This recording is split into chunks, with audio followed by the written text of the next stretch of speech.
Paramashivoham Om Nityananda Paramashivoham Om Nityananda Paramashivoham Om Nityananda Paramashivoham Om Nityananda Paramashivoham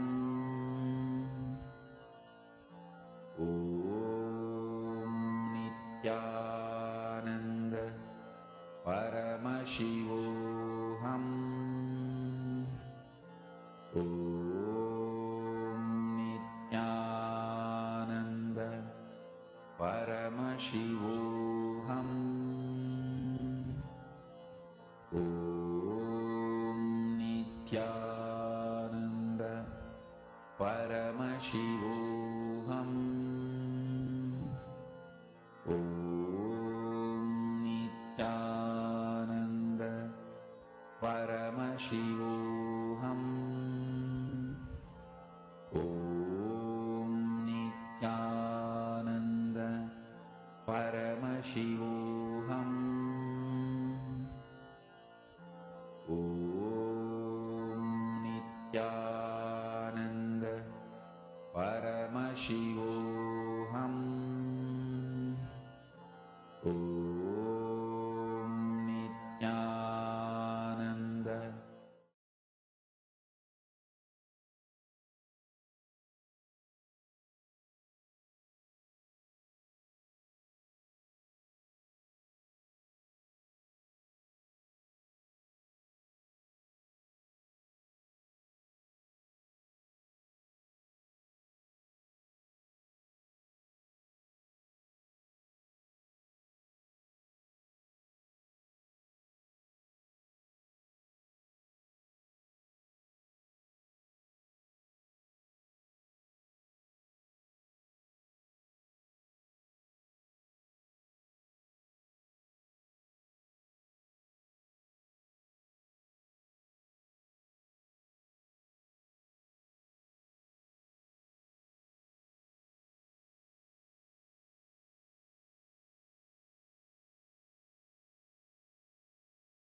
नित्यानन्दं परमसुखदं केवलं ज्ञानमूर्तिं द्वन्द्वातीतं गगनसदृशं तत्त्वमस्यादिलक्ष्यम् एकं नित्यं विमलमचलं सर्वधी साक्षिभूतं भावातीतं त्रिगुणरहितं सद्गुरुं तं Namami. Welcome to Nityananda Yoga, where we transcend the limits of conventional practice and dive deep into the source of our being, drawing from the original source of yoga itself. Today, we're embarking on a journey of a simple 308 asanas, the Dvitiya Vinyasa Krama. But it's not just about contorting the body or mastering complex postures. It is about connecting in oneness with the cosmos. Your body will be like wax, moldable and pliable. Today, as we embark on this journey, shed the notion of limitations.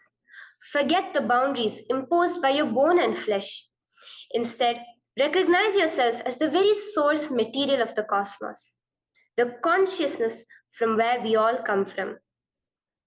With each movement, you will not just be stretching muscles, you will be reaching into the depths of your consciousness. Visualize yourself as a sculptor, crafting your form with intention and precision. Want to grow 4 inches taller by the end of this session? Believe it, for your body is a wax waiting to be molded as per your intention. There is only one enemy towards this that we have built within each one of us, that is the parasites of negativity.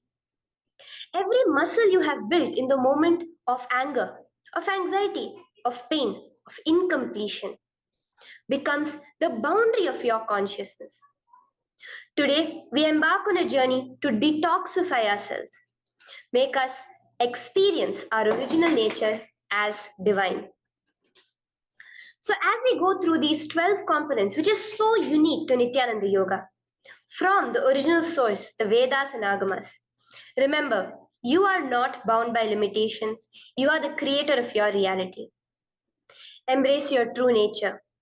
Let us sculpt our beings into an epitome of strength, flexibility, and bliss. Welcome to a transformative experience like no other, Nityananda Yoga. There are 12 different components that consist Nityananda Yoga. One is the asanas, which we traditionally know of. The various body postures revealed by Paramashiva to align the physical geometry of our body, the physical geography of our body, to the cosmic geometry, the cosmic geography. As Paramashiva says, sthiram sukham asanam, that body posture which is steady, comfortable, because it's in its original nature of Paramashivatva. The second are the pranayamas, the various systematic breathing techniques that Paramashiva has revealed for each one of us, that connect us to the higher dimensions of the cosmos and increase the life energy within us. The fourth are the bandhas, the different internal locks of the body. The third are the mudras, the various hand gestures and body movements to seal that life energy within ourselves. The very word mudra means seals. You will be able to seal the space of oneness within you with Paramashiva. The fourth are the bandhas, the various internal locks of the body to awaken the Kundalini Shakti, our latent potential energy, and make us conducive for the ultimate experience. The fifth are the karanas, the beautiful dance movements of the body, revealed by Paramashiva to put you in the space of ultimate bliss, and which engage all the different parts of your body. The next are the visualizations. As Swamiji says, the intention with which you move your body manifests as your reality. As you hold the visualization within you of the various gods and goddesses of Kailasa, of the various beings of this universe, you manifest the powers of those beings within you. The next are the japas, the various powerful energy vibrations of the cosmos that you will be subtly repeating in your throat center, that will cause your very DNA to be bound to the cosmos, to your consciousness with the highest frequency possible.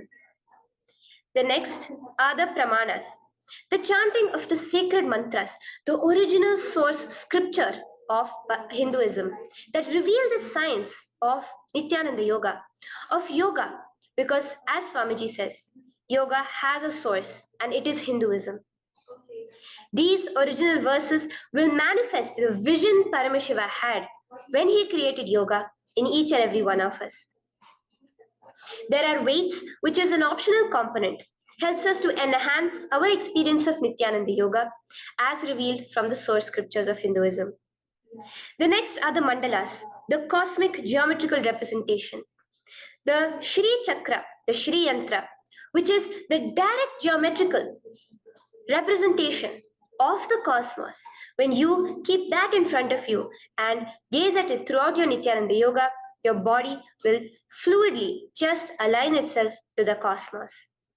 We have the Abharana, the Rudraksha, which we keep on our body, which acts as an energy battery, sucking in, storing the energy that we produce during this Nityananda Yoga and releasing it to us throughout the day to fuel our entire day with consciousness. The last but not the least are the Aushadas, the various sacred herbs that you can apply to, which can be infused with the thought current of Paramashivatva to manifest it within you. With this understanding, let us get right into the practice of Nityananda Yoga, which starts with invoking the presence of Paramashiva himself, the very being of Paramashiva, to witness our Nityananda Yoga today. with the chanting of the Shiva Mula mantra.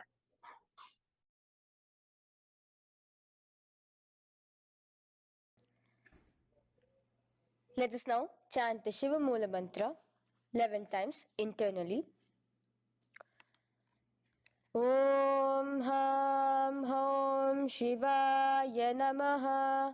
Om Ham Hom Shivaya Namaha. Om Ham Hom Shivaya Namaha. Om Ham Hom Shivaya Namaha. Om Ham Hom Shivaya Namaha. Om Ham Hom Shivaya Namaha. Om Ham Hom Shivaya Namaha. Om Ham Hom Shivaya Namaha. Om Ham Hom Shivaya Namaha. Om Ham Hom Shivaya Namaha. Om Ham Hom Shivaya Namaha. The next step of this ritual of yoga, as Swamiji reveals, yoga is a ritual, a methodology to connect yourself with the divine. As every ritual in Hinduism goes, we cleanse the three elements of our body, of the world, and of the ultimate with the Tattvachamanam.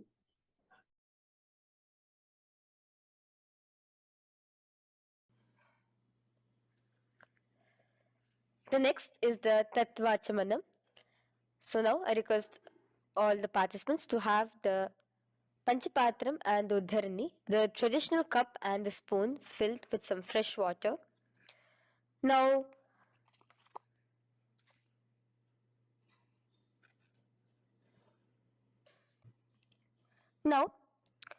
keeping your right hand in the shape of a cow's ear, the Gokarna Mudra, pour an Uddharani of water from the Panchapatram and chanting each of the following mantras internally, drink the water that flows through the base of the palm.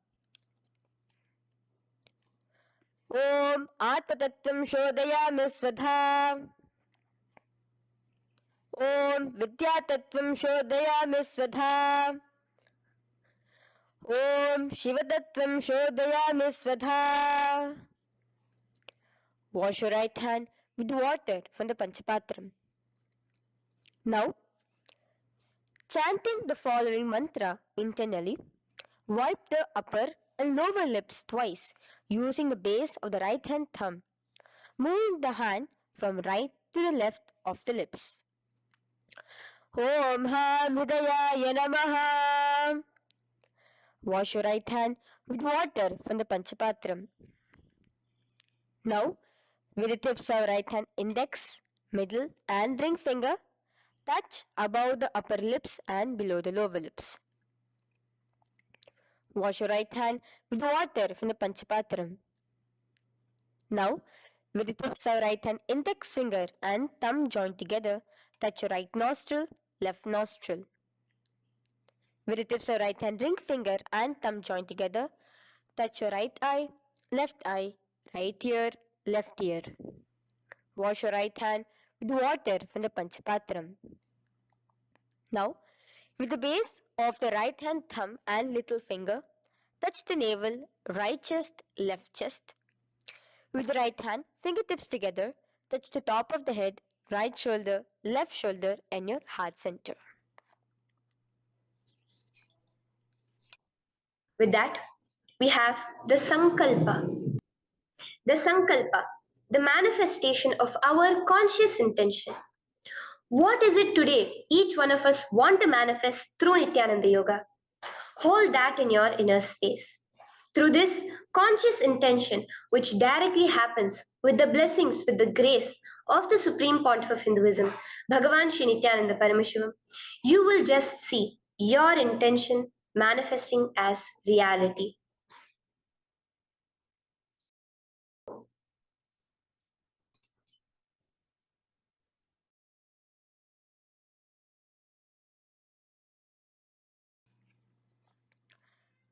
The next is the Sankalpa, the conscious resolution. So now I request all participants now to, with your right hand, cover your left palm, which is the Sankalpa Mudra, and keep both the hands on the right thigh. Continue to keep this mudra till the end of the Sankalpa.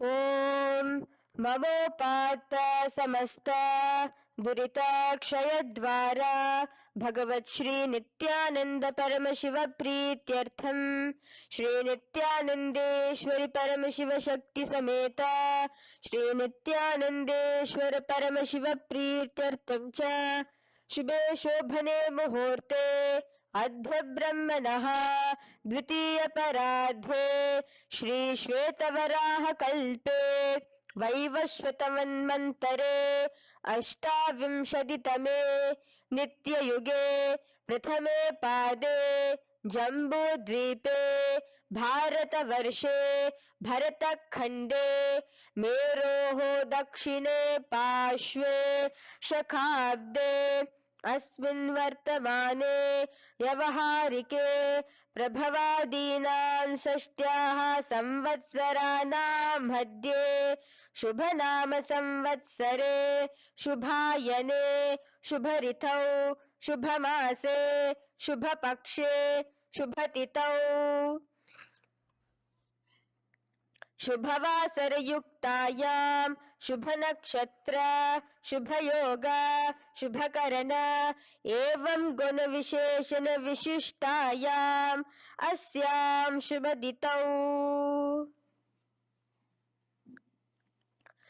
Shri कैलासोन्नत द्वादशान्त Shyamala पीठारूढ Shri Meenakshi सुंदरेश्वरा भिन्न स्वरूप परशिवपुत्र रत्नकुमार गुरुमन्यतुल्यावतार श्री पार्वती स्तन्यपान लब्ध दिव्य ज्ञान विश्रुत सकल निगमागम सारभूत द्राविड वेद प्रवक्त्रे श्रीमत् परमशिव करुणा समधिगत मुक्तामय चतुरश्रयान गीयमान छत्र चामर श्री चिन्ह काहलादि समस्त बिरदावल्यलंकृत ज्ञान विज्ञान चक्रवर्ती सर्वजन संग सद्यो निर्वाण दीक्षा व्याप वर्ग वर्ष विश्रान जीमूत परमत कलभ केसरी शैव सिद्धांत स्थापनाचार्य श्री राजाधिराज पांड्य महाराज गुरु क्षपन शाक्यादि महांधकार निवारण ज्ञान भानु वीक्षणा नरहार ध्वजोच्छेदन पूर्वक श्रीमद् वृषभध्वज स्थापक शैव समय कर्त्रे सर्वज्ञ पीठारूढ़ श्री जगद्गुरु श्री ज्ञान संबंध देशिक स्वामी वागीश सुंदर माणिक्य वाचक स्वामी नाम अवतार भूत श्री ज्ञान संबंध स्वामी पुनरुद्धृत श्यामला पीत सर्वज्ञ पीत त्रिनवद्युत्तर द्विशततम गुरु महासन्निधान अरुणगिरि योगीश्वर परंपरागत अरुणाचल सर्वज्ञ पीठ गुरु महासन्निधान कैलास परंपरागत कांची कैलास सर्वज्ञ पीठ त्रयस्त्रिंशदुत्तर द्विशततम गुरु महासन्निधान नित्योत्सव नित्य मंगल नित्य कल्याण नित्य रजित कैलास परंपरागत आदि कैलास नित्यानंद पीठ महासंस्थान महासिंहासन पीठ कर्त्रे साक्षात् श्री परमशिव समुद्भूत कैलास परंपरागत वैवस्वत मुनि इक्ष्वाकु हरिश्चंद्र भगीरथ श्रीरामचंद्र सूरसेन इत्यादि अनवच्छिन्न सार्वभौम चक्रवर्ती परंपरागत चतुष्षष्टि योगिनी मंडित चतुष्षष्टि संप्रदाय प्रवर्तक मनुधर्म शासन सूर्यवंश प्राप्त सर्वज्ञपीठ सुरांगी साम्राज्य मूधाभिषिक्त चूदामणे साक्षात् श्री परम शिव समुद्भूत कपिल महागुरु पुनरुद्धृत महानिर्वाणि पीठ अष्टोत्तर सहस्र श्री महामंडलेश्वर साक्षात् श्री परम शिव समुद्भूत श्री महागणपति समारंभ अनवच्छिन्न पीताधीश्वर गुरु परंपरा प्राप्त अतल पीता अष्टोत्तर सहस्रतम अष्टोत्तर सहस्र श्री अतल पीताधीश्वर धर्म मुक्ति स्वर्गपुर स्वर्ण पीता त्रयोविंश गुरु महासन्निधान कैलास परंपरागत आदिपीठ सर्वज्ञ पीठ जगद्गुरु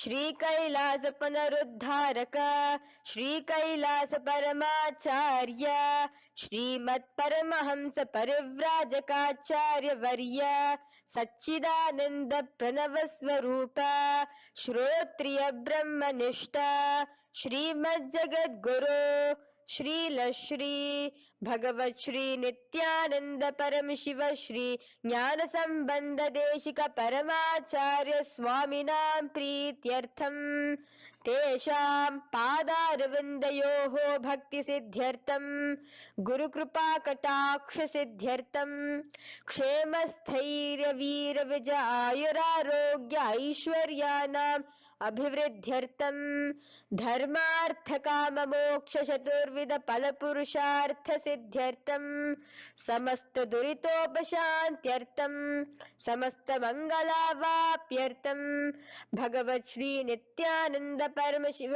प्रसादेन सकुटुंबस्य ज्ञान वैराग्य जीवन मुक्ति प्राप्त्यर्थम भगवत श्री नित्यानंद परम शिव कृपा कटाक्षेण पूर्ण आरोग्य युक्त दृढ़गात्र यौगिक शरीर सिद्ध्यर्थम परम शिव शक्ति आविष्करणार्थम नित्यानंद योगाभ्यासं करिष्ये. Now wash your right hand with water from the Panchapatram. Om Apaupasprisya. Now, let's get started with the asanas. Okay? Sit first in a cross-legged position on the ground in Sukhasana. Bring your hands into the Bindu Mudra with your thumbs and index fingers touching each other. Place it on top of your knees.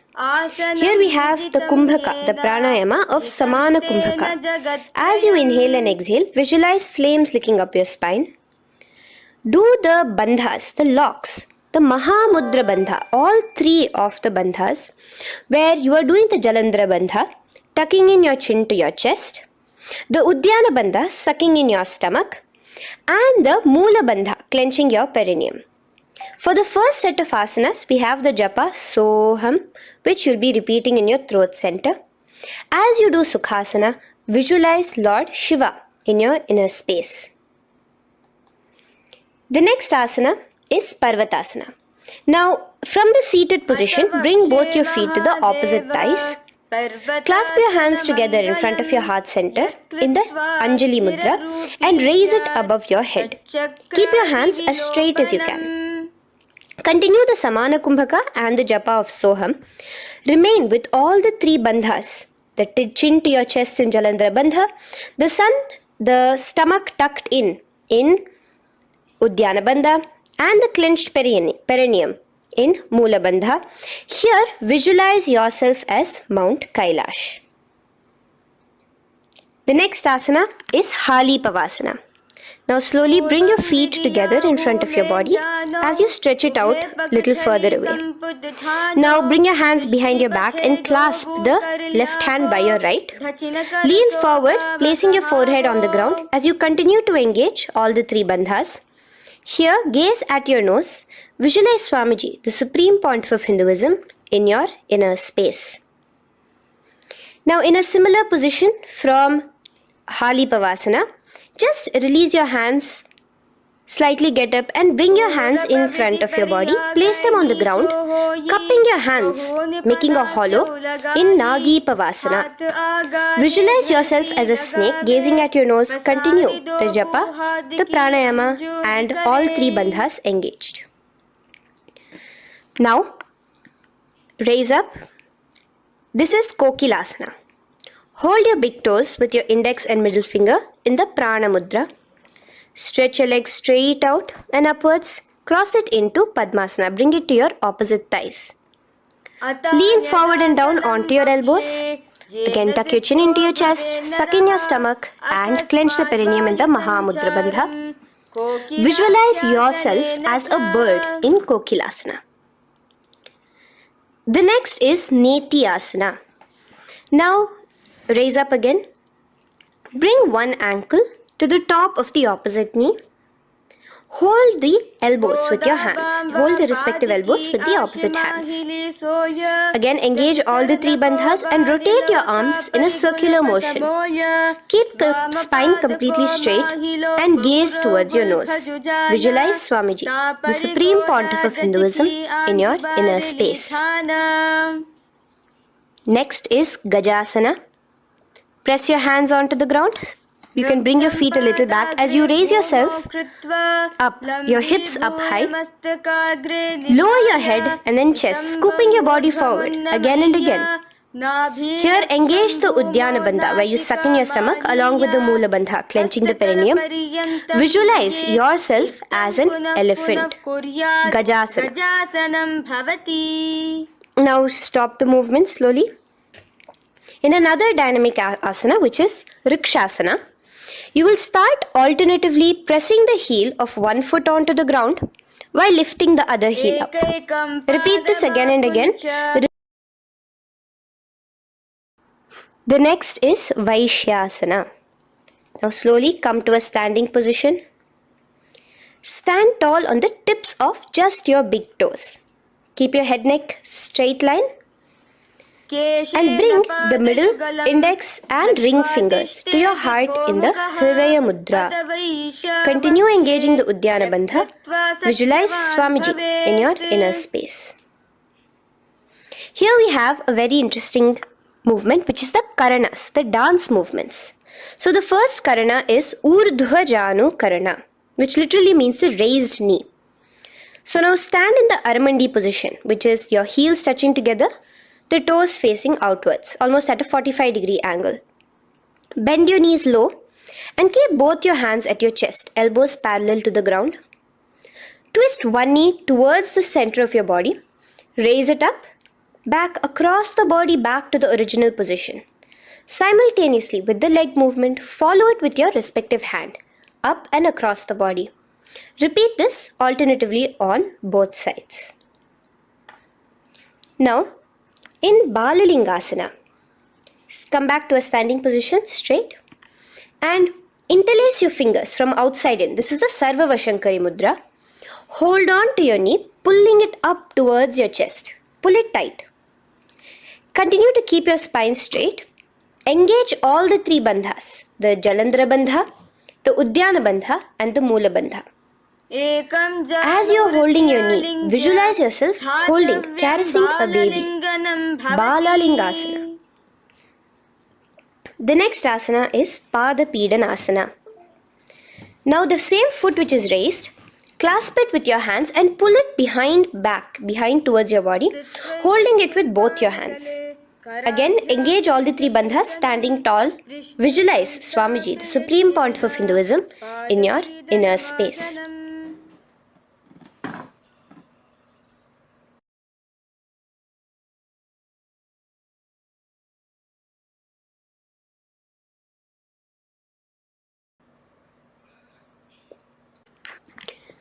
From here, let's enter into Natarajasana. Now, the same foot you're already holding behind your back, twist the same hand of that leg inwards and pull the leg back. Extend the opposite hand forward with the index and thumbs together, again in the Bindu Mudra.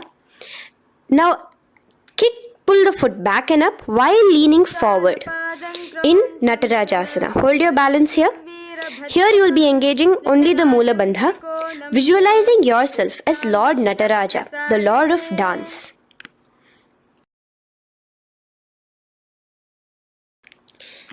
Now again let's repeat Balalingasana on the other side with the other leg.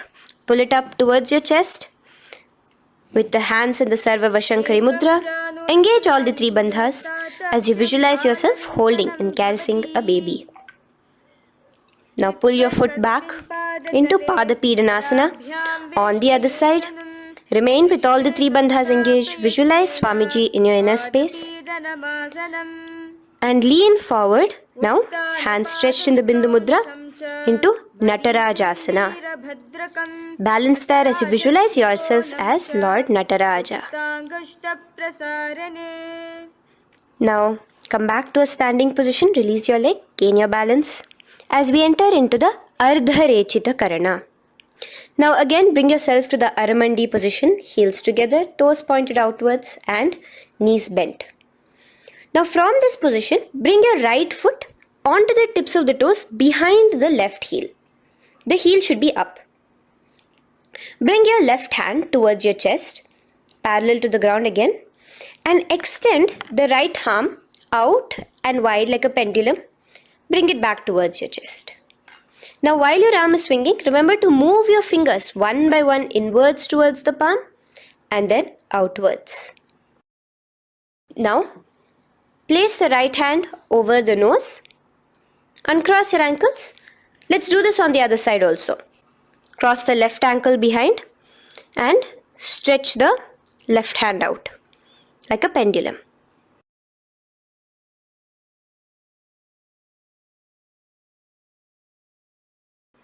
Bring it to your nose. Uncross the ankles. Now let us enter into the skeleton dance. It's a very powerful meditation. It cleanses the muscle memory. Any patterns which are there within your muscle memory can be completely wiped out through this skeleton dance. Just 2 simple steps. Now stand straight. Visualize yourself as a skeleton. You can close your eyes. Just visualize yourself as pure bones. There are no muscles, no veins, no nerves, tissues, organs, nothing. Just bones, a skeleton form. And shake your body intensely. As a skeleton, you are moving yourself wildly, intensely. Just shake it all out. Move your hands, move your legs, your head. Let there be no bone in your body untouched. Just move it. Move wildly, shake. Literally feel yourself throwing all the patterns out of your system with the intensity of your shaking.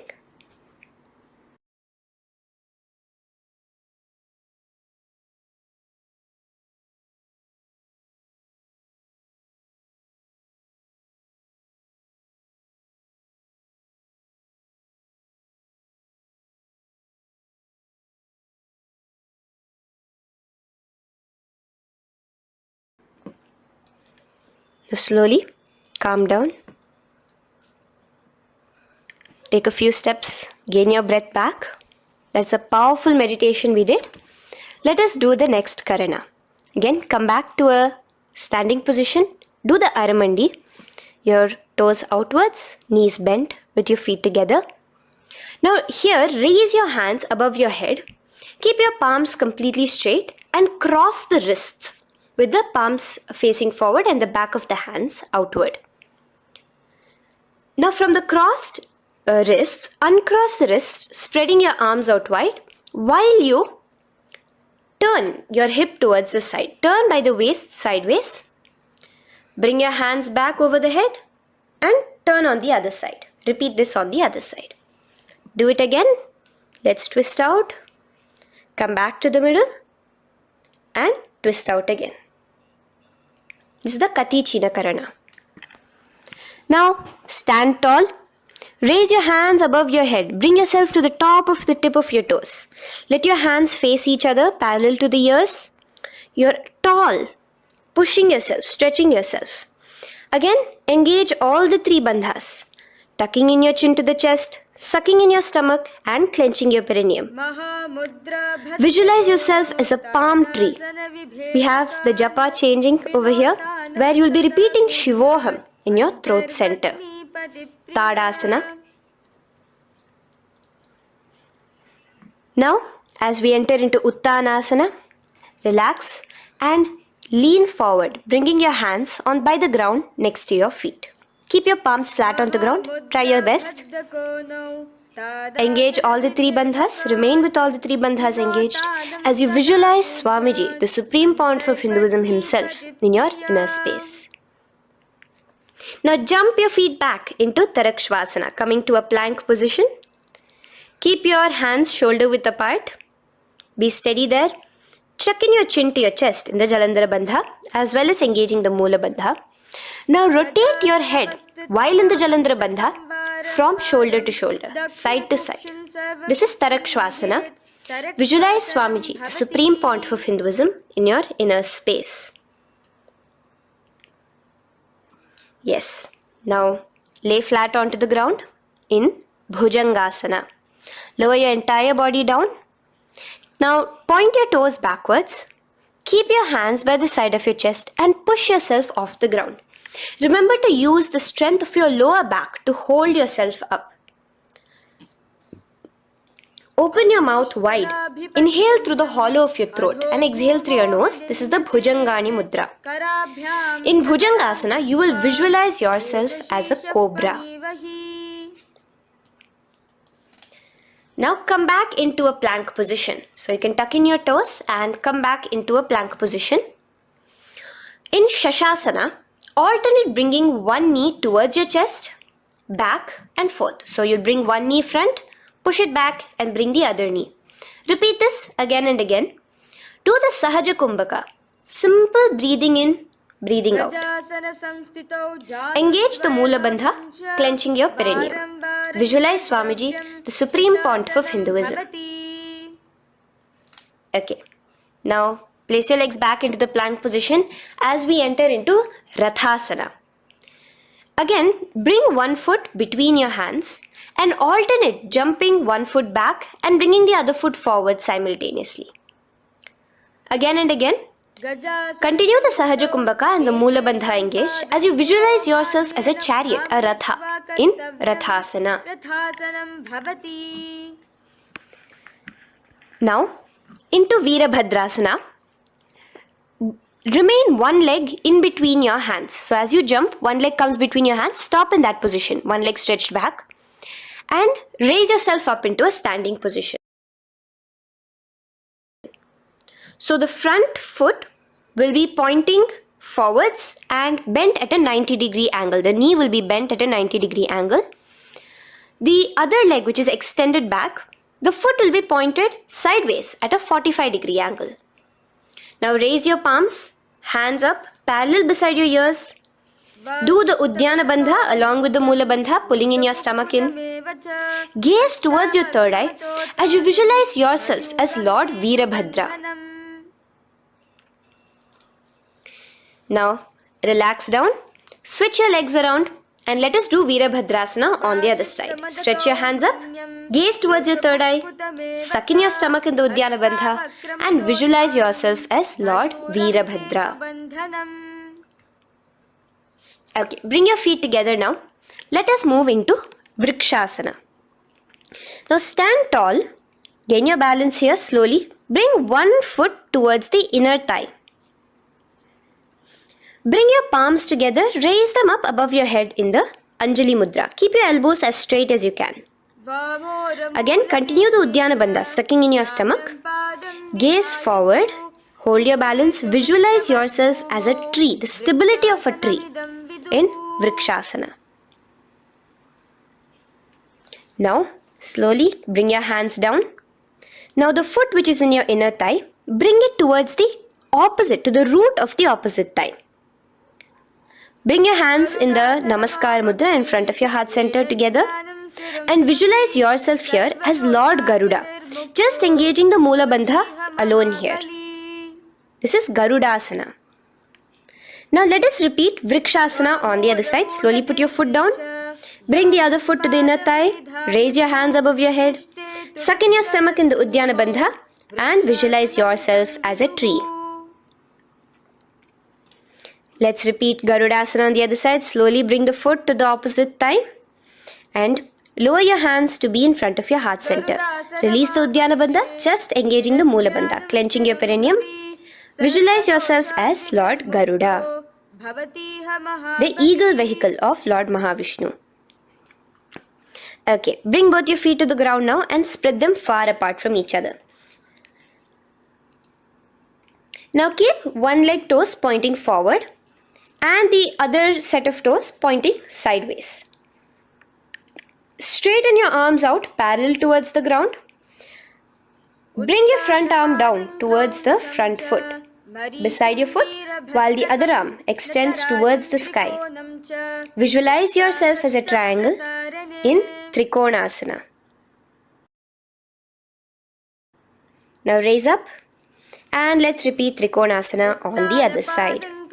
Switch the position of your legs around and go forward. The other arm raised towards the sky.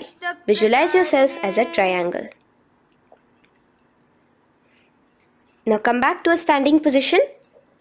Bring your feet together. We are having another Karana, the Nikuttaka Karana. Bring yourself to the Aramandi position. Feet together, knees out wide. Here now bring your hands towards your chest, but keep both your palms parallel towards each other. Bring your right foot onto the toes with the heels up. And simultaneously bringing the right hand towards the top. Now drop the right foot, simultaneously lifting the left foot onto the toes. And switch the hands position. Now the left hand is on the top and the right hand is on the bottom. Repeat and let us do this repeatedly. Okay, relax now, come back to a straight position and sit down onto your toes. Sit on your heels with your toes on the ground, knees raised up off the ground, together in front of you in Angushtasana. Bring your hands together in the Namaskara Mudra in front of your heart center. We have a very interesting pranayama over here, which is the Bhramari Kumbhaka, where you will be subtly buzzing like a bee as you do this asana. The japa we will be entering into is Sadashivoham. In Angushtasana, engage the Moola Bandha as you visualize Swamiji, the Supreme Pontiff of Hinduism, in your inner space. Now in the same position, slowly bring your hands to the ground. Balance yourself as you stretch one foot forward, sitting on the heel of one foot and the other foot stretched forward, toes pointed upwards. Bring your hands to the Vara Mudra, just the tips of the finger on the ground while the palm faces forward, both your hands. Continue to engage the Moola Bandha, clenching the perineum as you visualize Swamiji, the Supreme Pontiff of Hinduism, in your inner space. Now, stretch, the leg is stretched forward, right? Stretch the same hand, the respective hand forward and clasp onto the big toe of that foot in the Prana Mudra with your index and middle fingers. The other hand, bring it to the back of the respective heel in Vidhunanasana as you visualize Swamiji in your inner space. Okay, bring your 2 feet back together as we repeat Saurasana on the other side. Stretch your left leg forward now. Palms in the Vara Mudra on the ground. Visualize Swamiji in your inner space. And lean forward into Vidhunanasana on the other leg.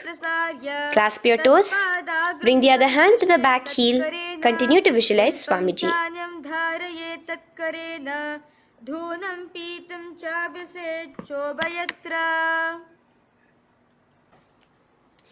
Now bring your 2 feet back together as you continue to sit on the heels, getting a nice toe workout here. Balance on your toes, bring your knees together in front of you. Now place your palms on top of the respective knees with the hands facing upwards, the palms facing upwards. Leave a slight gap between your palms and knees. As you gaze forward, engage the Jalandhara Bandha, tucking in your chin to your chest, and look between the gap between your hands. Brahma Jurankushasana. The next is Kapilasana. Now spread your knees wide and place them onto the ground. Keep your hands on the respective knees. Pull your stomach in and up in the Uddiyana Bandha. Gaze towards your nose as you visualize yourself as Maha Kapila Muni, the first man that ever started thinking. In the same position, just release that Uddiyana Bandha. Release the lock of the stomach, but continue to clench your perineum in Mula Bandha as you switch your gaze to your third eye. So from your nose, switch your gaze to the third eye. Visualize Swamiji, the Supreme Pontiff of Hinduism, in your inner space. Bhadra Gorakshasana. Next is Suryasana. Now, your toes are tucked. Just lift your knees off the ground, wide apart. Bring your hands together in the Padma Mudra with the little fingers and thumbs joined together. Engage the Uddiyana Bandha, suck in your stomach and raise your hands up tall above your head. Slightly lean back as you look towards the gap between your hands. Visualize Lord Surya in your inner space. Now relax, slowly bring your hands to the ground. Sit on top of your heels, the toes flat. Here, keep your hands on top of your knees and lift your tongue up against the roof of your mouth in the Manduki Mudra. Do the Sahaja Kumbhaka, simple breathing in and out. Engage the Mula Bandha, clenching your perineum. With the Japa Sadashivoham, repeating in your inner space, here you will visualize yourself as a frog in Mandukasana. Your tongue pressed against the upper palate. Is your frog-like tongue catching the nectar of immortality dripping from your Sahasrara Chakra? Gaze towards your third eye in Mandukasana. Now from here itself, moving into Uttana Mandukasana. Just bring your hands to the opposite shoulders, remaining in the same seated position. Continue with the Uddiyana Bandha engaged, gazing at your third eye. The Manduki Mudra, tongue pressed against the top of your palate, visualizing yourself as a frog in Uttana Mandukasana. Slowly bring your hands out from behind your back. Now slightly raise up and cross your ankles behind you. Sit on top of your crossed ankles. Keep your knees wide and your fingers spread on the top of your knees, both your hands. Open your mouth wide and stick out your tongue, exhaling forcefully. Gaze at the tip of your nose. Repeat this several times because you're visualizing yourself as a lion in Simhasana. The next asana is Bhadrasana. Now you can release yourself and uncross your ankles. Just keep your toes crossed behind you. Again, sit on top of your heels, keeping your knees wide apart. Cross your hands behind your back, hold on to the big toes in the Prana Mudra with your index and middle fingers. Apply the Jalandhara Bandha, tuck in your chin to your chest along with the Mula Bandha, sucking in your perineum. As you gaze towards your nose, here, resume the Brahmari Kumbhaka, buzzing like a bee subtly in your inner space as you visualize Swamiji, the Supreme Pontiff of Hinduism, in your inner space. Now, bring your hands out from behind you. As you bring yourself to a squatting position. Keep your feet flat onto the ground as close together as possible, but your knees opened wide. Bring your body in between your knees, your torso in between your knees, and take your arms in and around your knees towards the back, clasping your fingers, interlacing your fingers behind you in the Parashu Mudra. Gaze towards your nose. Visualize yourself as a crow in Kakabhusandhyasana. The next asana is Kani Pavasana. Unclasp your hands and place them flat onto the floor. Keep them shoulder width apart for good balance. Now, slowly bring your knees to the back of your arms, above the elbows. Lean your chin forward and down. Keep your gaze steady as you lift your feet off the ground.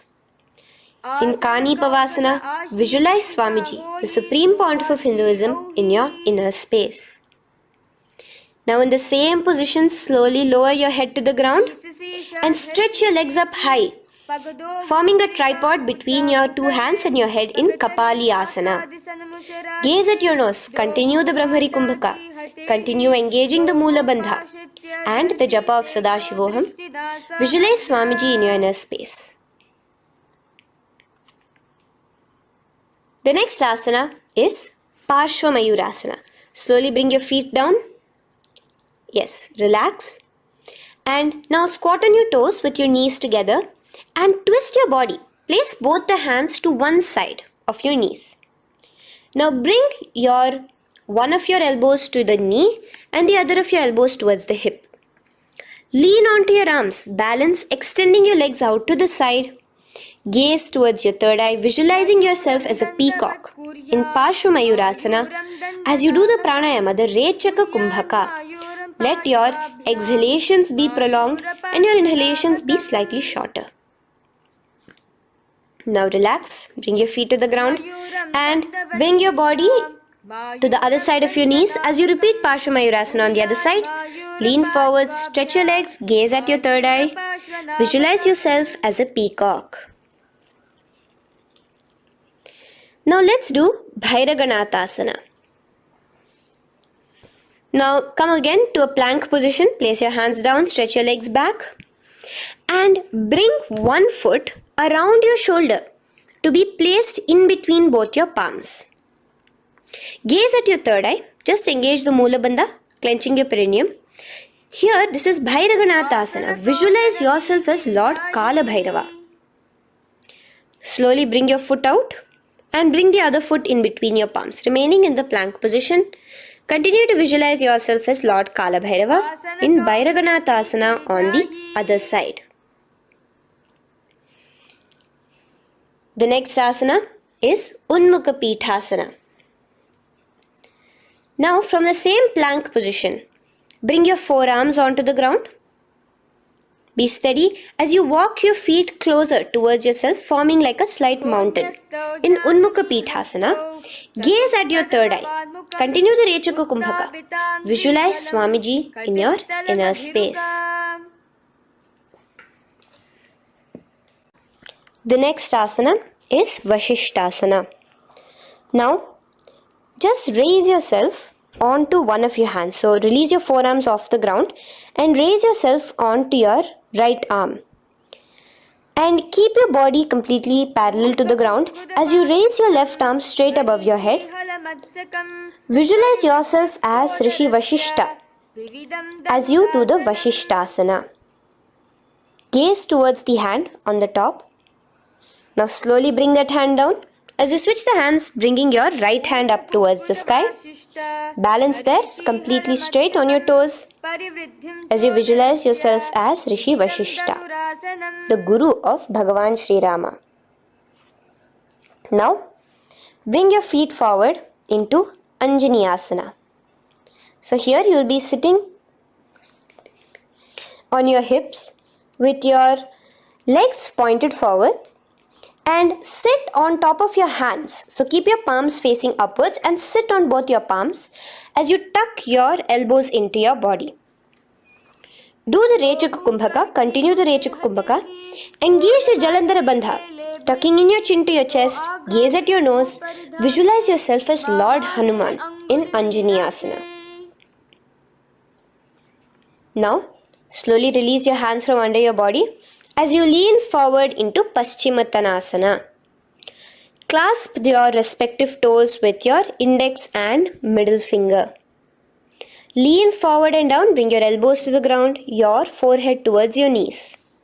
Engage all the three bandhas, the Mahamudra Bandha, as you visualize Swamiji, the Supreme Pontiff of Hinduism in your inner space, with a new japa, Mahasadashivoham, starting here.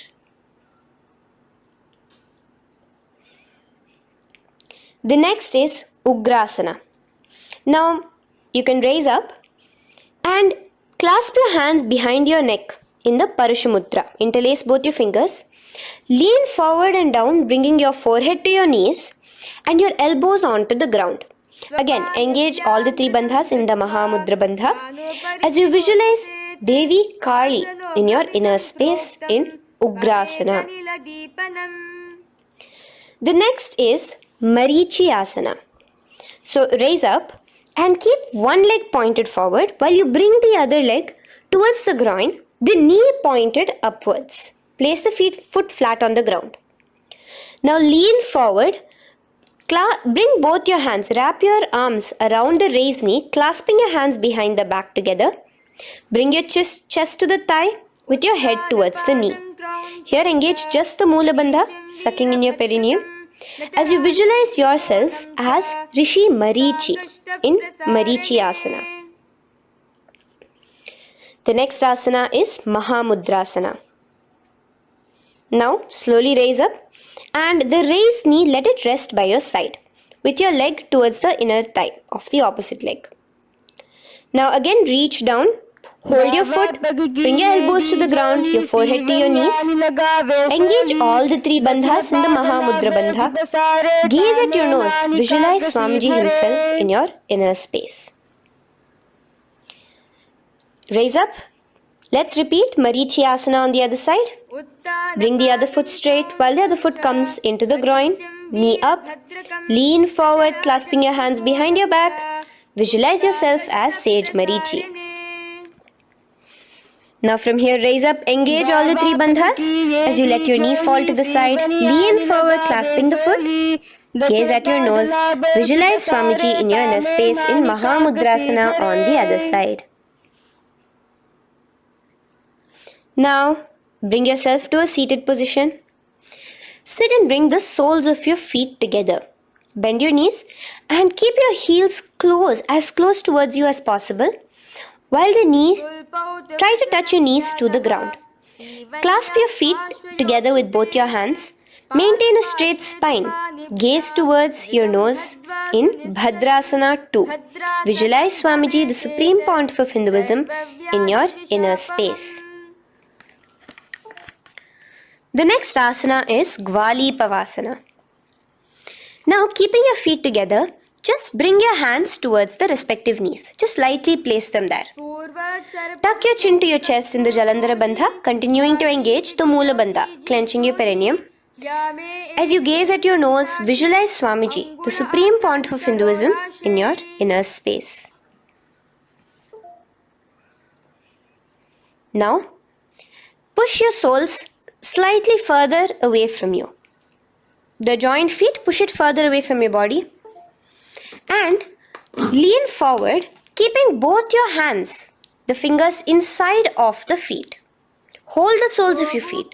Lean forward and down. Bring your forehead to the ground. Gaze at your nose. Visualize the Yoni Mandala in your inner space. In Joni Asana. The next is Midiki Pavasana. Raise up. Stretch your arms out wide beside your body as you lean forward, your arms going over your knees. Bring your forehead to your feet. Continue to gaze at your nose. Visualize Swamiji, the Supreme Pontiff of Hinduism, in your inner space. Now, in Siddha Samadhi Asana, raise yourself up. Now, put your forearms underneath the calves of the respective legs. Let your palms face up towards the sky as you bring your head down to your feet. Gaze at your nose as you visualize Lord Surya in your inner space in Siddha Samadhi Asana.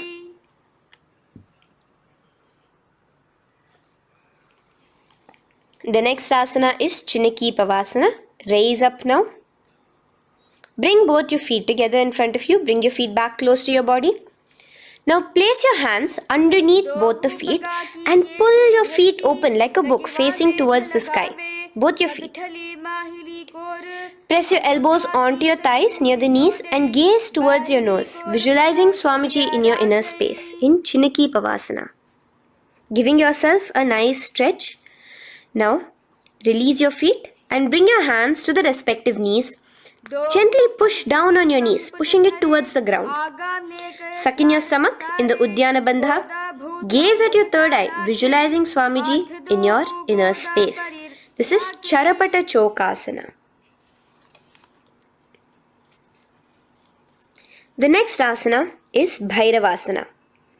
Now continuing to remain with your feet together, You can use the help of your hands to bring your toes onto the ground with your heels pointed upwards. Just push yourself and try to do it. Continue to remain with the Uddiyana Bandha engaged, your stomach sucked in. Bring your hands to the Bindu Mudra with the index and thumbs together on top of the knees. Gaze at your third eye. Visualize yourself as Lord Kala Bhairava in Bhairavasana. The next asana is Samanasana. So slowly you can bring your feet out from underneath.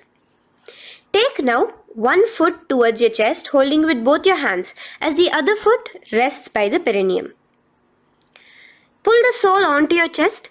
Gaze at your third eye. Visualize yourself holding the breath in the Mooladhara Chakra, the Chaturdala, the 4-petal lotus of your body. Gaze at your third eye. Visualize Swamiji, the Supreme Pontiff of Hinduism, in your inner space in Samanasana. From here, let's move into Apanasana. Now, the foot that you have towards your chest, just bring it over your shoulder and place both your palms onto the ground beside you. As you lift the leg by your perineum, stretch it out and lift it up high into the sky in Apanasana. Gaze at your third eye, visualizing Swamiji in your inner space.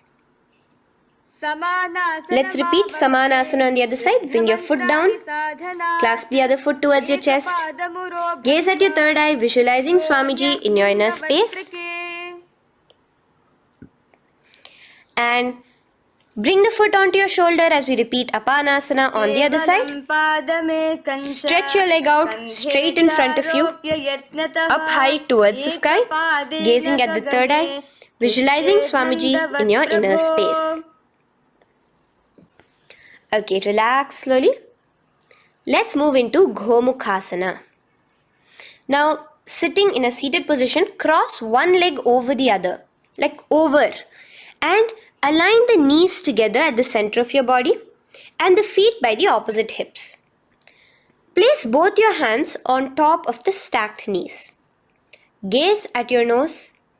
Here we have a beautiful pranayama, very cooling pranayama, which is the Sheetkari pranayama, where you will be inhaling through your clenched teeth with your tongue pressed against behind your teeth and exhaling through your nose, creating a hissing sound. The japa will be for the next sequence of asanas, Om Nityanandoham. Visualize the face of a cow in Gomukhasana. Now, keep your knees crossed. From the knees, bring your hands towards the respective toes on the side of the body. Clasp the big toe in Pranamudra. Suck in your stomach in the Uddiyana Bandha. Visualize yourself as Rishika Anasuya in Anasuyasana. Now in Anusuyasana 2, just bring your hands behind your back, clasped together, interlaced fingers in the Parashamudra. Lean forward and down. Try to bring your nose to touch the ground in front of you. Just visualize yourself as Rishika Anasuya and gaze at your nose. Anusuyasana 2. Raise yourself up now. Now bring one foot towards the perineum, knee resting on the ground. Raise your other foot with the foot in front of the lying down foot, knees pointed upwards towards your chest. Place your hands on the respective knees. Keep your spine tall, chest out. Gaze at your nose. Visualize yourself as Lord Garuda, the eagle vehicle of Bhagavan Mahavishnu. Garudasana 2. From here, moving into Naradasana. Now, keep both your hands, bring both your hands behind your neck and clasp them in the Parashamudra. Interlace your fingers behind your neck. Twist outward of the raised knee. Just keep your whole body outside of the raised knee. Gaze towards your third eye, visualizing yourself as Devarishi Narada in your inner space. From Naradasana, let's enter into Matsya Pithakasana. Place one foot on the top of the opposite thigh. Wrap your respective arm across the knee, holding on to the opposite shin. Extend the opposite hand straight. Hold on to the respective toe with the index and middle fingers in Prana Mudra. Gaze towards your nose. Visualize Matsyavatara, the fish form of Bhagavan Mahavishnu in your inner space in Matsya Pithakasana.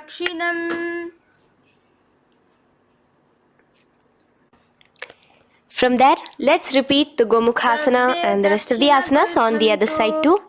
So slowly you can cross your knees over to the other side in Gomukhasana. Keep your hands on the top of your knees.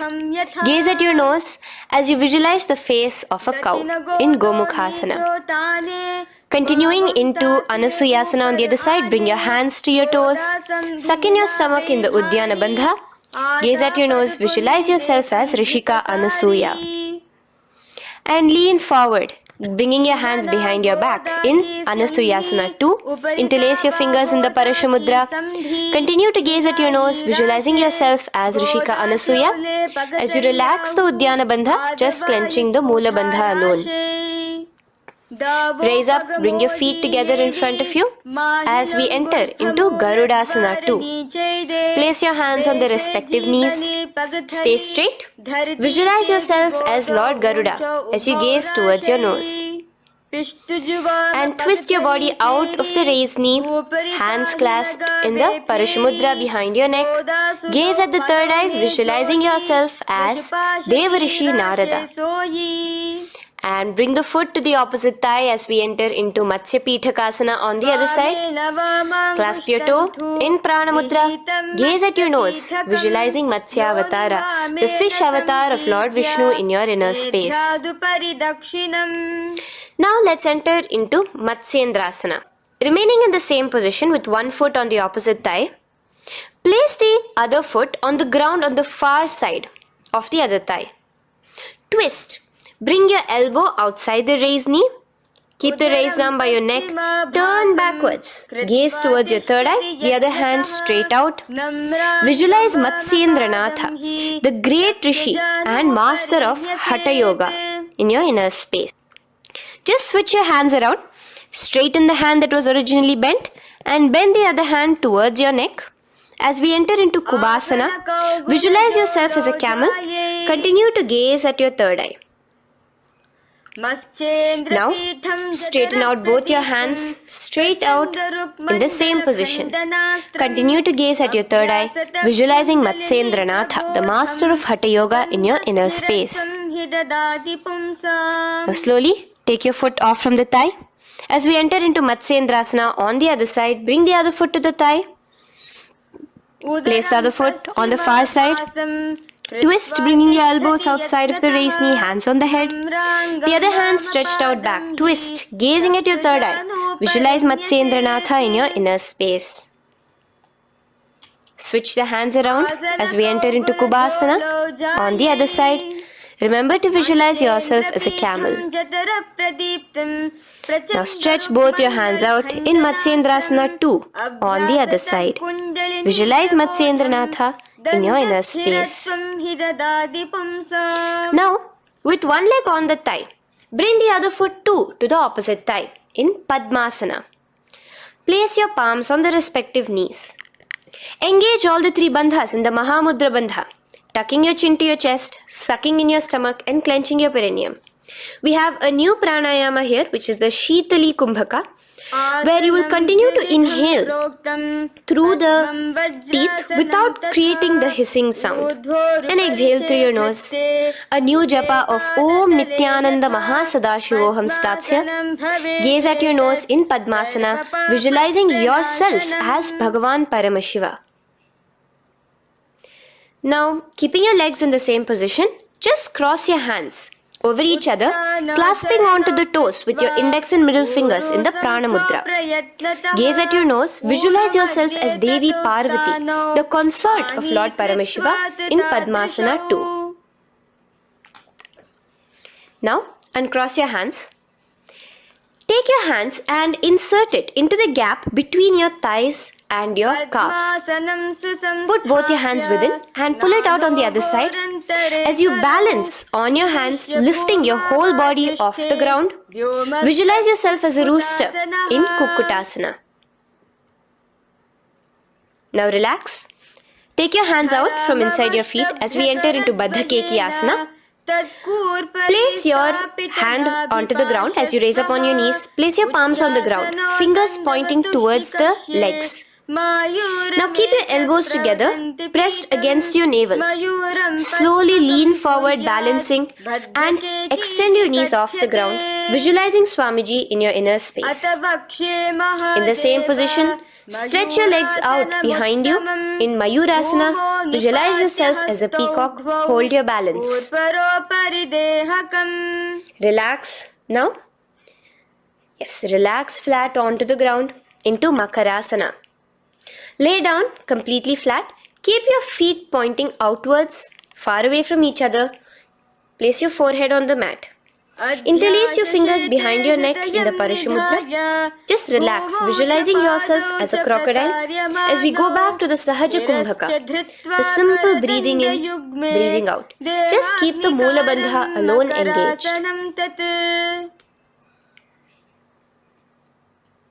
The next asana is Shalabhasana. Now lay on your stomach and place your hands on the ground beside the chest. From the laying position, raise your legs up. Use your core strength to bring your thighs off the ground. Visualizing yourself as a locust in Shalabhasana. Relax your feet down and bring your hands to your feet, pulling your feet down towards the ground beside your hips. In Ushtrasana, visualize yourself as a camel. Now slowly kick your legs back. Whilst your hand is clasping your feet, pull your feet towards the sky, lifting your chest and thighs off the ground. In Dhanurasana, gaze at your third eye. Visualize yourself as Paramashiva's bow. Relax slowly and come up to a sitting position. In Bhagasana, sit on both your knees with your head, neck and spine straight. Clench your perineum in the Moola Bandha. Place your hands on top of your knees. Gaze towards your third eye, visualizing Swamiji, the Supreme Pontiff of Hinduism, in your inner space. From here we enter into Gohyasana. We have a couple of headstand postures here, so get yourself ready. Now place your forearms on the ground with your fingers interlocked. Ensure your elbows are at shoulder width for the best balance. Place the top of your head on the ground, holding your head with your hands. Slowly walk your toes forward until your hips are in a straight line with your shoulders, and just kick your feet up slightly. Make sure not to lose your balance. Keep your knees bent together at your chest, toes pointed upwards. Gaze to your nose, visualizing Swamiji in your inner space. From here, stretch your legs out into Shirasasana, continuing to hold the balance there as you continue to gaze at your nose, visualizing Swamiji in your inner space. Bring your feet to the ground, relax slowly. The next asana is Podhyasana. So come to a seated position. Bring your hands behind your calves, stretching your legs up and your forehead to your knees. Visualize Swamiji in your inner space. Here we have a new Kumbhaka, which is the Bhastrika Kumbhaka, where you will be exhaling forcefully, making the sound of a bellows. Podhyasana. The japa for this next series is Om Nityananda Paramashivoham, the Mahavakya. Relax yourself. Continuing to remain balanced with your legs up, just bring your hands to the opposite shoulders. In Parighasana, visualize yourself as a mace as you gaze towards your third eye. Now relax. Keep your elbows and palms onto the ground as your legs are raised.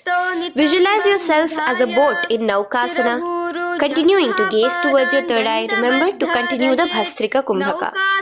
Forceful exhalation. Now, continuing to keep your balance, just bring your hands to your feet and scoop your hands underneath the heels, pull it towards the chest. Keep your spine upright, gaze towards your nose. Visualize yourself as Lord Rudra in Rudrasana, the most ferocious form of Paramashiva. Now lay on your back. So you can remove your hands from underneath your feet and lay on your back. with your feet flat on the ground, knees pointed upwards. Now place your palms down. Just let your fingers touch the back of your heel. Do not clasp your feet. Lift your hips up high, pressing the feet onto the ground. Chin tucked to the chest in the Jalandhara Bandha automatically. Gaze at your nose, visualizing Swamiji in Unmukha Pithasana 2. Now lay onto the ground in Shavasana. Just lay completely flat with your palms facing upwards by the side of your body. Just unclutch from any movement happening within you. Visualize your body is dead. The Supreme Pontiff of Hinduism, Swamiji, is just liberating you. Just let your awareness, your energy completely pervade your body in the Shakti Chalan Mudra as you continue to vibrate with the Mahavakya.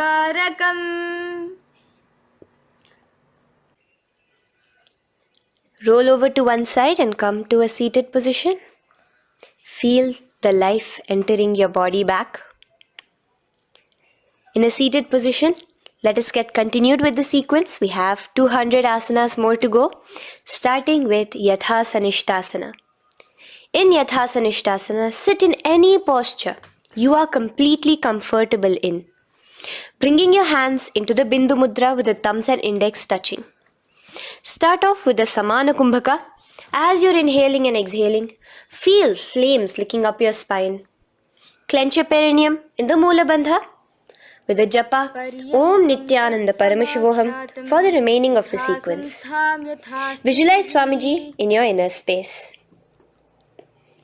From here, moving into Samasana, where you bring your feet to a cross-legged position. Keep your hands on your knees with the thumbs and index touching in the Bindu Mudra. Just inhale and exhale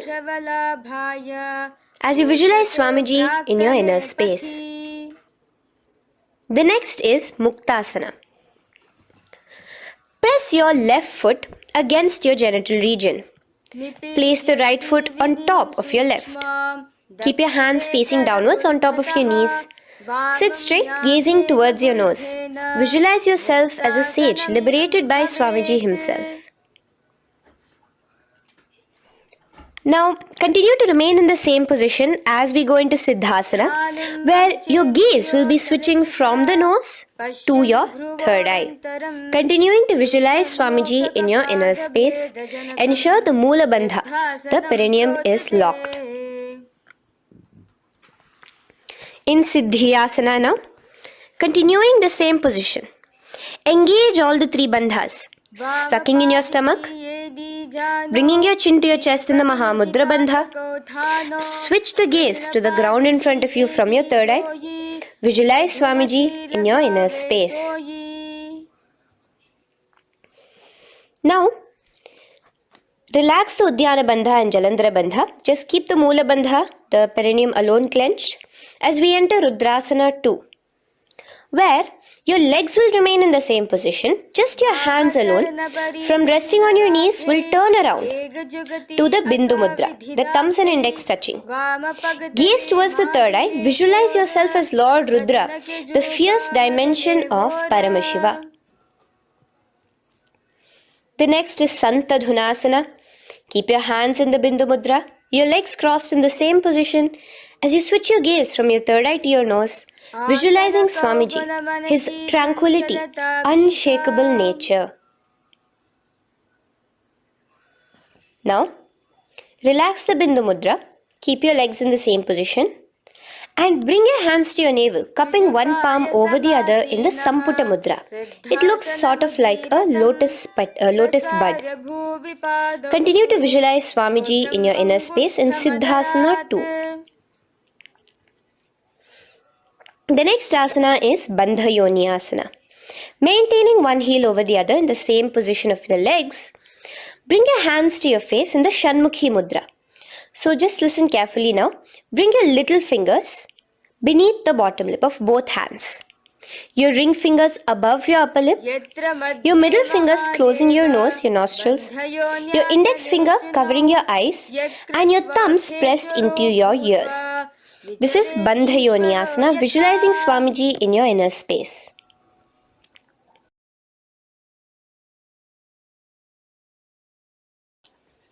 The next asana is Virasana. Now, you can remove your hands from your face and bring one foot onto the opposite thigh, and the other foot underneath the thigh. Keep your hands in the Bindu Mudra, thumb and index fingers together on the top of your knees as you embody the space and state of bravery, Veera, in Virasana. Now, changing the leg position again as we enter into Valmikasana.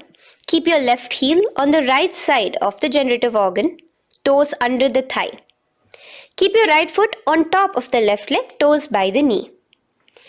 Again, bring your hands into the Bindu Mudra on top of the knees. Gaze towards your third eye. Visualize Rishi Valmiki, the poet, the first poet and author of Ramayanam. The next asana is Joni Mudrasana. So you're going to remain here as you switch your gaze to your nose, visualizing the Yoni Mandala, a beautiful formation, divine cosmic geometry, representing Devi, Shakti, a symbol of the creative energy of the universe in Joni Mudrasana. In the same position, switch your gaze to your third eye, continuing to visualize the Yoni Mandala in your inner space. Now, let's move into Bhadrasana 3. So bring your feet, the soles of your feet together, uncross them and bring them together in front of your body. Hold it with both your hands, pulling it against you. Push your knees down towards the ground. As you gaze at your nose, suck your stomach in the Udyana Bandha. Visualize Lord Veerabhadra in your inner space. Bhadrasana 3. In the same position, we are entering into Aghorasana, where your left hand will rest on top of the left knee, while your right hand comes towards your face. Now, do the Khechari Mudra, where you are bringing your tongue towards the upper palate, gazing towards your third eye. Now, with your right hand, cover your mouth, close the left nostril with your index finger, inhale through the right nostril. Close both the nostrils, hold your breath and exhale through the left nostril in the Abhyantara Kumbhaka. Repeat this on the other side. Visualize yourself as an Aghori, completely dedicated to Paramashiva in Aghorasana. The next asana is Kaneri Pavasana. So you can distance your feet a little away from your body. As you lean forward, place your elbows onto the soles of your feet and rest your chin on your palms. Gaze at your nose, suck your stomach in Udyana Bandha. Here, continuing with the Rechaka Kumbhaka, where your exhalations are prolonged than your inhalations, visualizing yourself as a female elephant drinking water in Kaneri Pavasana. The next asana is Parasana. So now, come to a seated position, raise yourself up and keep your knees raised. Bring your hands underneath your knees, between your calves and thighs, and clasp them together. Interlace your fingers in the Parashamudra in front of your navel. Lift your feet off the mat. Visualize Swamiji, the Supreme Pontiff of Hinduism, in your inner space as you gaze at your nose in Parasana. The next asana we'll be moving into is Gopi Chandasana. Now, take your hands out from in between the feet as you let your feet rest on the ground. Take your hands out from underneath your calves. Interlace your fingers around the feet with the soles of the feet together and raise it up towards your chest. Rest your knee on top of your feet. Gaze at your nose. Embody the state and space of a king in Gopi Chandasana. The next asana is Udarasana. So now just quickly release your legs, bring your hands underneath your calves and hold on to your feet again from inside out, both your feet together. Bring your feet up to your chin, resting your chin on top of the interlaced fingers. Bring your feet to your chest, gaze at your nose, visualizing your body, the Supreme Pontiff of Hinduism, free from any defects in Udarasana. Now, in the same position, just lift your legs up towards your head. Let the top of your hands come towards the top of your head, your forehead. And this is Vishishtasana. Visualize yourself excelling in everything in this posture. Now, slowly relax. Keep your hands underneath your shins as you take your hands up to the shoulder, pulling your hand and interlacing your fingers behind your neck. In Bhujasana, visualize yourself as a cobra. The next asana is Kalyanasana. So in the same seated posture, bring your hands around from behind your neck, remove them and put them around your back, interlacing the fingers behind you. Gaze at your nose. Visualize yourself as a beautiful, auspicious goddess in Kalyanasana.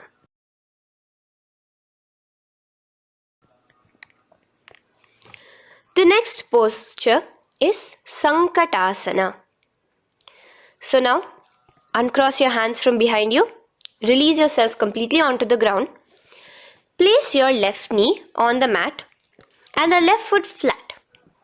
Sit on top of your left foot, knee pointed forward. Raise your right leg on top of the left, bringing the right heel to the left hip. Place your hands on the opposite knees. Here, do the Ujjayi Pranayama. As you inhale and exhale, make the sound of an ocean. Visualize yourself as a swan, a beautiful swan in Sankatasana. The next is Dhenukasana. Just in the same position, slide your left heel to the left hip. Keep your right knee on top of the left. Place both your hands on your right thigh. Visualize a cow in your inner space as you suck your stomach in the Uddiyana Bandha, Dhenukasana. Now slowly uncross your legs as we move into Matsyendrasana. Place the right foot on the left thigh, the left foot on the right knee. Bring your left hand behind your back, hold the right thigh. Twist a little bit. Place your right hand on your left thigh. Twist your body, gaze towards your third eye, visualizing Swamiji in your inner space. The next asana, Matsyendrasana 2, just untwist your body. As you clasp the respective toes of both your feet with your hands, lean forward and down, bringing your forehead to the ground in front of your feet. Visualize Swamiji, the Supreme Pontiff of Hinduism, in your inner space. Raise up now. Keep your legs in the same position. We have the Guru Asana. Interlace your fingers together and place it over the topmost knee. Suck in your stomach in the Uddiyana Bandha, clench your perineum in the Moola Bandha, tuck your chin to your chest in the Jalandhara Bandha. As you engage all three bandhas, visualize Swamiji in your inner space. Let us now repeat Sankatasana on the other side. So, you can release your hands, your legs as you cross the other leg over. Visualizing yourself as a swan, remember to put your hands on the opposite knees. The next asana, Dhenukasana, repeating it on the other side. Slide your leg out, bring both your hands to the topmost knee. Suck your stomach in the Uddiyana Bandha. Visualize a cow in your inner space. Matsyendrasana again, repeating it on the other side. Bring your legs to the cross-leg position.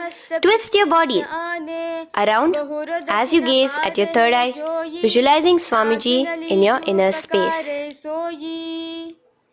Untwist as we enter into Matsyendrasana 2 on the other side. Hold on to your feet, bring your forehead to the ground, continuing to visualize Swamiji in your inner space. Slowly raise up and let us do Guru Asana on the other side. Engage all the three bandhas in the Mahamudra Bandha. Interlace your fingers, place it on top of your knee.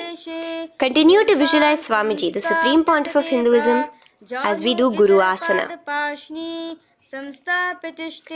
Now, slowly uncross your feet and place them flat on the ground, knees towards the chest in Pashasana. Keep your hands holding the opposite knees, thighs together, and keep your spine completely erect. Continue the Khechari Mudra, where your tongue is pressed against the roof of your mouth. As you gaze at your third eye, visualize Swamiji in your inner space. Continue the Ujjayi Kumbhaka. As you breathe in and out, make the sound like an ocean. Now in the same position, just bring your chin towards your knees in Bodha Shokasana. Lean forward, gazing at your nose, and visualize Swamiji, the abode of bliss in your inner space. Now raise up and bring your hands, uncross your hands, bring your hands underneath your knees, clasping the opposite elbows in Kurakatasana. Gaze at your nose, visualizing Swamiji in your inner space.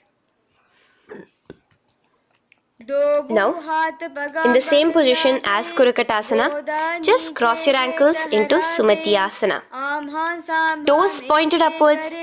Gaze at the nose. Visualize the great sage and Maharishi Sumati in your inner space. The next asana is Dandasana. Extend your feet out straight in front of you. Keep your arms straight above your head. Interlace the fingers from inside out. Let your wrists point outwards. Engage the Mahamudra Bandha, all the three bandhas. As you gaze at your nose in Dandasana, visualize Swamiji in your inner space. The next is Arambhasana. Now keeping your legs straight, release the Jalandhara Bandha and the Udyana Bandha, keeping your perineum clenched in Mula Bandha. Lean forward and down. Hold your big toes in the Prana Mudra with your index and middle fingers. Head to your knees. Do here the Nadi Shodhana Pranayama. Inhale through the left nostril, hold and exhale through the right.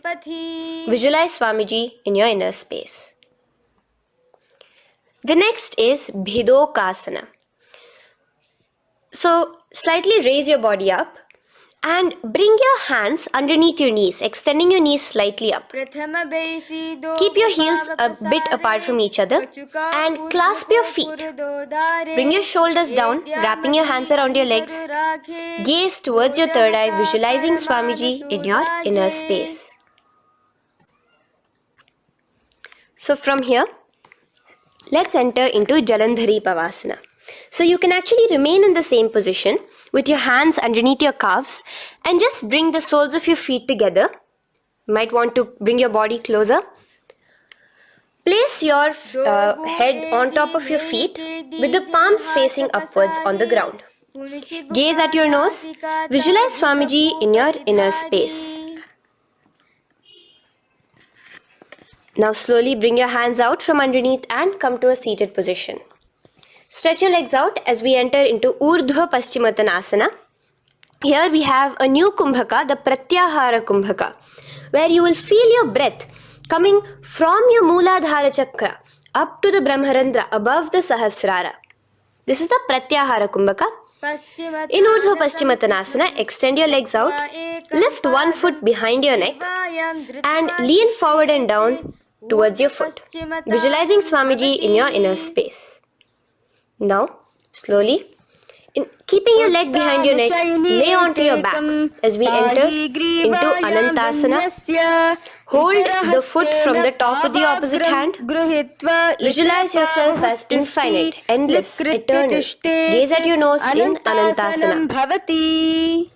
Just now, in the same position, roll onto your elbow of the hand holding the foot.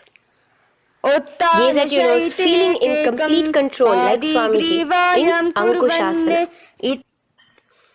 Slowly remove the leg from behind your neck. Take a moment to stretch, relax. Lay on your back. Bring your knees towards your chest. Bring your hands around, encircling the thighs and the calves with your arms. Roll to the left and right in Drishasana, visualizing Swamiji in your inner space. The next asana is Urdhva Paschimottanasana. On the other side, let us repeat it. Raise up to a sitting position and bring the other foot behind your neck. Lean forward and down, clasping your foot.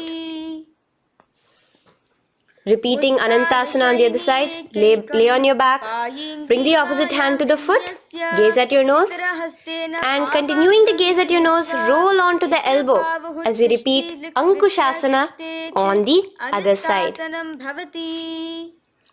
Now, you can release your foot and try to remain in the same position without removing the leg from behind your neck as you bring the other leg too to cross behind your neck with both your legs behind your head. Laying on your back, bring both your hands to clasp behind your back. Gaze to your nose, visualizing Swamiji in your inner space in Yoga Nidrasana. As we enter into Atma Ramasana, in the same position you can uncross your hands from behind your back. Bring it up, continuing to keep it underneath the legs. Just clasp it behind your neck. So you can bring your legs out from behind your neck. Just let your hands interlace behind your neck, gazing to your nose, visualizing the Atma Rama, Bhagavan Mahavishnu within you as your soul blessing you, as you gaze at your nose in Atma Ramasana. Now, you can release your hands and legs. Continue to lay on your back as we enter into Kochikasana.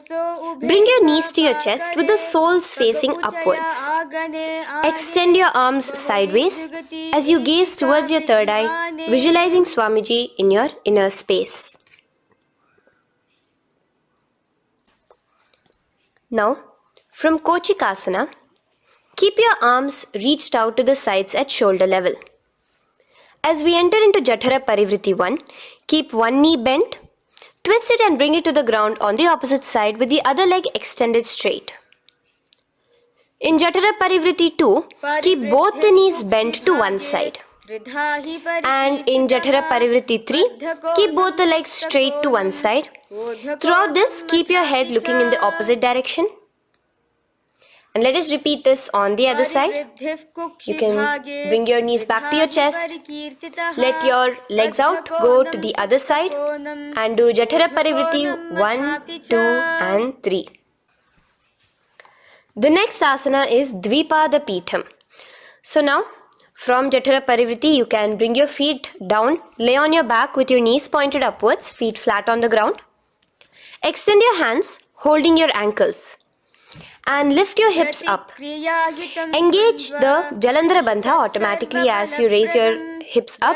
Gaze at your nose, visualizing yourself as a bridge in Dvipada Pitham. Now in Paryankasana, so you can lay back onto the ground and place your feet flat. Bring your arms over your head, placing the hands flat near your shoulders with the fingers pointing towards the feet. Lift your entire body up and off the ground in Paryankasana as you visualize yourself as sturdy as stone furniture. Lay back down slowly as you bring your hands out. Keep your knees to your chest here and your hands on the shoulders as we enter into Svottanasana. Visualize you're laying on your back as a playful dog. Move your hips in the circular motion. Do the Sahaja Kumbhaka. Now let us enter into Viparita Karani.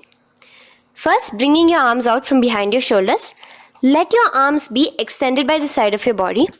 Use the strength of your arms, palms flat on the ground, to push your body, your upper body, your lower body off the mat. And keep your legs straight above you, extended. Move your legs around and around in Viparita Karani. Automatically the Jalandhara Bandha is engaged. Breathing during the Jalandhara Bandha is the Murcha Kumbhaka. Visualize Swamiji in your inner space. The next is Viparita Karani 2. In the same position, just stop the rotational movement of your legs. Visualize Swamiji in your inner space. Now, as we enter into Langalasana, just let your feet from the top rest onto the ground above your head. Interlace your fingers in the Parashu Mudra behind your body. Visualize yourself as a plow in Langalasana, continuing to engage the Jalandhara Bandha. Bhumim karshayet Langalasanam bhavati. Now, in Shaita Paschimottanasana, Bring your hands out from behind your body and hold on to the toes above your head. Keep your legs and hands completely straight. Visualize Paramashiva as Saita Paschimottanasana is one of the 84 different asanas directly revealed by Paramashiva himself. Continue to do the Murcha Kumbhaka, inhaling and exhaling with the Jalandhara Bandha. Clasping your toes now, spread your feet wide apart from each other in Supta Konasana. Visualize Swamiji in your inner space. Bring your feet back together as we enter into Chakrasana. Clasp your ankles, keeping your legs and hands completely straight above your head. Visualize yourself as a chakra, a wheel in Chakorasana. Now slowly rest your back onto the ground. Keep your legs raised up in Supta Prasarita Padangushtasana. Clasp the respective toes in the Prana Mudra with your index and middle fingers and spread your legs out wide apart from each other. Visualizing Swamiji in your inner space, restart to Ujjayi Kumbhaka where you're inhaling and exhaling, making the sound of an ocean.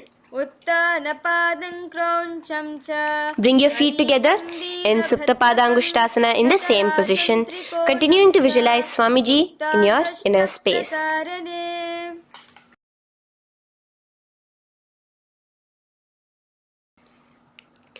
Now, bring your feet, release your feet and bring them into Padmasana. As you lay flat on your back in Matsyasana, hold the opposite elbows over your head, gazing at your nose. Visualize Matsya Avatara, the fish form of Bhagavan Mahavishnu. Now in the same position, put one hand over the other, extended straight above your head. As you visualize Lord Rama in your inner space, continue to gaze at your nose. Now, slowly bring your hands to your hips as we enter into Sarvangasana. Lift your hips and legs up into the sky, crossing your legs in Padmasana. Let your hands support you, your elbows on the floor. Do the Jalandhara Bandha as you gaze at your nose in Sarvangasana. Now, bring your hips back onto the ground in Vrishchikasana.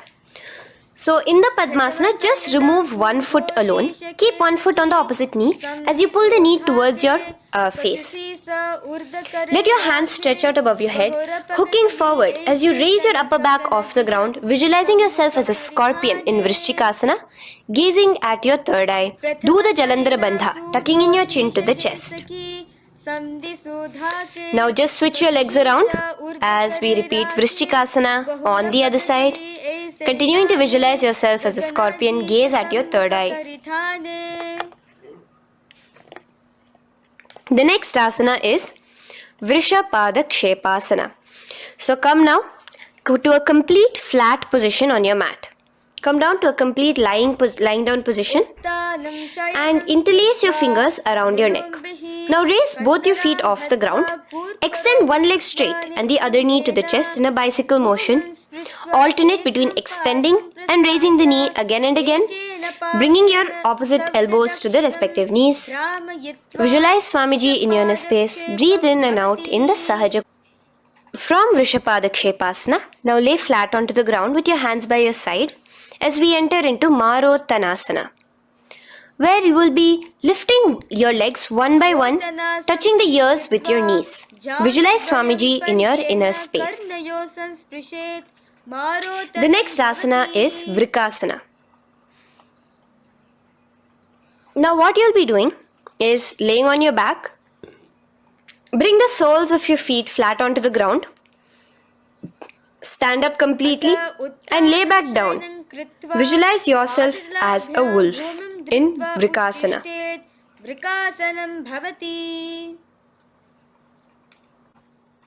Now come back to a seated position as we enter into Luthasana, where you are going to be quickly throwing your legs above your head as you roll over completely, finishing in a prone position. Do this a couple of times. Come forward, roll over. Come forward and roll over again. Visualize Swamiji, the Supreme Pontiff of Hinduism, in your inner space. Now, Take a moment to relax. Lay on your belly with your toes extended in Sarathasana. Keep your hands onto the ground by your shoulders. Now here, contract your lips and make a sound like a flute whistling while inhaling. Visualize yourself as a ratha, as a chariot carrying warriors into battle for dharma on your back. Now from Sarathasana, let us enter into Dehalyullanghanasana. So place your palms on the ground and bring yourself to a plank position. Jump your leg forward and back between your arms, visualizing Swamiji in your inner space. Jump forward now. When your hands and when your legs are between your hands, stand tall. Holding your toes with your hands, walk back and forth. Visualize yourself as a wise 60-year-old elephant in Jatyasana. Now come to a standing position. The next is a beautiful karana, the Lolitika karana. So keep your knees bent, feet pointing outwards again in the Aramandi position. Bend your elbows, keeping your hands at the chest level. Now swiftly move your arms across the body, bringing it back to the center and tilt your head back. Opening your chest up towards the sky, move your head in all the directions. Now stand back straight as we enter into Sarpasana. So stand erect like a rod with your arms by your side, hands touching the thighs. Visualize Devi, Kundalini, raising up and curling upwards around your body in Sarpasana. The next asana is Ushtrasadanasana. Lean forward and down, standing on top of your palms. Begin to move and walk like a camel, visualizing yourself as a camel. In the same position, continuing to walk around, switch your visualization to visualizing yourself as a horse as you start to walk around like a horse in Ashvasana. Now raise up tall as we enter into Kapotanitakasana. Interlace your fingers behind the back, pulling them down towards your calves. Open up your chest. Keep your hands in the Parashamudra. Visualize yourself as a soaring bird diving down in Kapotanitakasana. Now stand tall as we enter into another karana here, the Tala Pushpaputam karana. Bring yourself to the Aramandi with your hands in the Namaskara Mudra. Simultaneously now, open up your palms while raising one heel off the ground, slightly lowering the waist and shoulder of the heel you have raised. Visualize you're offering a bouquet of flowers to Paramashiva as you come back to a standing position and repeat this on the other side. Let's do this a few times, offering flowers to Paramashiva. Now, come to a standing position. Stand straight and bring your hands together in the Namaskara Mudra. Slightly lean forward.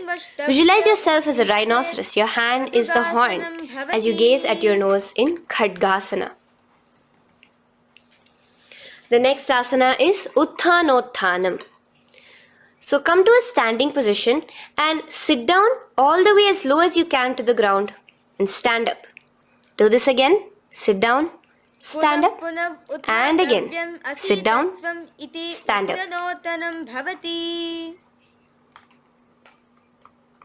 As you gaze at your nose throughout this. The next asana is Musalasana. Now come back to a standing position. Raise your hands above your head. Tall as you jump up and down repeatedly. Visualize yourself as a mace. Jump here in Musalasana. The next asana is Uchirshaka. So come back to a standing position. Pull the sole of one foot towards your belly.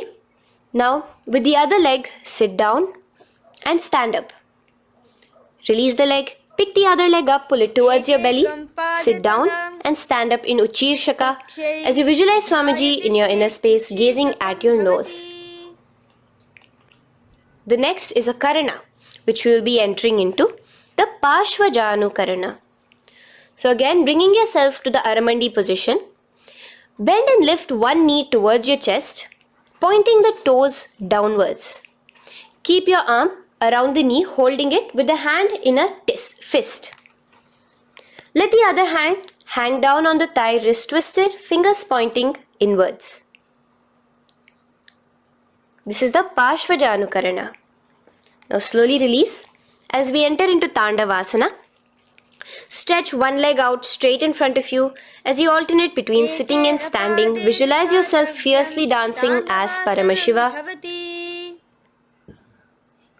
Raise the foot to the inner thigh of the opposite side. As we enter into Brahmanasana, let your hand be resting by the sides. Keep your standing leg erect like a rod. Visualize yourself being blessed by Lord Brahma. Now, you can bring the left foot around the right knee and rotate it, tucking the left toes on the other side of the right calf. Simultaneously, cross your left arm below the right, bring your palms together in the Namaskara Mudra. Visualize yourself as Lord Garuda in Garudasana 3. Now slowly uncross your legs and hands as we enter into Ekapadasana, coming to a standing position. On the right leg, bring your left foot to the opposite thigh with your hands relaxed by the knees. Now take a hold of the raised foot with your hand in the Prana Mudra. Stretch your leg out wide, out to the side, and rotate your body quickly on the standing leg. Visualize yourself as the North Pole star in Dhruvasana. From here now, in the foot which is in your hand, just slowly, once you finish the rotating movement, in Trivikramasana, bring it up towards the back of your neck. Stand as tall as you can and alternate between sitting and standing. Visualize Bhagavan Mahavishnu in your inner space. Now you can take the leg out from behind your neck and stand straight. As we repeat the Parshvajanukarana on the other side, bring your knee up to your chest, clasp your knee in a fist while the other hand comes to the opposite thigh. Hold there for a second and stretch your leg out. In Tandavasana, sit and stand. Visualize yourself fiercely dancing as Paramashiva. Bring the foot to the inner thigh, standing straight like a rod. Get your hands by your sides. Visualize yourself being blessed by Lord Brahma. In Brahmanasana on the other side. Move into Garudasana 3 on the other side as you rotate your leg over, your hand under. Visualize yourself as Lord Garuda. And uncross yourself as we move into Ekapadasana on the other side. Bring your foot to the inner thigh, to the root of the thigh, and stand straight. Clasp your toes, stretch it out as we go into Dhruvasana on the other side. Visualize yourself as a pole star rotating quickly. Come back to a standing position and bring your foot behind your neck. In Trivikramasana, sit and stand. Visualize Vishnu, Bhagavan Mahavishnu in your inner space. Now, stand tall as we do the Samanakha Karana. Stand with your feet close together, toes slightly pointed outwards. Keep both the hands to the side of the body. Take a moment to breathe in and breathe out and relax. Now, slowly relax and from the standing position, slowly bend forward, bringing both your hands underneath your knees. Now once you have squatted down fully, interlace the fingers together in the Parashamudra. Bring that interlaced fingers in front of your navel. In Ghorakanjali Asana, visualize the great sage Goraknatha, the founder of the Natha Yoga Hindu Sampradaya. As you do the Jiva Chala Kumbhaka, engage the Moola Bandha. The next asana is Kanchyasana. So now just slowly unwind your hands from each other, from your navel, and now bring your hands from the opposite side inwards underneath your calves and wrap your hands around your back. Hold them together in the Paramashivoham Mudra. Keep your body, your upper body, upright, visualizing the Supreme Pontiff of Hinduism in your inner space. The next is Bhairu Asana. So slowly unclench your hands and bring them out from underneath your legs. Keep your feet and knees together and in a squatting position, bring your hands behind your back, clasping them together, remaining in the Paramashivoham Mudra. As you gaze at your navel center, visualize Bhagavan Kala Bhairava, the Lord of Time, in your inner space. The next asana is Varahasana.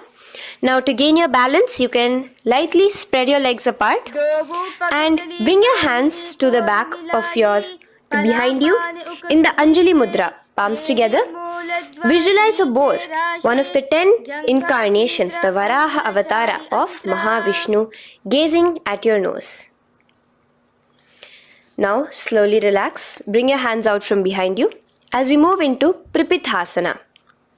With your hands in the Prana Mudra, with your index and middle fingers, clasp the respective big toes and come to a half squatting position where your hips are at your knee level. Visualize Swamiji in your inner space as you do this asana, Pripithasana. Slowly let go of your feet and place your palms flat on the ground in front of you with the fingers wide for balance. We're going to be balancing here in Bakasana. Place your knees on the back of your arms. Focus your eyes on one spot as you raise your feet off the ground, balancing here. Visualize yourself as a crow. The next asana is Shushtanga Kapali Asana. So now come to a kneeling position. So from there itself, you can directly put your head onto the ground, or else come to a kneeling position and place your head onto the ground. Palms spread for support. Raise your body onto your head, bringing your legs into the Padmasana. Gaze at your nose. Visualize Swamiji himself in your inner space. Come down now, uncrossing your legs as you come down. Sit onto your knees, keeping the toes flat. Now, let your heels come outside of the hips. Keep your hands on your knees in Guptasana, sit straight. Keep your gaze on your nose. Visualize you're sitting in the sacred secret seat with Paramashiva and your Guru, Swamiji himself. Now we are going to be kicking up into a handstand. So get ready, place your palms on the ground, fingers wide for support. Do take support of a wall if you need it. And lift your body up straight above your hands. Visualize you are a tree in Vrikshasana 2 with deep roots into the ground. Breathe in and breathe out slowly. In the same position as we move into Shibhu Asana, switch your gaze to the third eye. Hold it there for a few seconds. And relax. Bring your feet back to the ground. Now lay flat onto the ground in a plank position and slowly lower your body towards the ground and push yourself up again. In Matsyasana 2, go down and come up, visualizing yourself as a fish. The next asana is Sarpasana 2. So here you're going to lay prone, completely flat now. You can lower yourself to the ground. Bring your hands to the hips. Extend your legs together and point your toes backwards. Lift your chest up and move left to right. You're moving like a snake while visualizing yourself as a snake in Sarpasana 2. Relax slowly, bringing your chest back to the ground. Now, keep your feet together, pointing backwards. As you bring your elbows onto the ground, rest your upper body on your elbows. Bring your hands together in the Padma Mudra with your little fingers and thumbs together and rest your chin on your hands. Niralambanasana, where feeling yourself completely supported, knowing that Swamiji is there in your life. Now, slowly relax, place your palms on the ground beside your chest and push yourself up, your hands straight up completely. As you bend your knees, bringing your feet to touch the top of your head. Lean your neck back, touching your head with your tip of your toes. See yourself, visualize yourself as an umbrella, protecting your Guru from the sun's rays in Chhatrasana. Slowly relax, you can bring your feet down. As we move into Vajrasana, just push your body back and sit on top of your knees, with the heels flat on the ground. Now stretch your arms in front of you with the palms facing downwards. Place your forehead on the mat. Visualize you are the weapon of Indra, the Vajra, symbolizing indestructibility as you gaze at your nose. As we enter into Meshasana, raise yourself into the same Gajasana position on your hands and legs with your hips pointed upwards and alternate striking the ground with the opposite hands. Experience yourself, visualize yourself as a powerful ram as you alternate striking the ground in Meshasana. Now stop striking the ground, bring your palms down again. As we move into Ajasana, kick your legs off the ground and lower your forehead to the mat. Let's do it again. Kick your legs off the mat. Lower your forehead to the ground. You are unborn, existing for all of eternity in Ajasana. Now, come to a seated position as we move into Dhanantara Asana. Sit on your heel with your legs together. Pull your toes underneath you. As you bring your hands top of the knees, gaze at your nose, visualize Swamiji in your inner space. Here, do the Ujjayi Pranayama, inhaling and exhaling like an ocean, Dhanantara Asana. From Dhanantara Asana, now interlace your fingers in front of you and then behind you. Stretch your arms towards all the sides, backwards, forwards. Giving a massage to the various different joints and muscles in your body. Lean forward, get up again. Continuing to visualize Swamiji in your inner space. Relax your hands and now take your respective heels and point them outwards, outside the side of your hips. Keep your hands on your knees, with your thighs and knees resting on the ground, spine straight. Visualize yourself as Lord Garuda in Garudasana 4. You have Mahavishnu and Mahalakshmi on your back as you are flying. The next asana is Ananda Mandirasana. Now you can continue to remain in the same position. You can bring your feet pointing inwards. Use your hands to clasp underneath your ankle. Make sure your knees are spread out wide. Gaze at the third eye. Visualize residing in the blissful space of a temple. You are in a temple in Ananda Mandirasana. Now, as we move into Mandukasana, keep your knees wide and sit on top of your ankles. Your hands underneath your knees. Gaze to your nose. Visualize yourself as a frog. Suck in your stomach in the Uddiyana Bandha and remember to do the Manduki Mudra, your frog-like tongue, catching the nectar dripping from the Sahasrara Chakra in Mandukasana 2. Now, as we move into Narasimhasana, tuck your toes in and sit on top of the heels.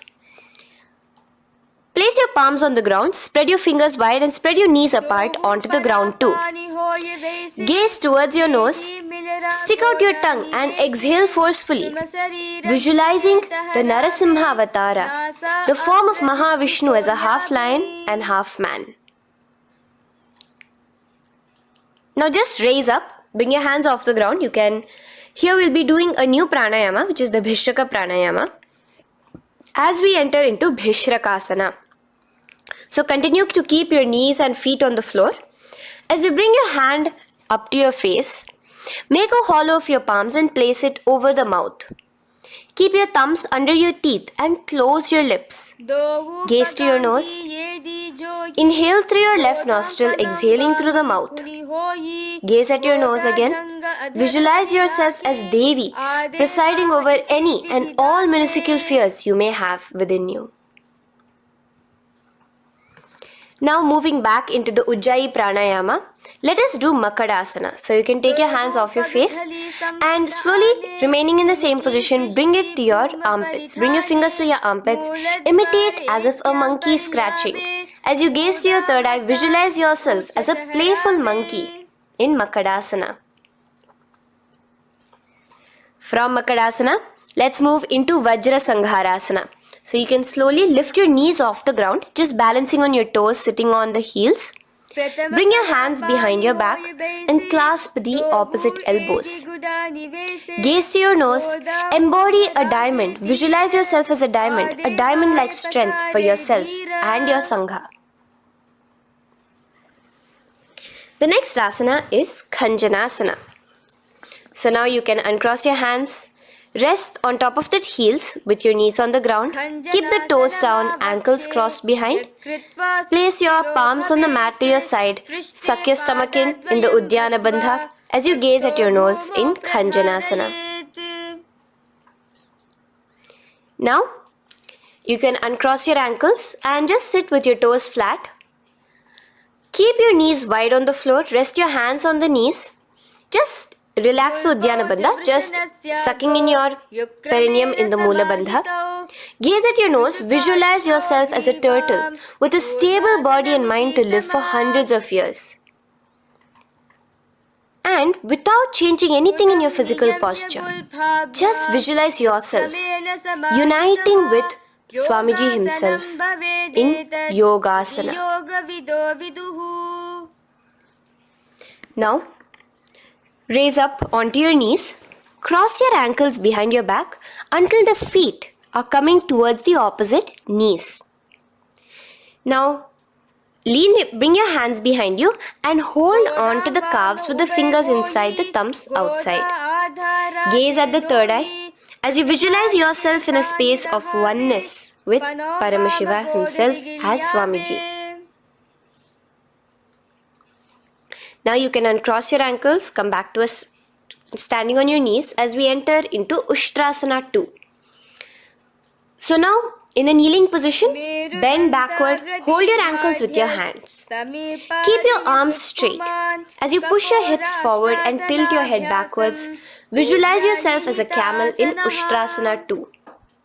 Slowly, in the same position, lower yourself onto your back in Jatyasana 2. As you are lowering yourself, experience yourself as a blooming lotus. Bring your head, the back of your head onto the mat. Gaze to your nose. Now, let's move into Viratasana. So, try your best to do this without the support of your hands, but you can use your hand support if needed as you raise up from Jatyasana and back down. Raise up and go back down as you gaze at your nose. Raise up and go back down. Visualize Swamiji in your inner space. Now from Viratasana, raise your hips up higher, bringing your forearms onto the mat behind you in a short back bend posture. Hold the back of your heels in Kapotasana. Visualize yourself as a beautiful dove, a Kapota, in your inner. As we move on from Kapotasana into Varasana. So stand upright on your knees with the toes tucked. Hold your arms with the opposite hands. Gaze at your nose. This is the boon fulfilling posture. Visualize your boon becoming a reality directly from Paramashiva himself in Varasana. Now, keeping your knees together, toes tucked, just lean forward, bringing your head onto the mat. Holding your head with your hands. Visualize yourself as a boar, as the Varaha avatar of Bhagavan Mahavishnu in Varaha Asana 2. Now, just kick your legs off the ground as we enter into Mundasana. Raise yourself up into a headstand posture, visualizing yourself as a lopped tree. Gaze at your nose. Breathe in and out in the Sahaja Kumbhaka. Slowly come down now, relax. Come to a kneeling posture. Sit on your heels.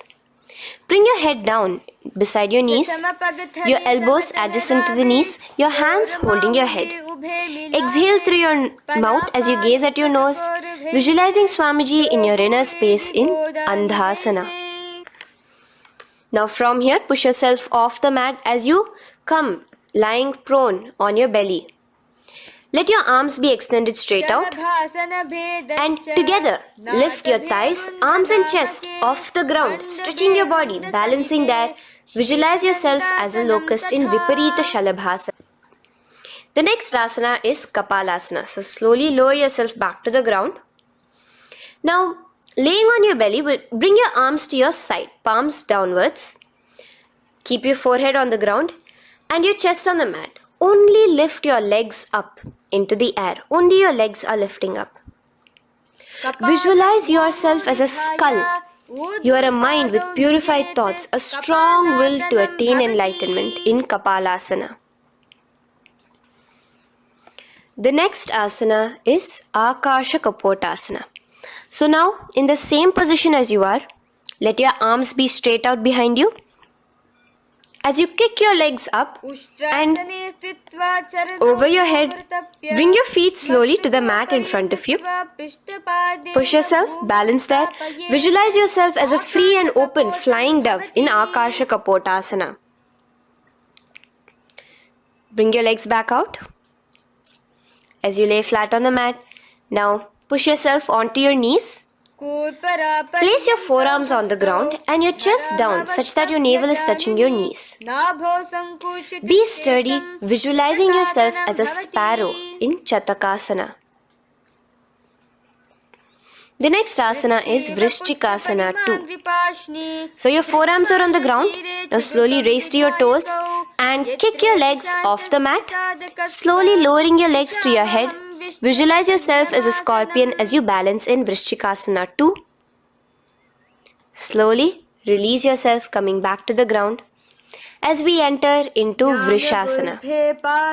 Sit down on top of your right heel and let your left foot remain outside of the hip, the ankle to the side. Place your hands on the mat, visualizing yourself as a bull in Vrishasana. Now, bring both your knees underneath you, sit on both your heels, cross your left leg over top of the right lightly, and in Lolasana, push yourself off the ground. Your knees are off the ground, you're just balancing on your hand above the mat. Visualize Swamiji in your inner space. Lower down now. Bring the left foot now outside. Bring the right foot out and sit on your left heel now. As we do Vrishasana on the other side, visualize yourself as a bull. From here, let us get into a very powerful asana, Balagunasana. So, place your left toes on the ground, sit on the heel of your left foot. Place the right foot flat with the knees raised towards your chest. Maintain your palms on the respective knees. Be upright. Visualize Balagunahai, one of the 84 siddhas in your inner space in Balagunasana. Now come to a squatting position. Let your feet be flat as you bring your elbows under your thighs and calves, wrapping it around your shins. Hold on to your ankles from the outside in Grahasana, visualizing yourself as an entire planet. Now, you can unwrap yourself as you sit on top of the opposite heel in Balagunasana on the other side. Maintain your palms on the respective knees. Visualize Balagunahai, one of the 84 siddhas in your inner space. Now, sit upon both the toes with the heels up and knees off the mat, knees pointing forward. Now, keep your hands downwards on the respective knees. Keep your spine upright as you visualize Swamiji in your inner space in Utkatasana.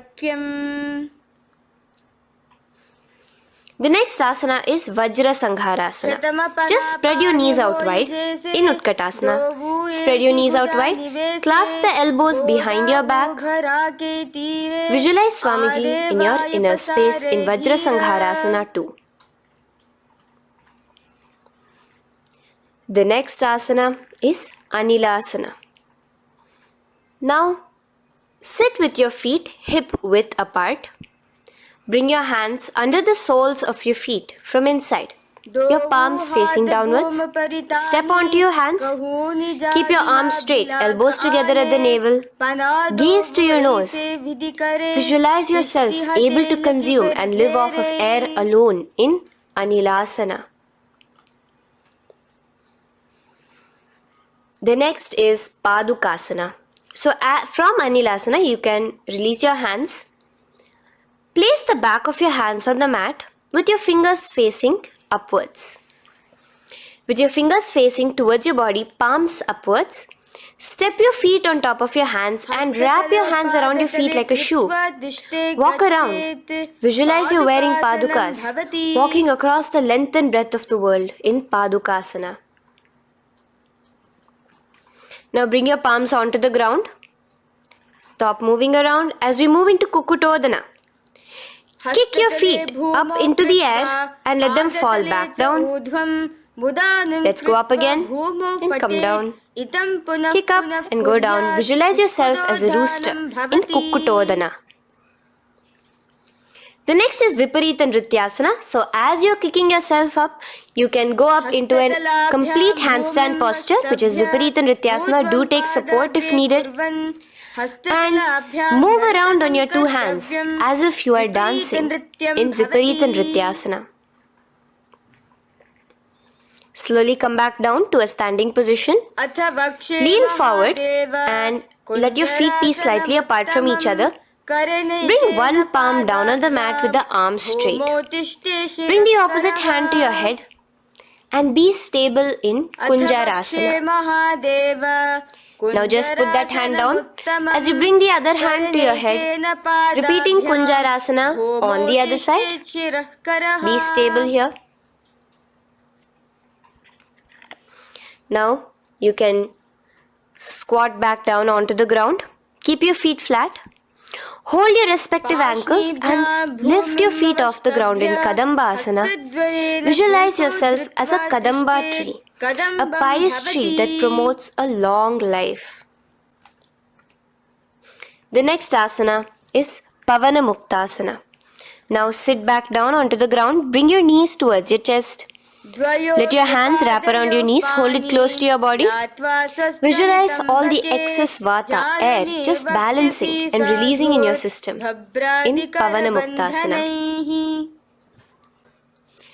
Now, let us move into Chakorasana. So first stretch your legs out in front of you. Bring one leg behind your head. Now place both hands on the ground and lift your body off the ground while lifting the other leg too, up straight. Visualize yourself as a powerful source of energy. Gaze at your third eye in Chakorasana. Slowly relax back down. Now hold your left toes with the left hand, index and middle fingers. Pull the foot to the left ear. We are entering into Dhanurasana 2. Extend your right leg out, keeping straight. Hold the big toe with your right hand. Visualize yourself as a bow in Dhanurasana 2. The next is Ashtavakrasana. So lift your left leg over top of the left shoulder. After releasing your hands, bring the right foot across and hook it on top of the left foot. Lean forward and down. Keep your palms onto the ground. Extend your legs out to the left. Lift your head up and chest. You're completely balancing only on your hands as you visualize yourself as a flying crane in Ashtavakrasana. Now slowly relax down. From here, bring your right foot to the left thigh and your left foot flat onto the ground. Knees raised up. Have your left shoulder underneath the respective leg and place your hands flat on the ground. Gaze towards your third eye. Visualize you are immortal, able to exist solely from prana alone in Pranasana.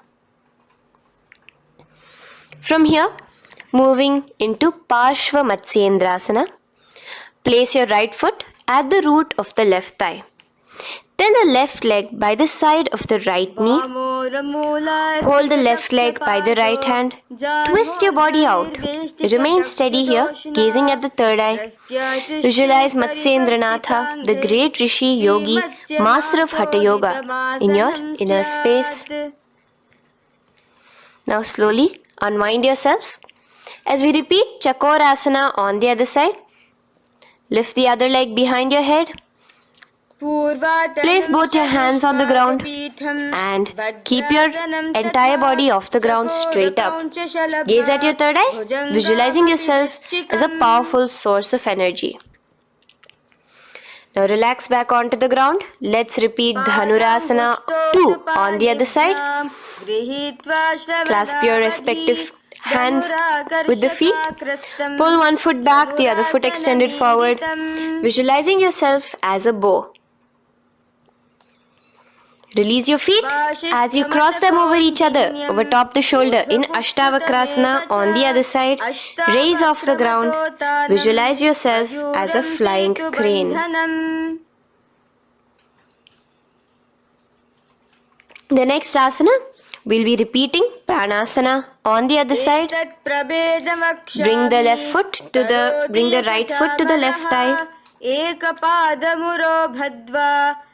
Bring your hands onto the ground with the knee raised. Gaze at your third eye, visualizing yourself able to live off just prana, just air alone. And relax as we do Parshvamatsendrasana on the other side. Twist yourself, visualizing Matsyendranatha, gaze towards your third eye.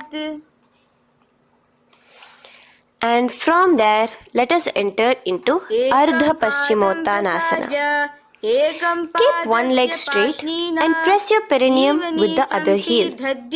Bring your chest forward and down.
Paramashivoham Om Nityananda Paramashivoham Om Nityananda Paramashivoham Om Nityananda Paramashivoham Om Nityananda Paramashivoham Om Nityananda Paramashivoham Om Nityananda Paramashivoham Om Nityananda Paramashivoham Om Nityananda Paramashivoham Om Nityananda Paramashivoham Om Nityananda Paramashivoham Mahamahavagya, spiritual lullaby for samadhi, and Suprabhatam, wake up call, wake up song for Paramashiva. This Mahamahavagya is spiritual lullaby for you to fall into samadhi. Suprabhatam, wake up song for Paramashiva to wake up in you. Just remember this one powerful cognition. This Mahamahavagya puts me in samadhi. This is spiritual lullaby for samadhi, and Suprabhatam, wake up song for Paramashiva in me, for Paramashiva to manifest. With this one spiritual powerful cognition, chant this Mahamahavagya.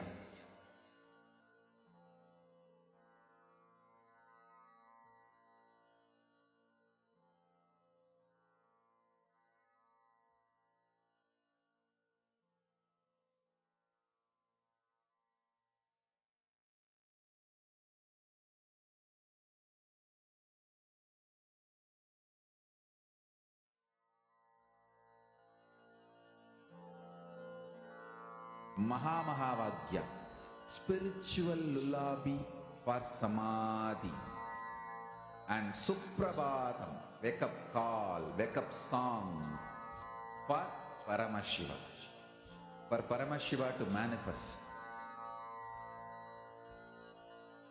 With this one spiritual powerful cognition, chant this Mahamahavagya. Om Nityananda Paramashivoham Om Nityananda. The Natha Yoga Hindu order. Now release the Jalandhara Bandha.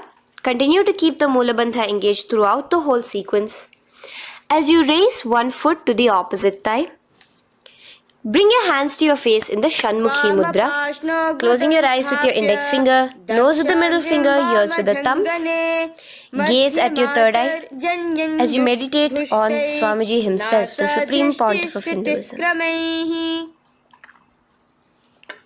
Now release the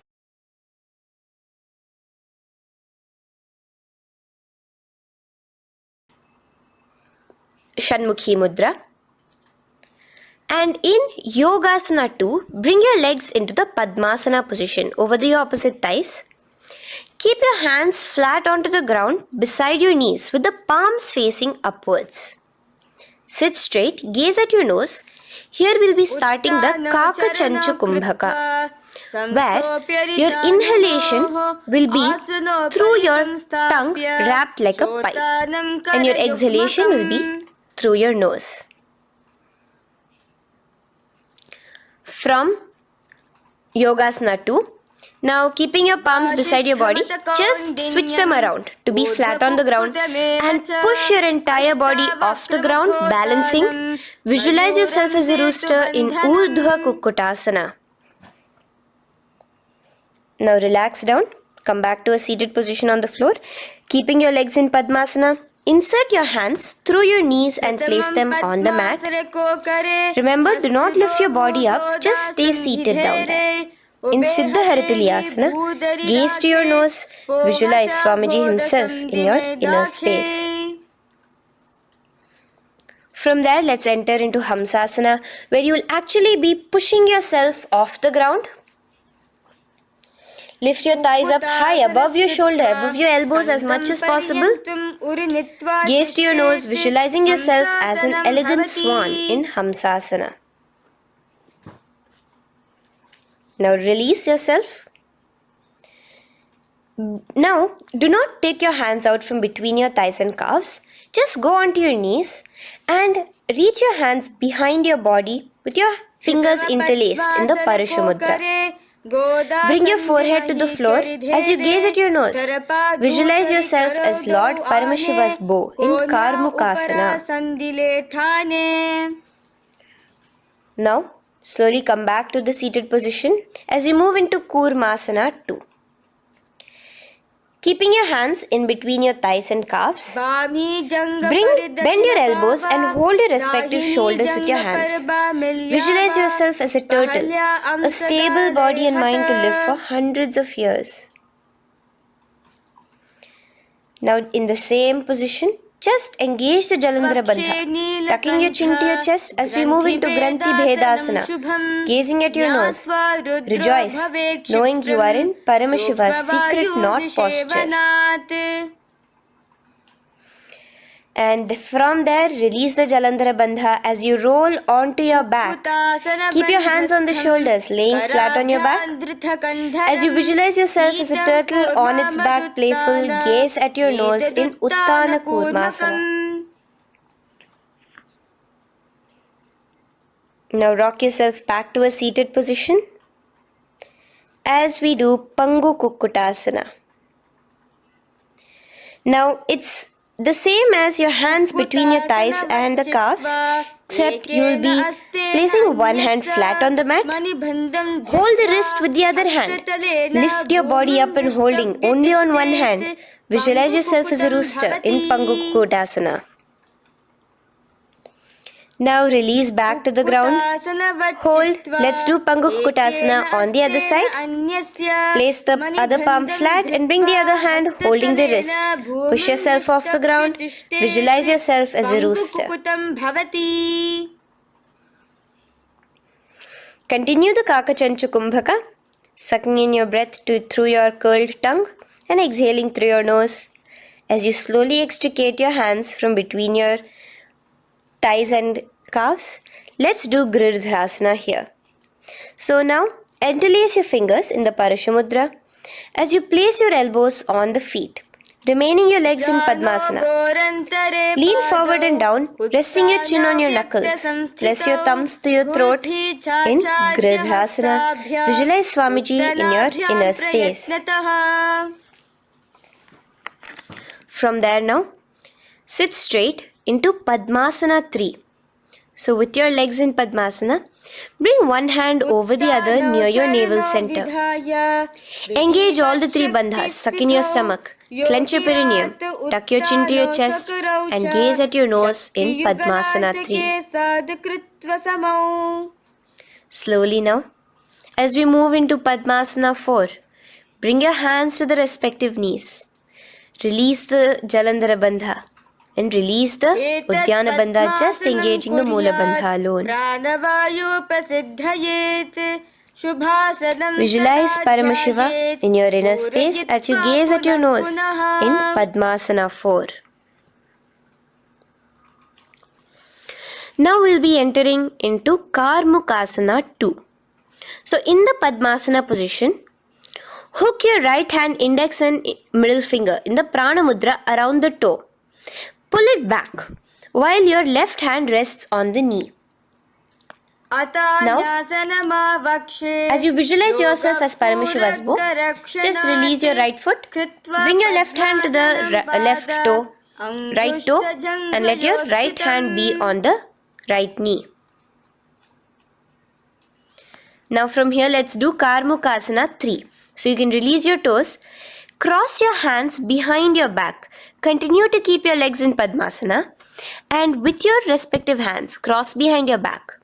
Hold on to the toes in the Prana Mudra. Engage all the 3 bandhas. Suck in your stomach. Clench your perineum. Tuck your chin to your chest. Visualize yourself as Paramashiva's bow in Karmukasana 3.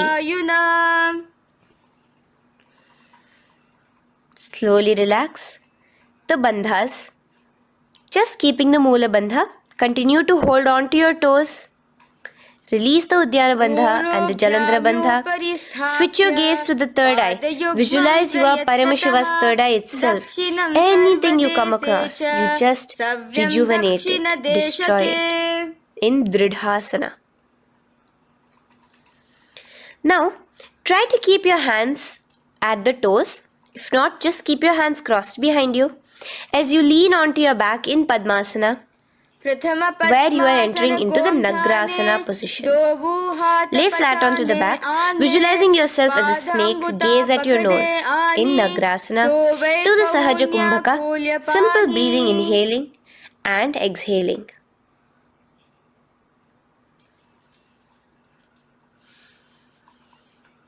Now bring your knees to your chest. Let your hands wrap around your knees.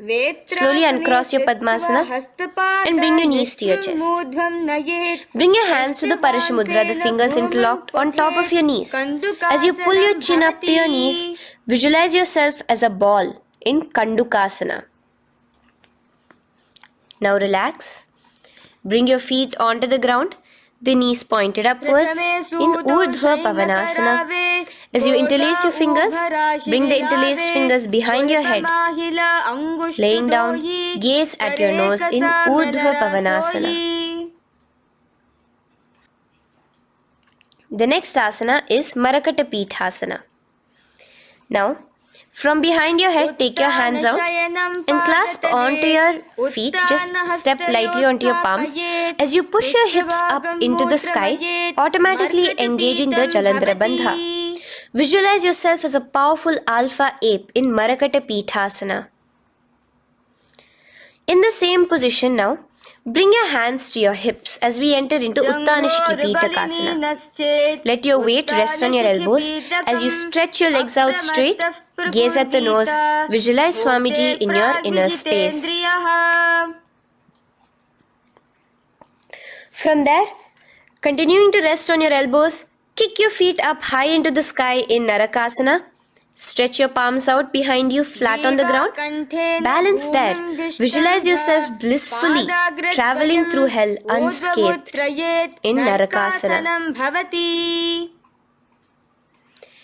Bring your hands to your hips now as we move into Tiryanaukasana. Angling your legs down at an angle, visualize yourself as a boat crossing the ocean of samsara in Tiryanaukasana. Now from there, come back straight as we enter into Dhwajasana. Keep your legs up high above your body, your hands stretched out down behind you. As you push yourself up, visualize where Kailasa's flag respected across all nations in Dhwajasana. Hold there for a few seconds. And relax now. Flat onto the ground. Palms slightly away from your body. Do not move at all in Mritasana.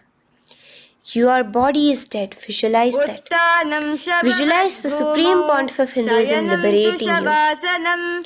Let your awareness travel to all the parts of your body in the Shakti Chalan Mudra as we do Mritasana.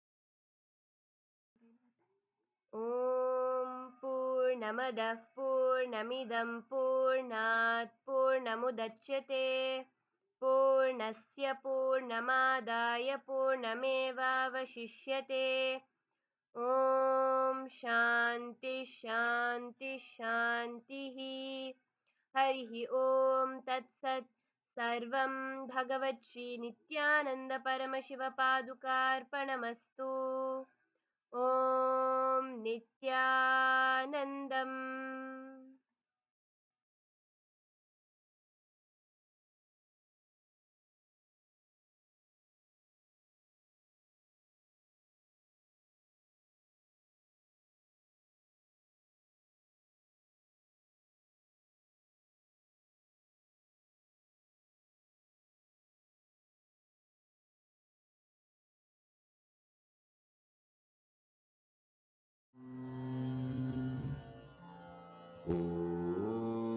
Nityanandam Paramasukadam Kevalam Jnanamurtim Dvandvatitam Gagana Sadrisham Tattvamasyadiraksham Ekam Nityam Vimalamachalam Sarvadi Sakshibhutam Bhavaतीतं त्रिगुणरहितं सद्गुरुं तं Namami.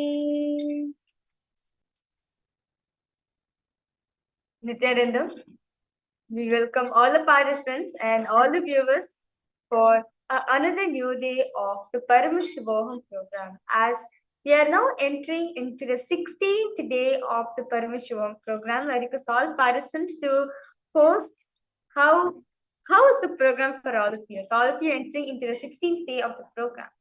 Definitely some shifts, something change, some transformation would have happened in your life. Some breakthroughs would naturally have manifested for all of you. So request all participants now to also post how was the Nityanda Yoga for all of you. Did all of you enjoy the Nityanda Yoga? If you have any further questions on doing the asanas, because all participants do feel free to post in the chat section, as Swamiji has designed this whole program in such a way that you experience the super consciousness. You experience the breakthrough. You are actually experiencing Paramashivoham in your life. So that is why very beautifully Swamiji has designed. First is going to be the Nityanda Yoga, followed with the power manifestation, followed by with the sessions of the day, where you listen to Swamiji's satsang, followed by internalization exercise, which help us to cognize the truth and how to implement it in our life, followed with the power manifestation sessions throughout the whole day, and then preparing our whole day for the darshan and receiving the ultimate darshan and gift from Swamiji. I request all participants to post your understandings on why we do Nityanda Yoga right after. Why do we do Nityanda Yoga first thing in the morning? And as very beautifully we have learned that yoga is you experiencing communion with the divine. As very beautifully all of us learned yesterday, that Tantra is a conscious-centric lineage, conscious-centric sampradaya, which nothing but experiencing highest communion with the divine. As Swamiji says very beautifully, that our Mooladhara Chakra, the fourth petal, represents our oneness. We are experiencing communion with the divine. So, understand, in Nityanda Yoga, we are having a communion with the divine. It is a tantra. It is a technique beautifully given by Paramashiva to experience communion not just with yourself, but to experience communion with the divine. Understand? In yoga, all the participants, you are going beyond your body and mind, where you're only allowing that oneness space to enter into you. This is why Swamiji says very beautifully, when you're connecting with the divine, it matters a lot what kind of visualizations which you're holding, the kind of repetitions which you're doing in your inner space. All this matters a lot as it directly enters into a very system.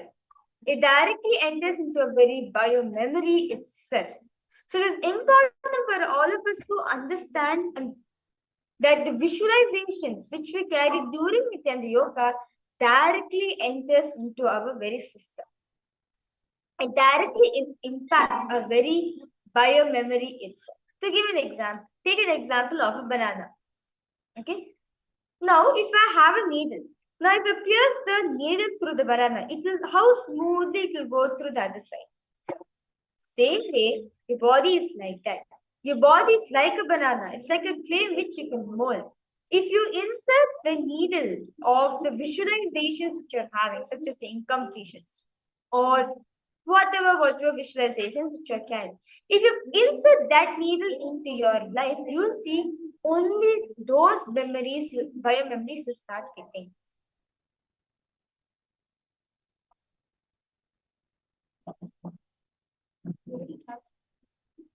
All participants understanding?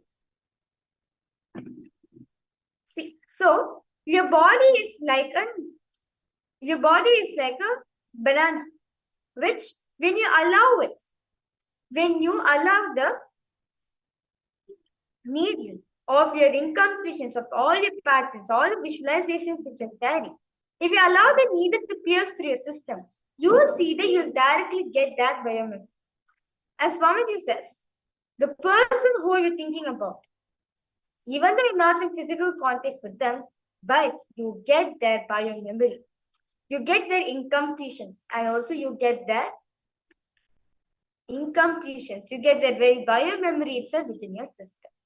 So as Nityanda Yoga, understand, your Swamiji says Nityanda Yoga is a very important, it's a very sensitive thing which all of us are practicing. So it's important for all of us to do the visualizations and japas. But the visualization, Swamiji says the power of visualization is so powerful, it actually manifests as a reality. For example, when you are doing the Mandukasana, it is expected for you, all of you, to visualize yourself as a frog. Understand, you imbibe the qualities of a frog. If in Gajasana, if you visualizing yourself as an elephant, you get the strength like an elephant. If you are in Ashwasana, if you're visualizing like a horse, you get the biomemory of a horse, how a horse runs faster.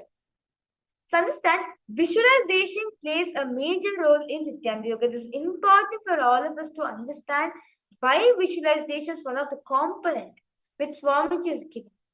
And also the mantras, the chanting of the pramanas, and also the japas, the repetition within your throat center is also important role. When you are chanting the Mahavakyas, when you are chanting the japas, the sacred repetition, you will see that the sound which is created by the japas, understand, all these japas are beautifully given in the Hinduism, the Vedic text, that just by repeating this, intense energy gets into your system. You will see a lot of healing energy enters into you. And since this japas, these repetitions of the sacred syllables contain such high frequency, high voltage of energy, your body also gets that. Your body is infused with lots of high energy, which helps you to manifest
Understand? So I request all the participants.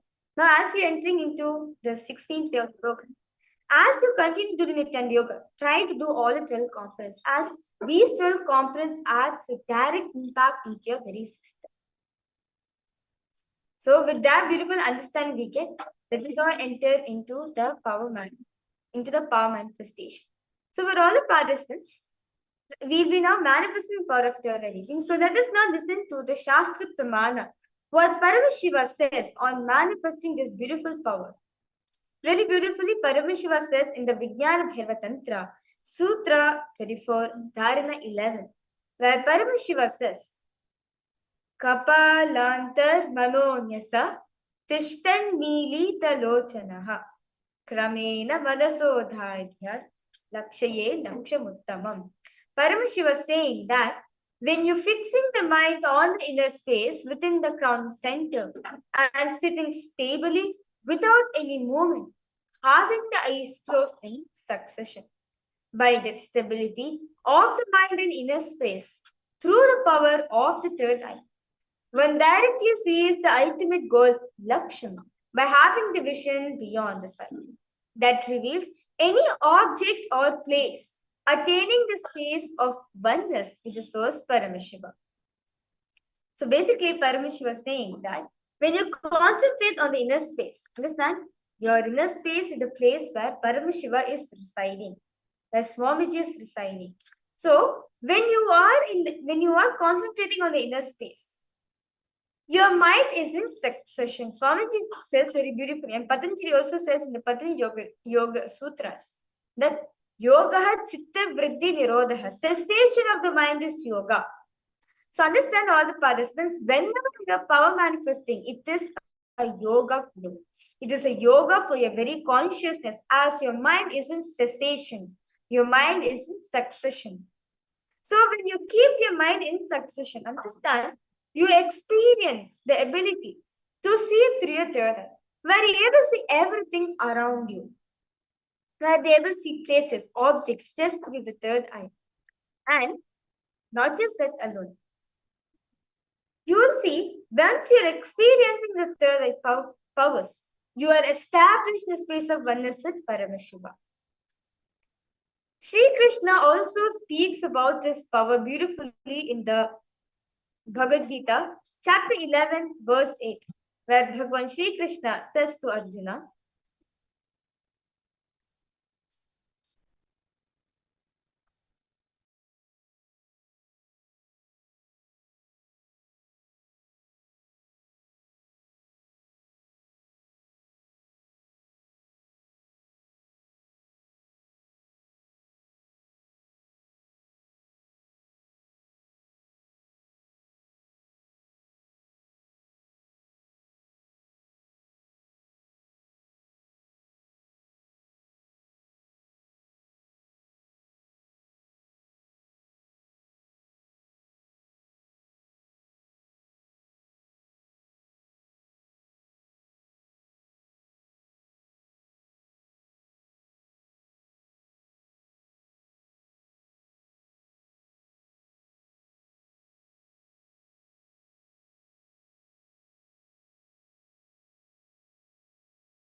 Jennifer or Panchana, sorry for the interruption.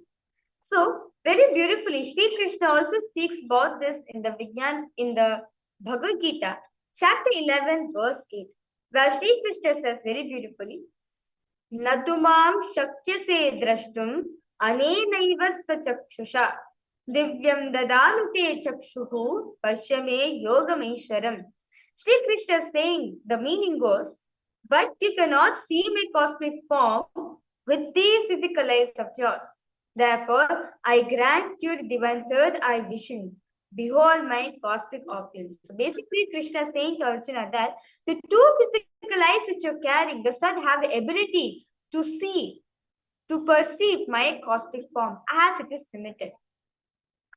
Therefore, I initiate you in the power of third eye. The Divya Chakshu, Divyam Dadamite Chakshu means what? I'm initiating the third eye. Let me give you the Divya Chakshu, third eye, so, which has the ability to see my cosmic form as it is limitless, as it is without any bound. So, understand in the 11th chapter of the Bhagavad Gita, which is called the Vishwarupa Darshana Yoga. In that chapter, Arjuna sees Krishna through his third eye, as the whole 11th chapter, the whole description of Sri Krishna's cosmic form as this narrated by Arjuna, as he sees Sri Krishna through his third eye. Very beautifully, in Swamiji's own life also the same thing happened. When Swamiji says very beautifully, I was at the age of 12, I was sitting in the Koran hillock called the Pavlak Kundra. At the time, Swamiji was sitting and seeking, contemplating on various truths of what is pain, why do you experience pain. In the deep seeking itself, Swamiji was experienced everything around him. He was able to see everything around him, above him. The whole 360-degree visions, 10 directions, everything Swamiji was able to see. Not just that, Swamiji was able to feel everything as him. Swamiji says very beautifully, the skin of the stone on which he was sitting and the skin of this body both carried him equally. In both, Swamiji felt his presence. Whether the setting sun or the rising moon or the temple tower or the Arunachala hill, the plants, shrubs, bushes, everything Swamiji is able to see and feel as part of him. Swamiji says, the idea that something was inside of me and outside of me broke, as there was nothing outside of me, as everything was part of me. I could feel everything around me. And Swamiji says that first was able to see the whole 360-degree visions. And the next moment, Swamiji realized not just was able to see, was able to feel all of that as him. With that beautiful understanding we get from the Pramanas. From Swamiji's own life, how Swamiji manifested this power. Let us now enter into the power manifestation. So request all participants now to settle down. We will now starting the power manifestation. Request all of you now to close your eyes. Tie your eyes with the eye band.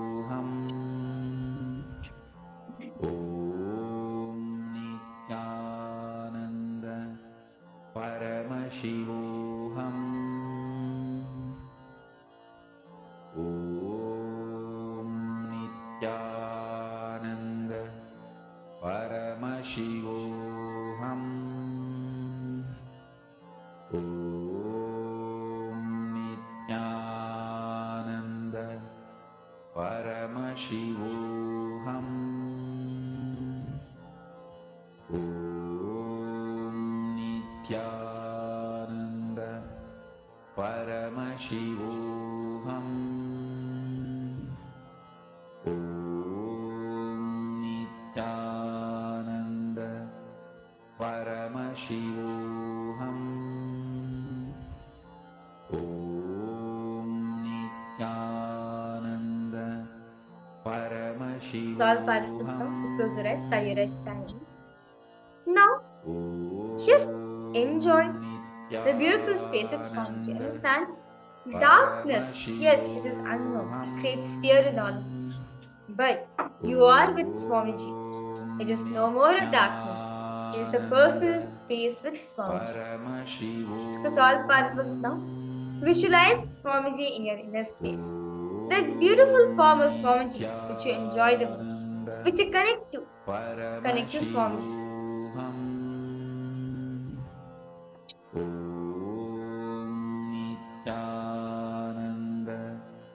Paramashivoham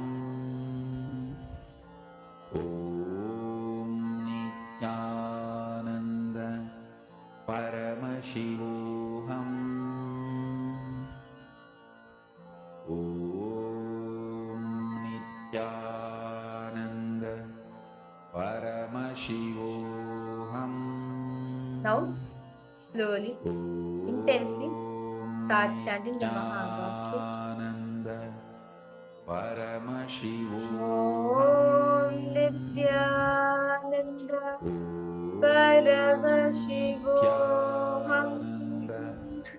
Paramashivoham Om Nityananda Paramashivoham Om Nityananda Paramashivoham. Now, for all participants, a picture is being projected. Just ask Swamiji to reveal what is the picture which has been projected.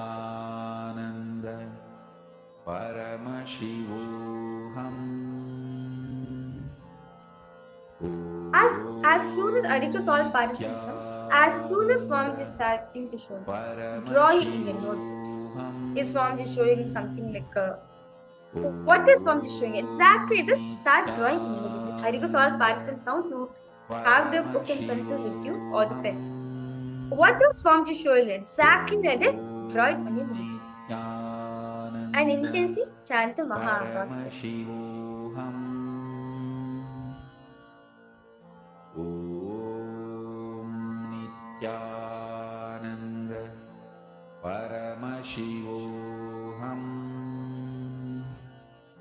Om Nityananda Paramashivoham. Paramashivoham. Om Nityananda Paramashivoham. Om Nityananda Paramashivoham. Om Nityananda Paramashivoham. Om Nityananda Paramashivoham. Om Nityananda Paramashivoham. Om Nityananda Paramashivoham. Om Nityananda Paramashivoham. Om Nityananda Paramashivoham. Om Nityananda Paramashivoham. Om Nityananda Paramashivoham. Om Nityananda Paramashivoham.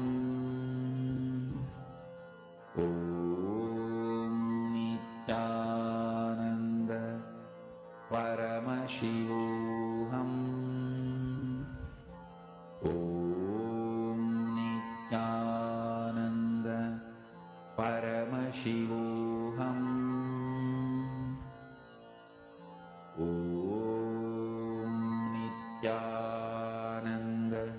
Paramashivoham. Om Nityananda Paramashivoham. Om Nityananda Paramashivoham. Om Nityananda Paramashivoham. Om Nityananda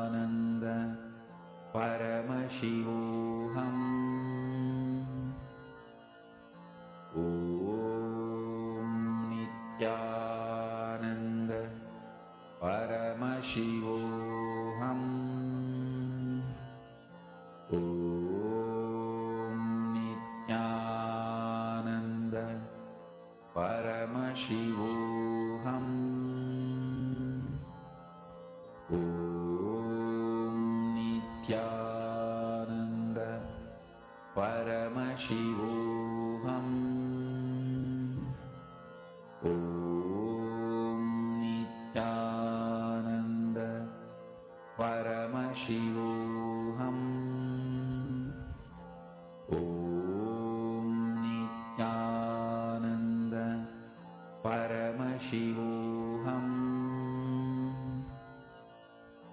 Om Nityananda Paramashivoham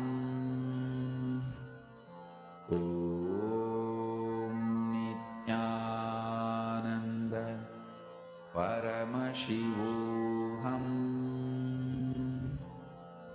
Om Nityananda Paramashivoham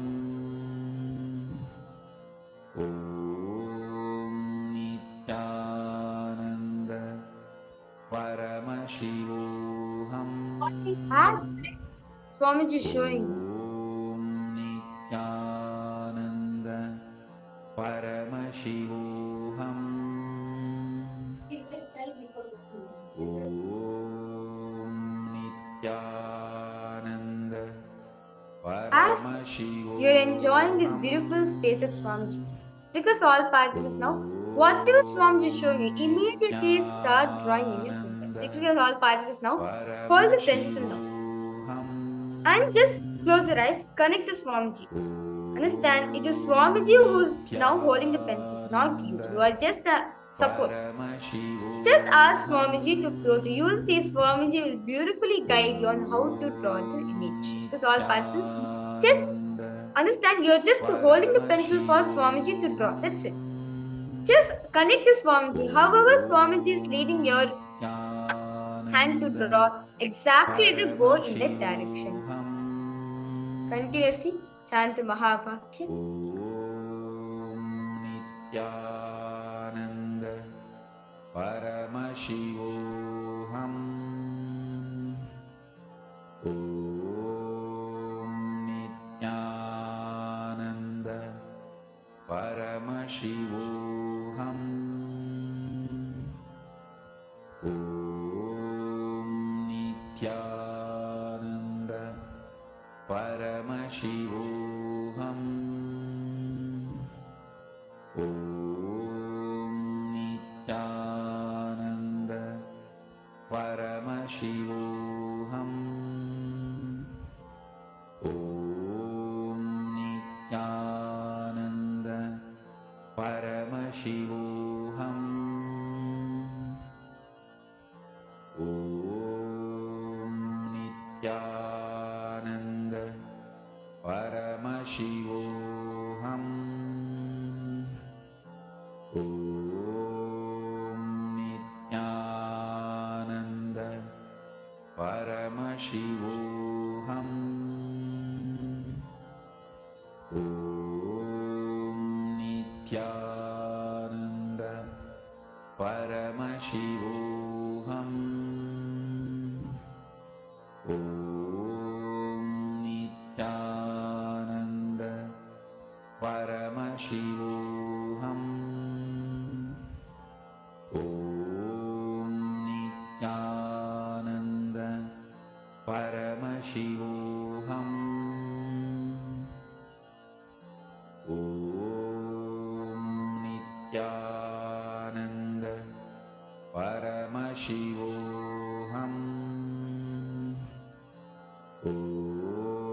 Om Nityananda Paramashivoham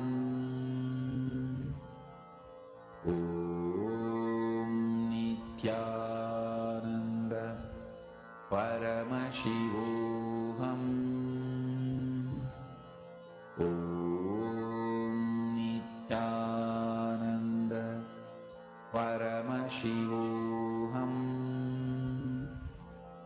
Om Nityananda Paramashivoham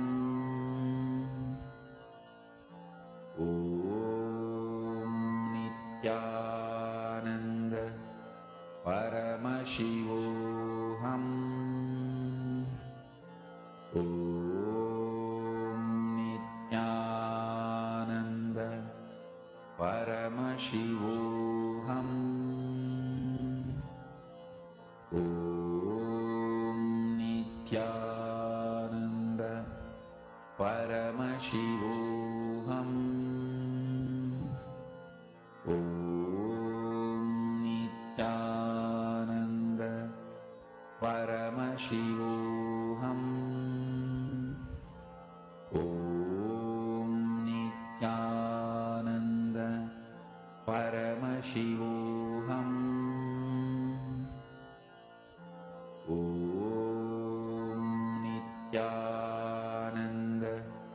Paramashivoham Om Nityananda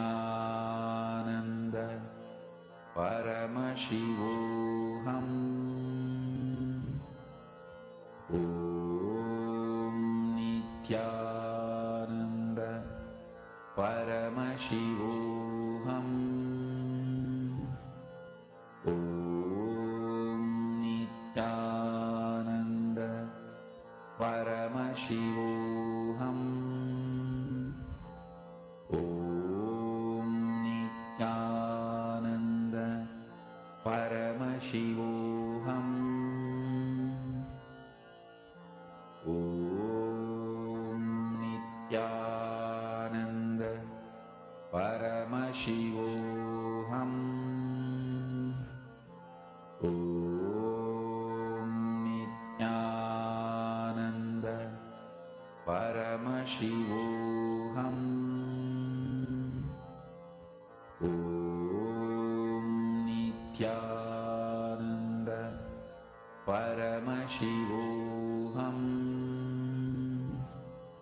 Om Nityananda Paramashivoham Om Nityananda Paramashivoham Om Nityananda Paramashivoham Om Nityananda Paramashivoham Mahamahavagya, spiritual lullaby for samadhi, and Suprabhatam, wake up call, wake up song for Paramashiva. This Mahamahavagya is spiritual lullaby for you to fall into samadhi. Suprabhatam, wake up song for Paramashiva to wake up in you. Just remember this one powerful cognition. This Mahamahavagya puts me in samadhi.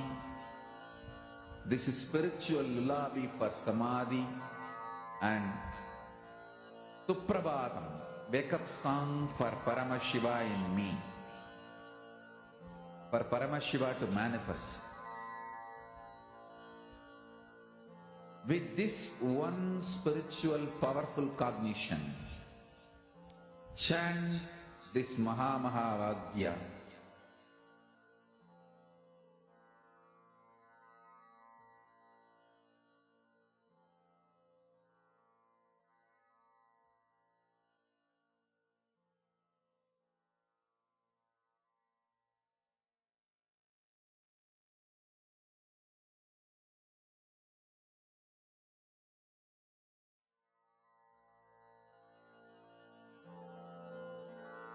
Mahamahavagya, spiritual lullaby for samadhi, and Suprabhatam, wake up call, wake up song for Paramashiva, for Paramashiva to manifest. With this one spiritual powerful cognition, chant this Mahamahavagya. Om Nityananda Paramashivoham Om Nityananda Paramashivoham Om Nityananda Paramashivoham Om Nityananda Paramashivoham. Slowly. Please open your eyes. Because all participants now, please open your eyes. Paramashivoham. Now request all parties now to post what exactly you draw in your paper. See, understand what all of you did right now. See, Swamiji is the artist. You are just the hand for him. You are just holding the pencil for him to draw. That's it. So request all participants exactly what you drew in the paper, post it in the chat section. Whether you're able to see colors also, or whether you're able to see, like for example, you're able to see an outline of Paramashivoham, you're able to see an outline of a stone, or anything, whatever it is Swami is showing you. Because all participants now post it in the chat section. Ma Pascal, Ma Elizabeth Crown, Ma Ramani Ma, because all participants now to go ahead and post.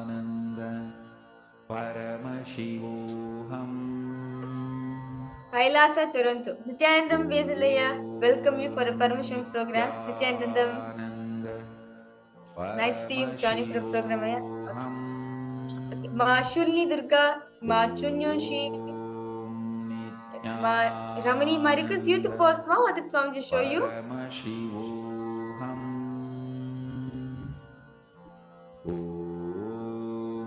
Ma Yolana Catherine. Ma Mahasadashiva Priya.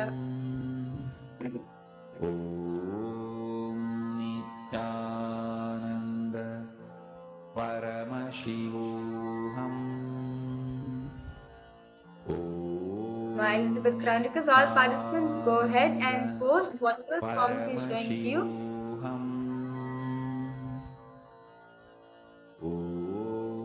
That's fine. Whatever Swamiji is showing you just post it.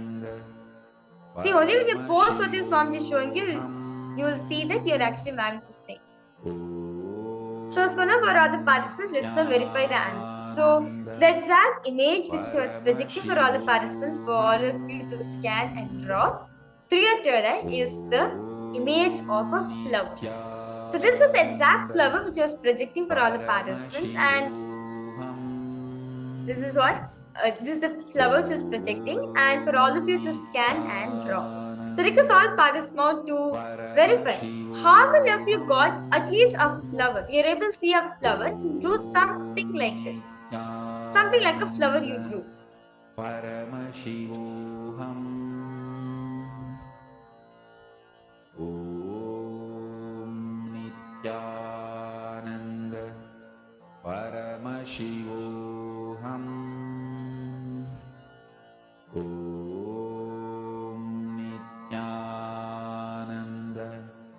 Paramashivoham. Anyone? Okay, because all participants now just start verifying. See, even if you're able to see colors, or even if you are able to see the flower, it's just a drawing of flower, that is also counted as a manifestation. Paramashivoham.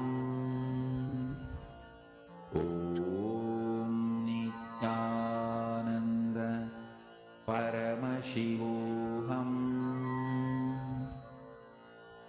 Om Nityananda. Paramashivoham. Om Nityananda. Paramashivoham. So for all the participants, with that beautiful power manifestation we had, let us now enter into the today's program. Today, for all the participants, for all the Paramashivoham Level 3 programs, and for all rest of the participants, today all of you will be entering into a very beautiful session. But today, all the participants, all of you are going to be receiving the darshan of Bhagavan Dikshadana Murti, who symbolizes Tyaga, renunciation. See, Swamiji says very beautifully that renunciation means what? What is exactly renunciation? Renouncing without the idea that you are renouncing is renunciation. And renunciation, Tyaga, is the caliber, is the veiler of a sannyasi. So understand, Swamiji says, Tyaga is the biggest thing you can ever acquire in your life. As Tyaga is it's a power, it's a very energy. If you give up out of powerfulness, you see cosmos showers you 10 times more. So as we're going to be listening, as we're going to be receiving darshan of Bhagavan Bhikshadhara Murti, he symbolizes the ultimate Tyaga in life. So in today's the first session for all the participants, you'll be understanding secrets of Tapoloka. As Swamiji says, Tapoloka is a place where the ultimate last surrender you do. Where before you get enlightenment, the last surrender you do, the last surrender you go through, the last renunciation you go through for experiencing enlightenment, where you're giving up everything. After giving up everything, giving up on yourself to experience the ultimate. That one decision immediately takes you to Tapoloka. As Tapoloka is the space of rishis, where they experience, in the constant space of renunciation and experience in the space of enlightenment itself. So for all the participants during the first session, you will be understanding deeper secrets of Tapoloka directly from Swamiji. Paramashivoham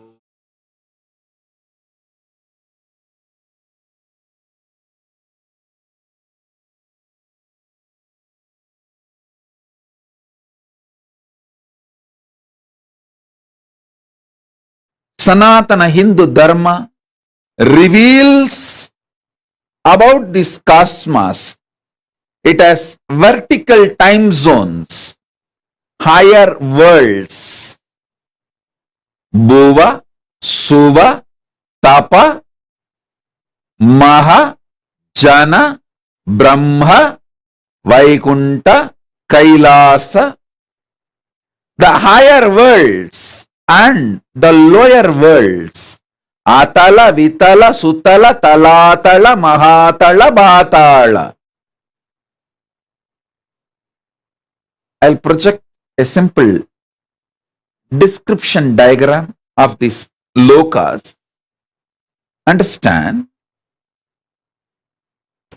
Sanatana Hindu Dharma, the Hinduism, reveals about the cosmos, the higher planes, vertical time zones, and the lower planes, both.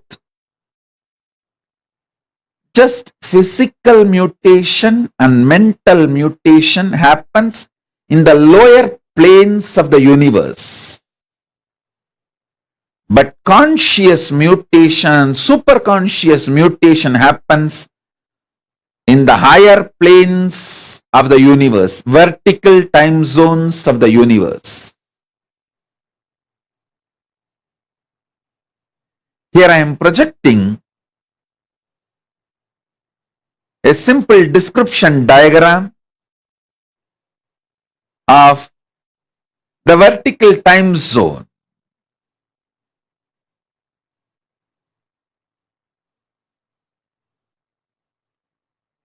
So understand,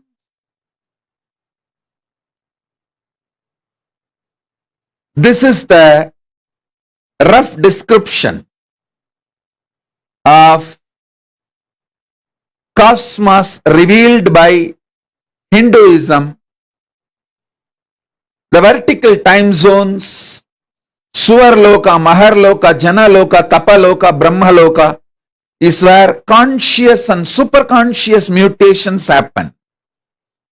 The lower worlds, Atala, Vitala, Sutala, Talatala, Mahatala, Bhatala, Rasatala, in these worlds, just physical and mental mutations happen. So understand, this Brahmanda, cosmos, is focused on giving superconscious mutation to all beings and ultimate oneness, Paramadvaita Anubhuti. Understand the principles of these four forces: gravitational force, Tapoloka, electromagnetic force of Tapoloka, strong nuclear force of Tapoloka, weak nuclear force of Tapoloka. I will actually make a clear theory and present it to you guys. Just like Newton's theory.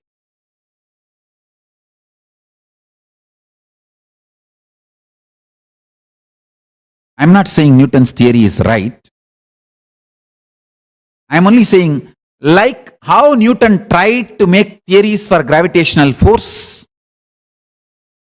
I'll make a clear theory and principle for the gravitational force of Tapoloka.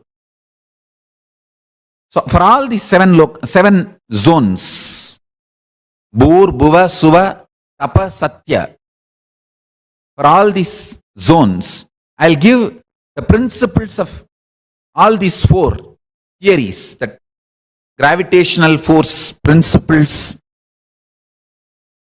electromagnetic force principles, strong nuclear force principles, weak nuclear force principles. If you understand these four principles of different loka, Suvarloka, Tapoloka, Satyaloka, you yourself will align your lifestyle to those higher space zones. Because who wants to go to Naraka? Everyone wants the higher zones.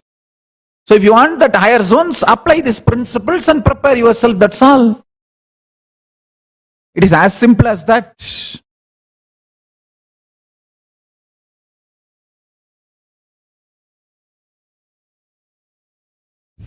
See, this theory of everything, TOE, final theory, ultimate theory, or the master theory, is a hypothetical, single, all-encompassing, coherent theoretical framework of physics that fully explains and links together all physical aspects of the universe.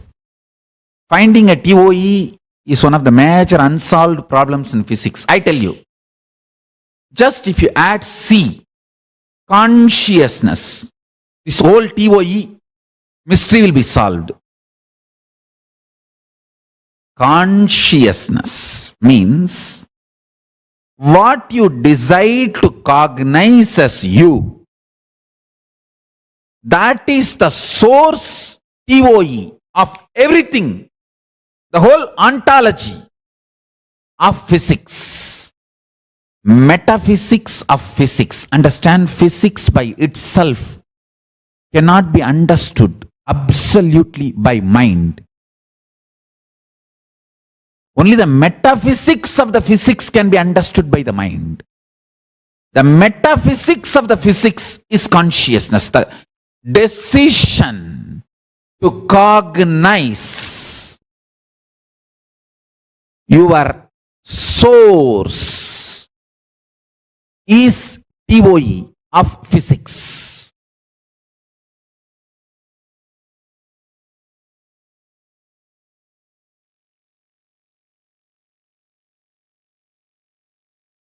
By understanding the gravitational force principle, electromagnetic force principle, weak nuclear force principle, strong nuclear force principles of Tapoloka, you start manifesting that same principles and consciousness in your being.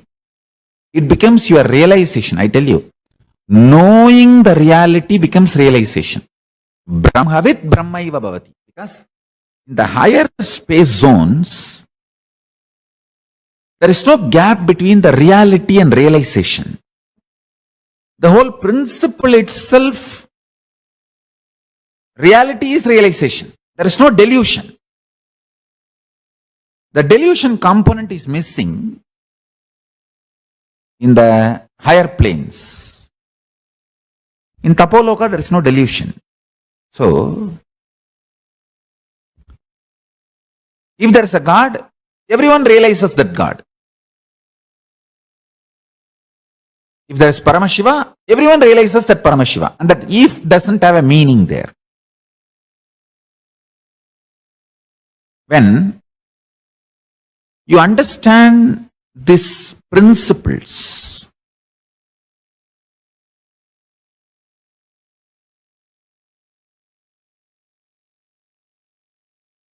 with in this planet Earth, understanding does not become you becoming that. Because You have so many SDHD, self-doubt, self-hatred, self-denial and all these problems.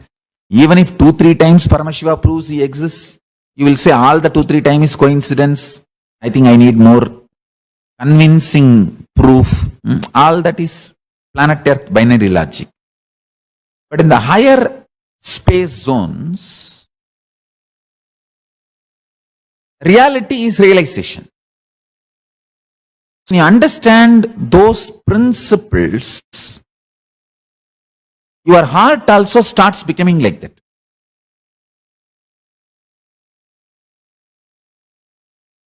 Multi-dimensional space zones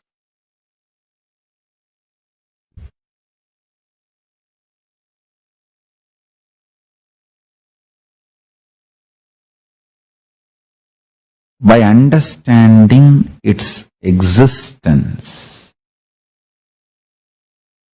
by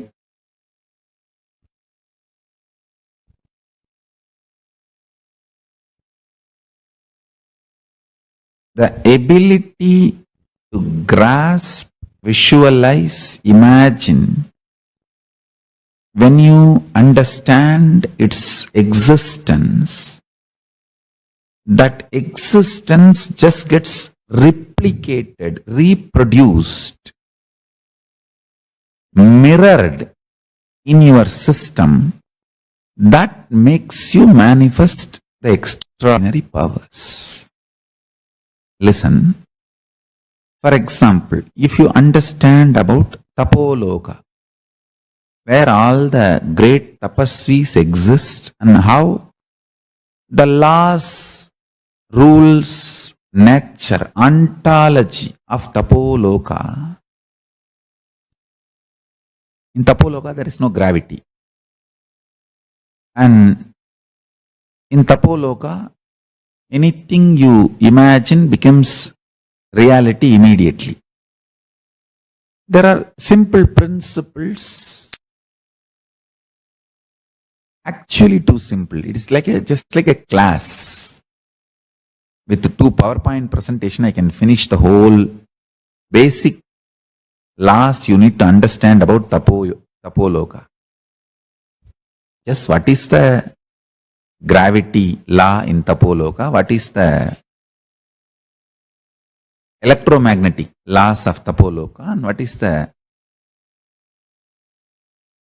weak nuclear force and what is the strong nuclear force of Tapoloka? That's all. Just that 4 natural force we understand here in the planet Earth. The same thing if I apply to Tapoloka and make you understand, just that understanding and visualization, the multidimensional logic of existence is such.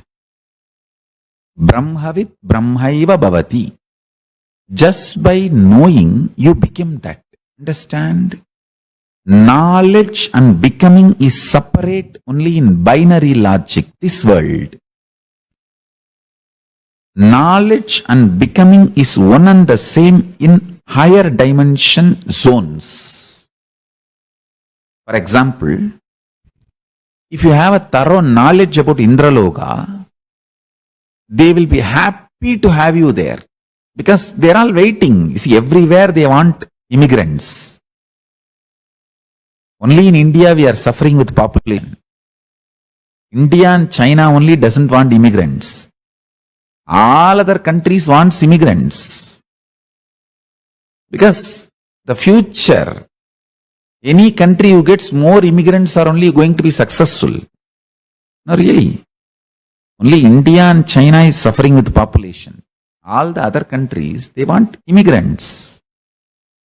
So, all the higher zones, they want as many number as possible immigrants. Otherwise, why do you think they will send their ambassador to planet Earth? I am the direct ambassador of Sri Kailasa. I am here to enroll all of you to Kailasa, that's all. I have been sent from there to enroll more and more people for Kailasa. Understand? They want immigrants.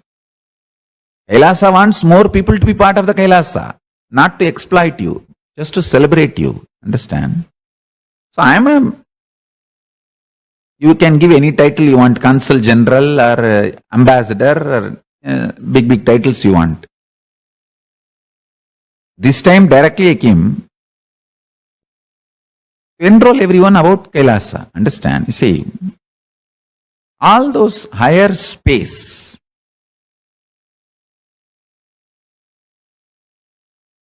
higher zones, if you understand the functionality of the higher zones, Tapoloka's law of gravity, why there is no gravity and how you can also be without influenced by gravity. What is the electromagnetic force of Tapoloka? See, for example, in the planet Earth, here, your electromagnetic force is lust and fear. If you are terrorized or if you become extremely lusty, your electromagnetic force goes to its peak.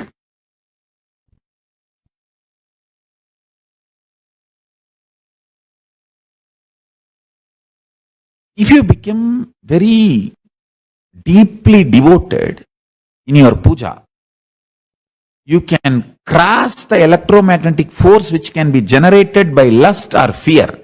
Then you become master of yourself. That is why I am saying puja can liberate you and give you enlightenment too easily. That puja has the capacity, that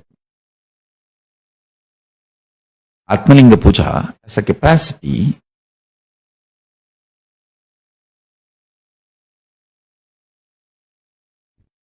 to change your electromagnetic force. If you understand that Paramashiva is real, and when you do puja, actually he sees what you are offering.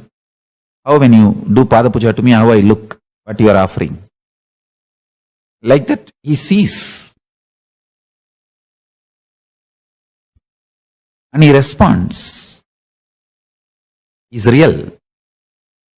Just if you sit with this cognition and do puja, the whole electromagnetic force of your body crosses electromagnetic force generated by lust and fear.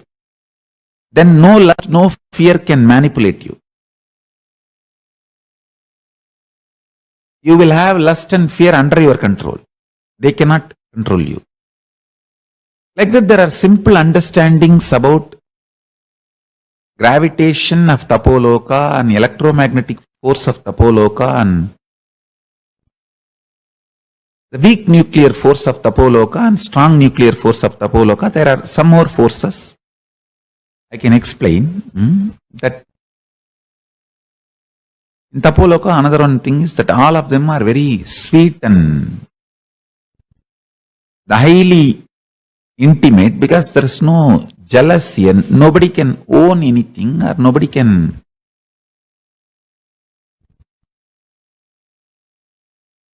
there is no individual understanding of ownership and possessiveness. Ishvara manifests in Jiva if the delusion about the Jagat is removed. Information can become enlightenment just if the delusion can be removed by any which way possible. When you have a deep feeling connection towards the Guru, the integrity to Guru makes you understand the truth is talking is the truth. It hits your heart.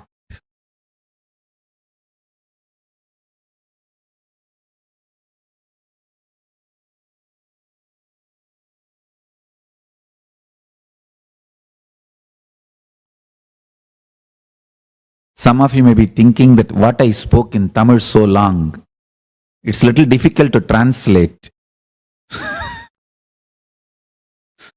But I'll give the essence of what I am supposed to teach you today in English itself. So you don't miss the initiation process. Understand this.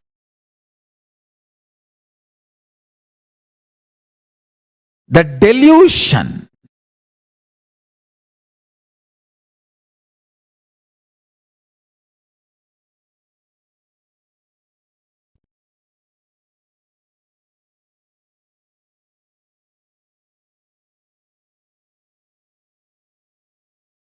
if it can be brought down,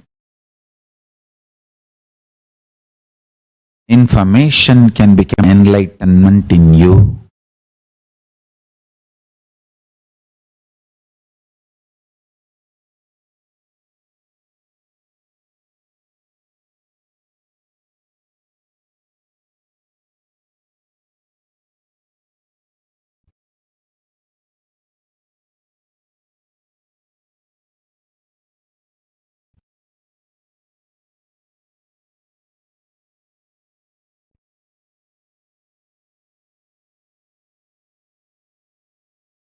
Listen carefully. This one principle. Yesterday I was talking about this. I will complete this principle. If you are coming to satsang today, please watch yesterday's satsang and watch today's satsang, then you will understand the continuity. See, there are 4 natural principal forces. As on now, science is able to lay there its hands. That 4 is gravitational force, electromagnetic force, weak nuclear force, strong nuclear force. If you know about these 4 forces on this planet Earth, you can play with those understandings, knowledge in multiple ways to make your life comfortable, luxurious in planet Earth. If you can understand the higher space zones like a Tapoloka, Satyaloka. In Tapoloka, what is gravitational force rules? The gravitation theory of Tapoloka. Electromagnetic force principles and theories in Tapoloka. Weak nuclear force principles and theories in Tapoloka. Strong nuclear force principles and theories in Tapoloka. If you know, you will just have access to Tapoloka. I'll give you a simple introduction. The gravitation rule. Listen, gravitation theory in Tapoloka is nothing but, see, tapa, exact word tapa means burning. Your ability to burn your thoughts. Your ability to burn your thoughts liberates you from gravity of Tapoloka. Listen. If you have too many thoughts, you will feel heavy. If the number of thoughts inside you is less because of unclutching, unclutching is the ultimate burning. Tapoloka, gravity will not pull you down. You can just levitate and master the power of gravitational force in Tapoloka. I can actually give you precise, just like Newton's theory of gravity in planet Earth. I can give you the theory of gravity in Tapoloka. I'll do that. I'll do these 4 then principal forces and the theories for Tapoloka. Gravitation theory for Tapoloka, electromagnetic theories for Tapoloka, and weak nuclear force principles for Tapoloka, strong nuclear force principles for Tapoloka. I'll give you all the four for Tapoloka. Understand? The electromagnetic force of Tapoloka is burn your stomach with mantra without adding any solid. Nirahara Samyama. All this with a reason only I have designed. Nirahara Samyama. A person who has mastered his tummy. Listen carefully. The fire in the stomach should be burning, kindled intensely just by mantra without adding any solid food. And when you feel like really you can't handle anymore, you may faint, add liquids, juices. Try this for a few days, then you will understand what I am talking.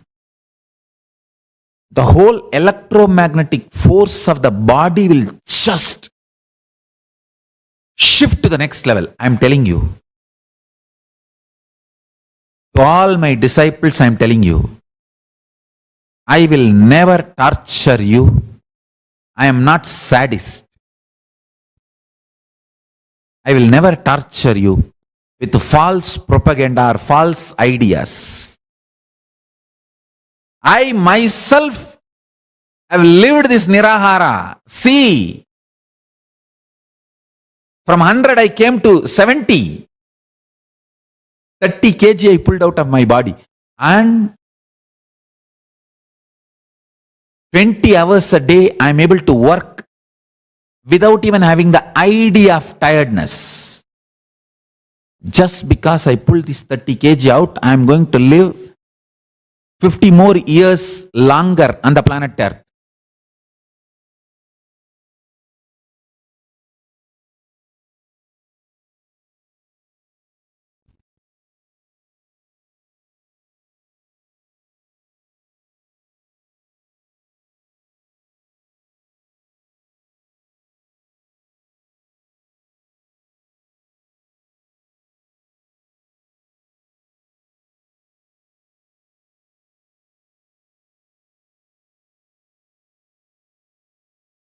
Already I have decided to live long, and now 50 more years extra. Good news for my disciples.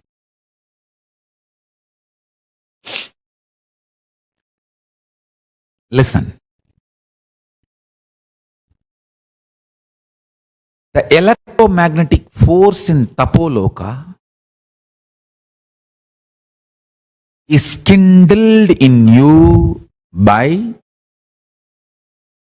not having the habit of solid food eating. I tell you, whoever prepares their body, their system, without having solid food regularly as a lifestyle, they are ready, their body is qualified to be in Tapoloka.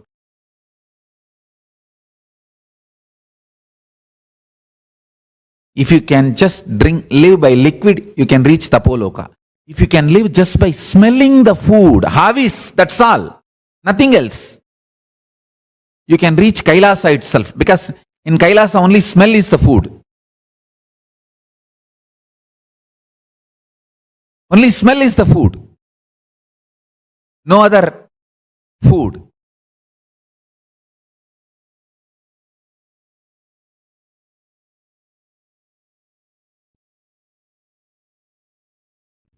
The third force, weak nuclear force. Listen. Listen to this very carefully. When you chant the Mahavagya, or when you unclutch, the intense conscious decision, will, persistence you manifest is the weak nuclear force of Tapoloka. Your will, persistence is the weak nuclear force of Tapoloka. And anyone who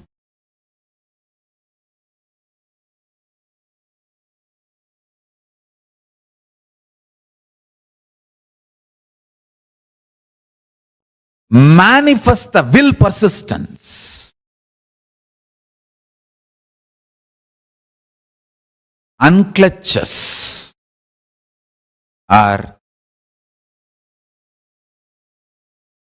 chants Mahavagya intensely and reaches oneness, you develop the weak nuclear force of Tapoloka, because that burning burns all the patterns. Your body, your system is now qualified. You are qualified to reach Tapoloka. The strong weak nuclear force principles of Tapoloka is your will, persistence, and ability to unclutch. Adutha, the strong nuclear force in planet Earth. The strong nuclear force cannot be manifested. Whatever is manifesting, we can study, that's all.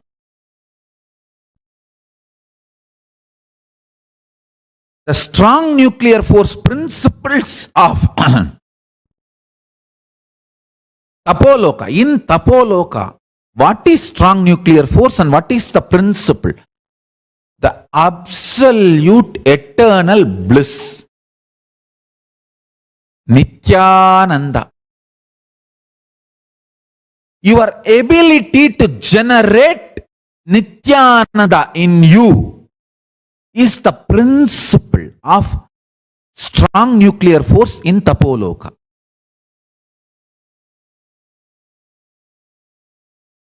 Listen.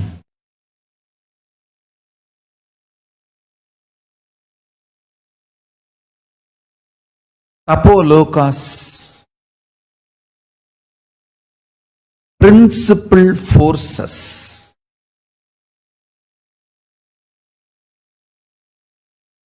just by information it can become enlightenment. Listen, yesterday I was briefly giving the overview. Today I'll elaborate.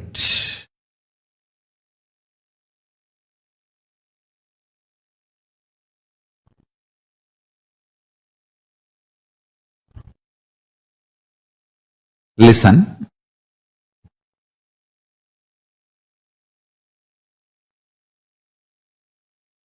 I'll explain comparatively what is the principles of gravitation force in planet Earth and what is principles of gravitation force in Tapoloka. Actually, I should use the word instead of planet Earth, the whole Bhuloka. Bhu. Anything we know is only a Bhu. That's all. Human beings, whatever we know is Bhu. So the gravitation force as per Bhuloka and gravitation force in Tapoloka. The first,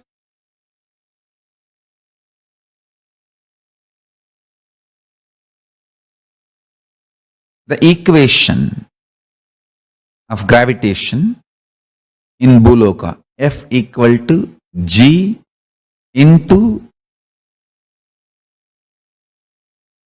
I think I'll tell them to project it better so you can understand, because within the bracket G M1 M2 divided by R square. So F is the gravitational force of Bhuloka, G is the gravitational constant, M1 is mass of object 1 and M2 is mass of object 2. R is distance between the two bodies. Now I wanted to explain step by step.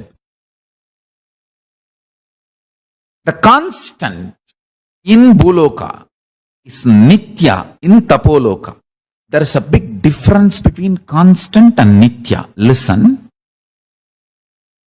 Nitya is centered on your consciousness. Constant is centered on matter. Listen to that. The constant of the gravitational law, the gravity law of Bhuloka, is centered on external, that doesn't change.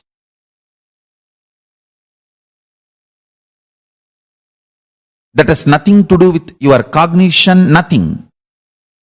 But Nitya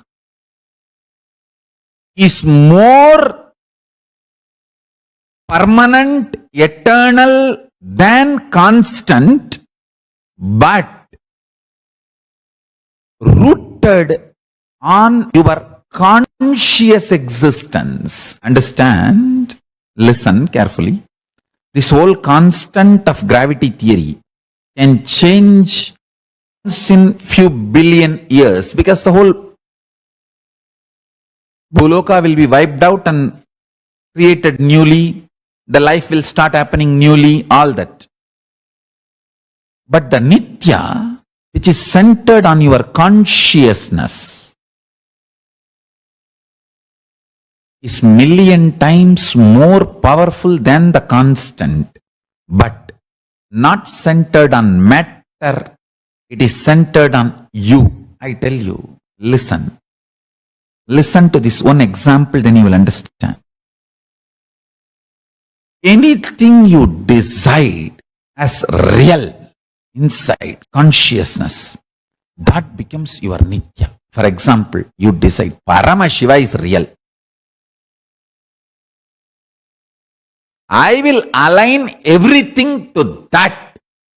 Then Paramashiva is real becomes your Nitya. The life and death cycle also only takes you more and more towards the truth. Paramashiva is real.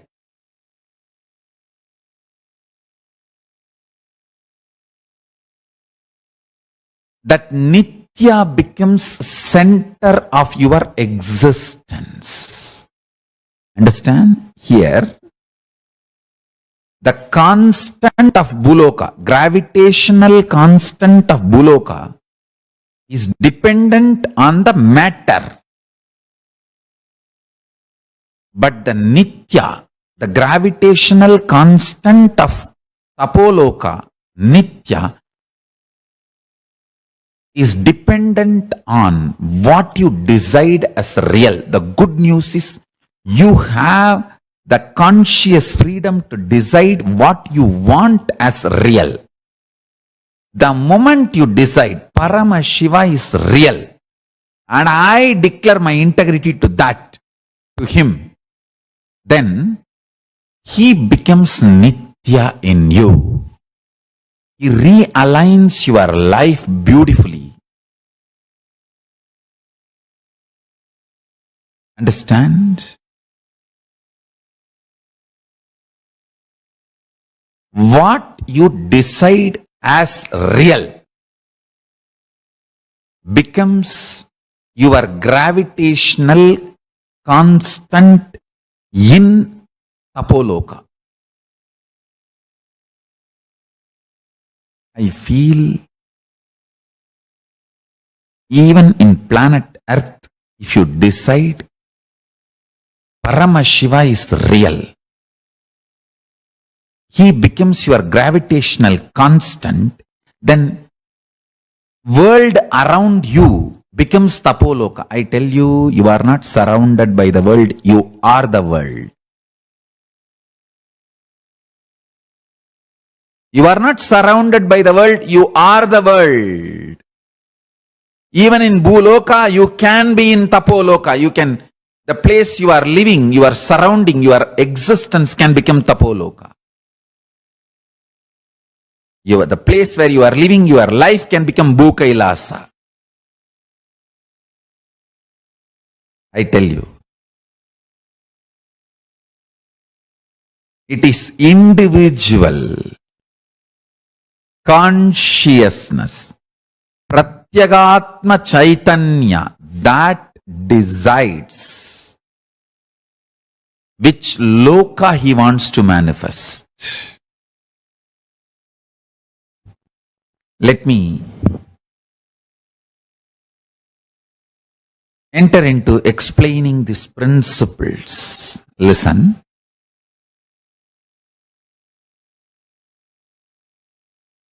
Constant is the principle based on matter. Nitya is the truth based on consciousness. If you decide Paramashiva is real, that becomes your Nitya.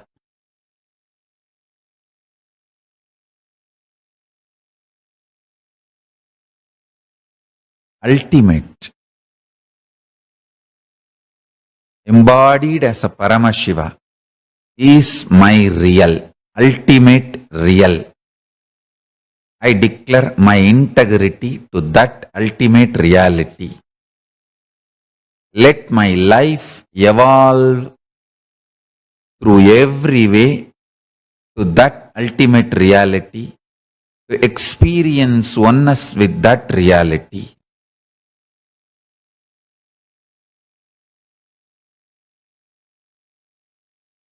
That's all. That's all is integrity to Paramashiva. You will see every day, every action, your ups, downs, mood swings, everything will start now getting aligned to that direction, to that direction, to that direction, to that direction.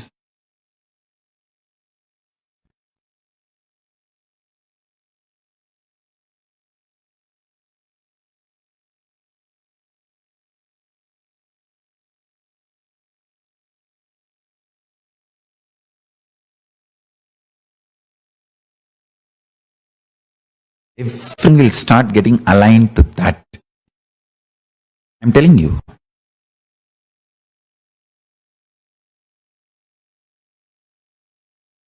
Nothing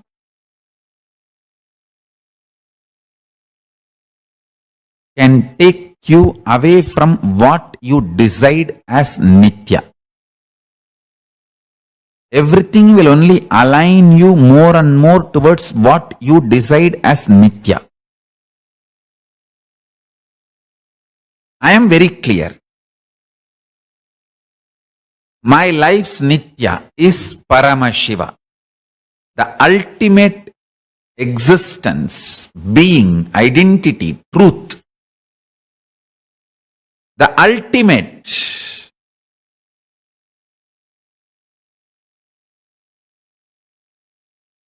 is real.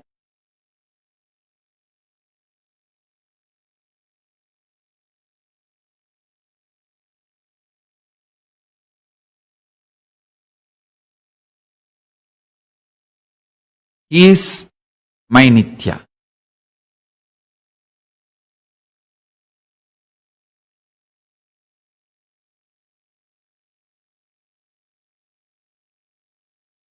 He is form, formless, beyond form and formlessness, and beyond the principle of form and formlessness, and all forms.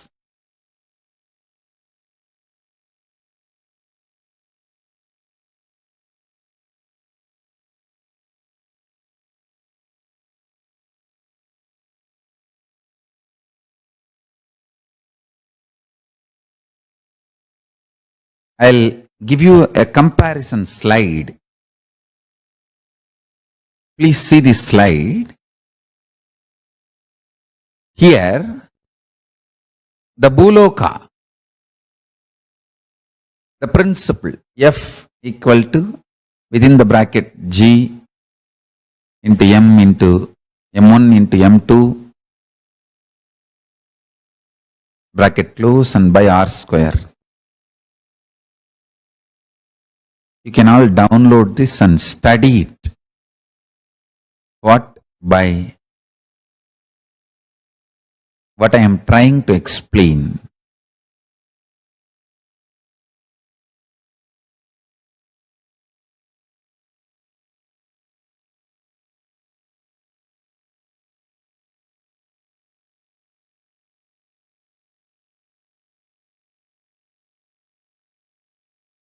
Listen.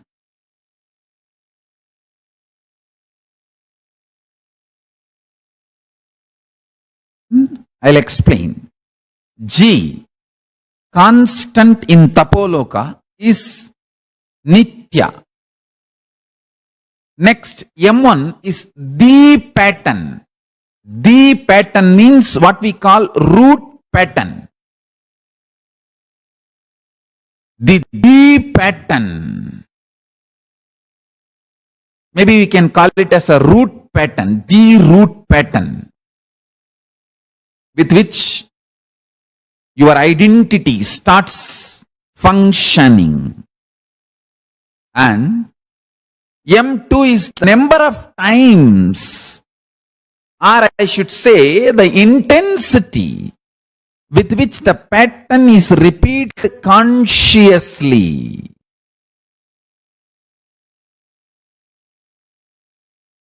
And R is the bio-memory of what you decide as your core existence. For example, if you decide you are disciple of Paramashiva, or devotee of Paramashiva, or one with Paramashiva, you can actually decide anything you want. It doesn't depend on your quality or any of the understanding or realization. It is just a conscious decision. Just conscious decision. That's it.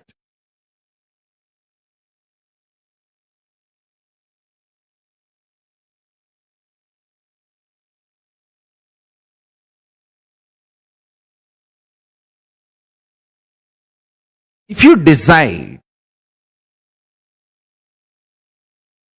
you are one with Paramashiva, that becomes your biomemory. If you decide you are a disciple, devotee, or a friend, anything you can decide.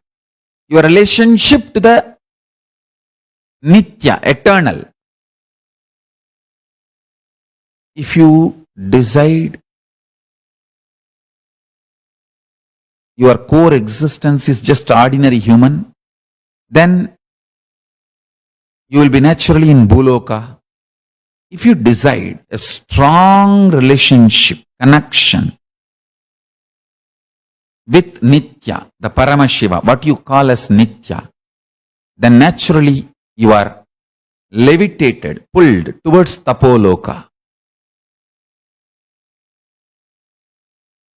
Actually, this will be a wonderful exercise if you understand the gravitational force of Bhuloka and gravitational force of Tapoloka.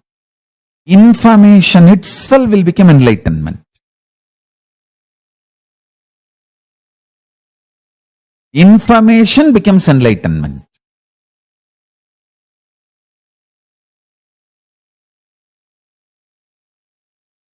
Every time when you do completion, the intensity with which the patterns repeated consciously reduces.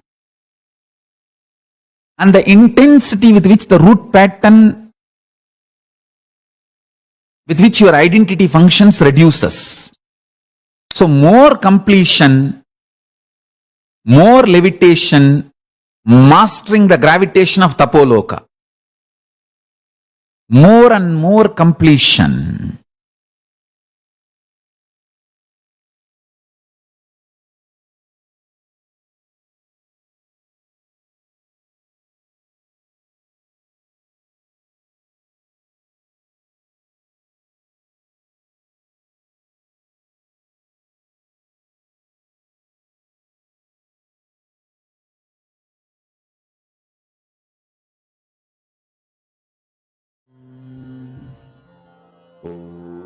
Nityananda, to all participants once again.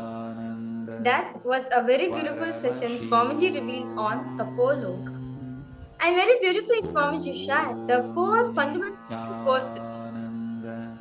It's different from the forces, the same forces which is there in the other lokas. Swamiji says very beautifully, what is same in Bhuloka may not be the same in rest of the lokas. For example, let's say you may be having a property in Bhuloka, but understand that same property is not there in the vertical time zones. Even take example of cognitions which you are carrying. Yes, in Bhuloka you'll have certain cognitions, but those same cognitions will not come with you when you're going through the other lokas. The only thing which follows you, Swamiji says very beautifully, is breathing. As breathing is same in all the lokas. When you inhale, your breath all the way goes to Mahakailasa. When you exhale, your breath all the way goes to Patala and comes back. So it's all participants understanding. So in Tapoloka, Swamiji says very beautifully,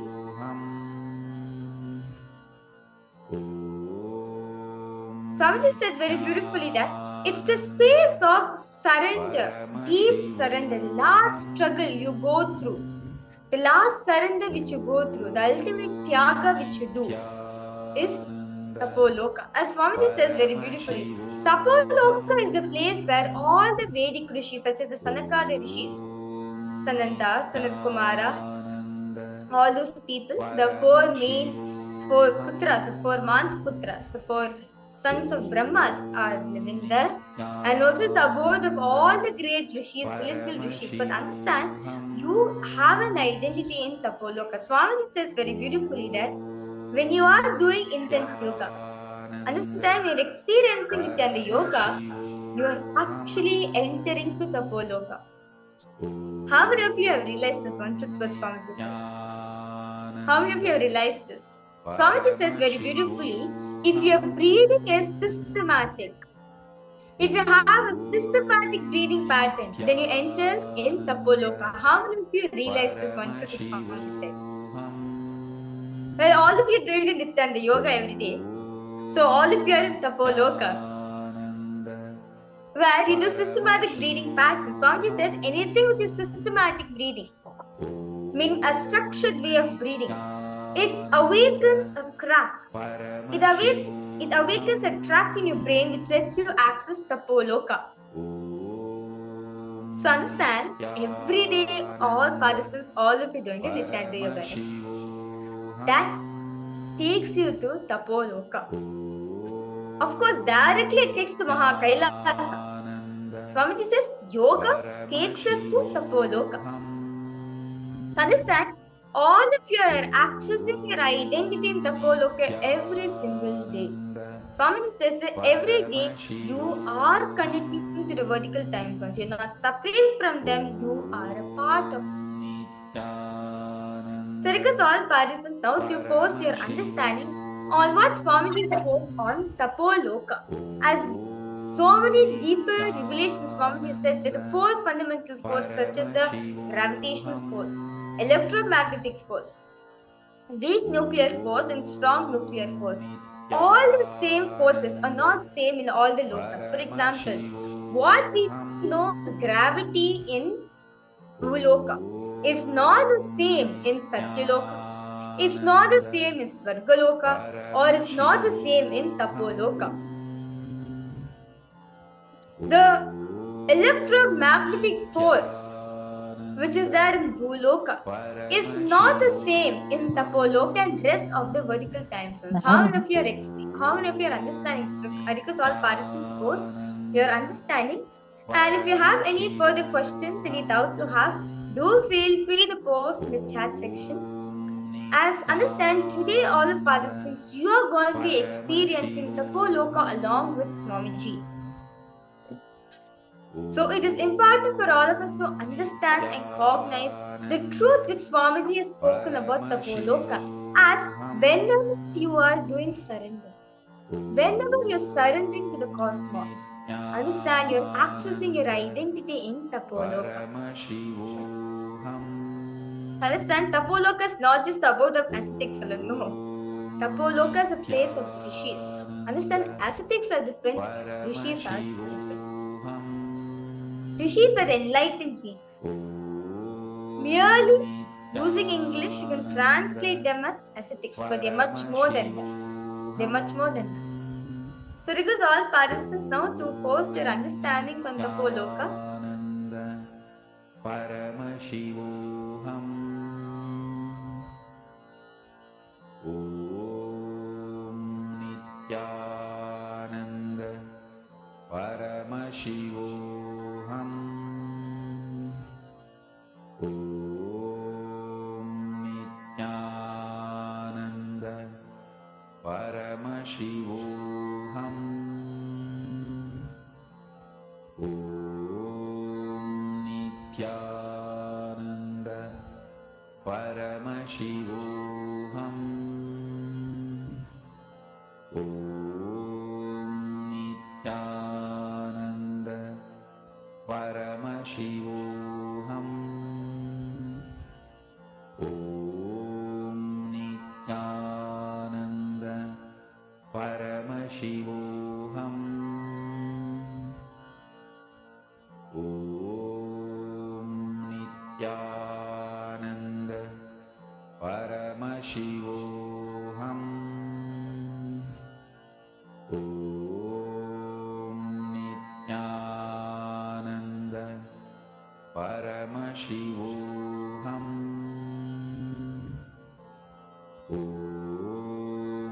Nityananda Paramashivoham Om Nityananda Paramashivoham Om Nityananda Paramashivoham Om Nityananda Paramashivoham Om Nityananda Paramashivoham Om Nityananda Paramashivoham Om Nityananda Paramashivoham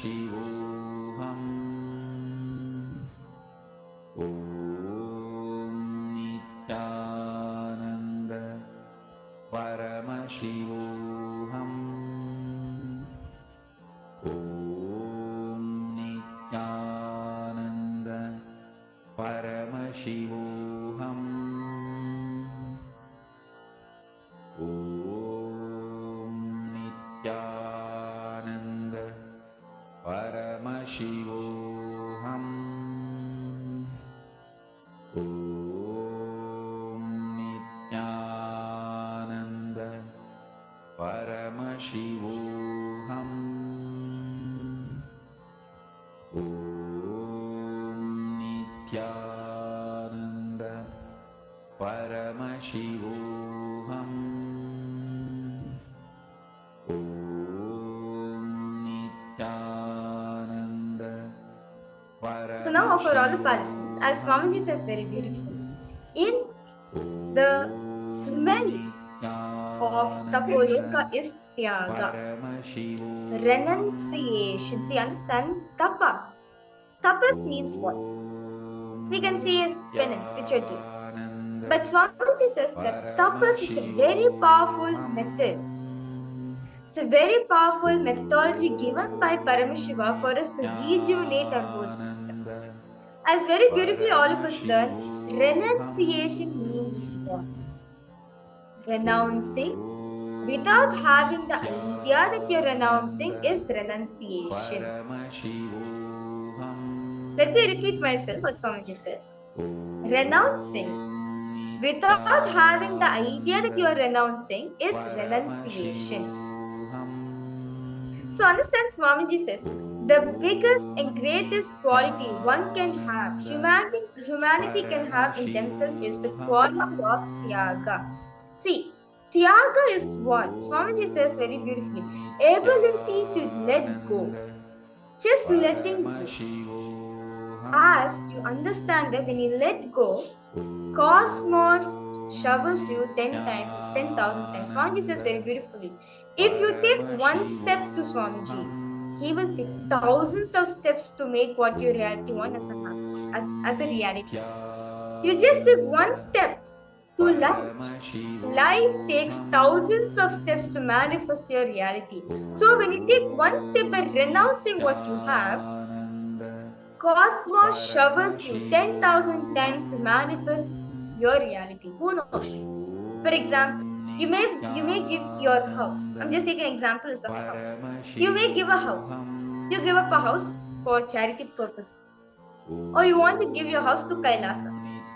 Understand, when you give your house to Kailasa, you will see 10 times more, 10,000 more Swamiji will be showering you. Who knows? Swamiji will give you a house next to a beach where you're able to, where you get a promotion, you're able to live your life happily, you're able to generate enough wealth for yourself. Understand? Just this is the idea of renunciation, where you trust completely that cosmos is there to shower you. No matter what, cosmos is there to shower you anywhere. So let us understand deeply what exactly is this Tapoloka. Swamiji says very beautifully, the very meaning, Tapaloka means what? Tapa means burning. Your burning, understand, your ability to burn your thoughts because of unclutching liberates you from the gravitational force of Tapoloka, and you can move to higher lokas. If you have too many thoughts, you will feel very hazy. As Swamiji says one thing, for you to experience, for you to levitate in life, the only thing which is stopping you is the thoughts, as thoughts are matter. Thoughts do carry some weight. So, when you have thoughts, understand it is matter in your body. That is why when you renounce your thoughts, by doing unclutching, you will feel like this. As thoughts itself are matter. So understand, when you want to reach Tapoloka, when you're in, okay, for example, from Bhuloka, now you have received went until Tapoloka. In Tapoloka, Swami is saying, if you do tapas, unclutching, just by doing unclutching to all the occurrence which you cherish, that itself will have the ability to take you to higher lokas. So, as thoughts are matter, they do carry some amount of energy, weight in you. So, the moment you do unclutching, you are freeing yourself from this matter. You are removing yourself from this heaviness which is there in you, which helps you to travel to the vertical time zone. So, all the participants understanding? So, tapa means what? Ability to burn your thought currents with the fire of unclutching. It liberates you from the gravitational force of Tapoloka and helps you to move to further lokas. So, Swami, now this is about the gravitational force. Now, what is the electromagnetic force? Let us understand this. The Swamiji says very beautifully, the electromagnetic force of Tapoloka. So, what we know as a gravitational force in Bhuloka is when something which pulls you down. That is the gravitational force. Now, electromagnetic force is what? Ability to generate electricity. The electromagnetic force which is there in Bhuloka is not the same in Tapoloka. So, let us now understand what is electromagnetic force in Tapoloka. Paramashivoham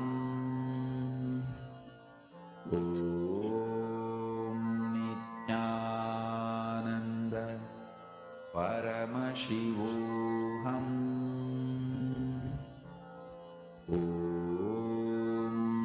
Nityananda Paramashivoham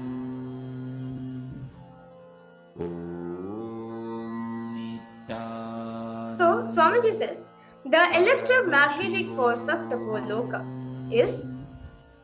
gets kindled when you are established in the space of unclutching. So Swamiji is saying that the electromagnetic force of Tapoloka gets kindled when you prepare the body without having solid food regularly as a lifestyle, where your body becomes qualified to reach Tapoloka.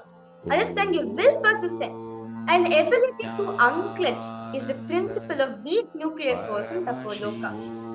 And the strong nuclear force, which Swamiji says very beautifully, in Tapoloka is your ability to generate Nityananda, absolute eternal bliss in you, is the principle of strong nuclear force in Tapoloka.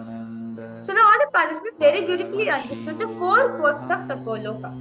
First, the gravitational force, Swamiji is saying that ability to unclutch yourself from the thoughts and gravitating, Swamiji is saying ability to unclutch from the thought currents, which gives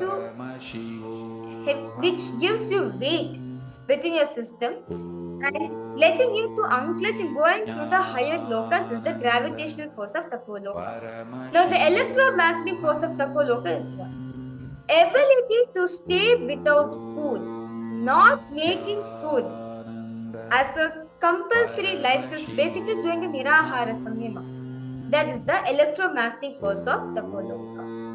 Third, Swamiji is saying, ability to be in the space of completion is the weak nuclear force of Tapoloka. And last, ability to be in absolute space of bliss. Eternal bliss is the principle of strong nuclear force in Tapoloka. So for all the participants, let us now spend time with ourselves. Let us all look in and see what is it that is stopping us to manifest, experience Tapoloka. So Swamiji is saying now, when the thought raises in you without supporting, encouraging it, entertaining it, just relax into it. Swamiji says, thoughts are like bubbles. Thoughts are like water which is flowing continuously. It is you who give identity to them, saying, this is this thought, this is this thought, that's that. But understand, thoughts itself do not have an existence, just moving continuously in your head. So request all participants now, take minutes. Do not entertain any thoughts. Just be a witnesser for everything which is happening. I request all participants now to close their eyes.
Just witness all the thoughts which is occurring in front of you.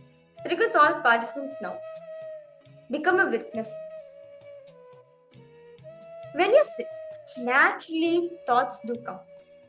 The moment you see a thought coming, do not give any meaning to it. You give it meaning only if you connect it with your past. Without giving meaning to it, just remember to unclutch and see what happens. The moment you remember, let me unclutch from this thought. Let me not give meaning to it. For a few seconds, there'll be a small silent gap. The moment you're aware that there is silence, it will become one more thought. Then unclutch from the thought also. I request all participants now, close your eyes. Be a witnesser for your thoughts. As soon as one thought raises, let me unclutch. Few seconds. There'll be a small gap of silence. Just relax. You will see the next thought arises. Unclutch. Let us request all participants do this. For the next few minutes, unclutch from all the thoughts which are arising in you right now.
just unclench from all the thoughts.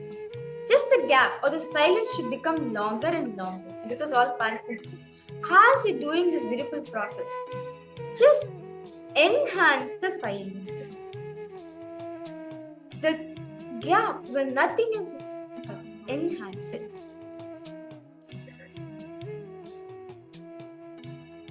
Let the space of silence be enlarged in you.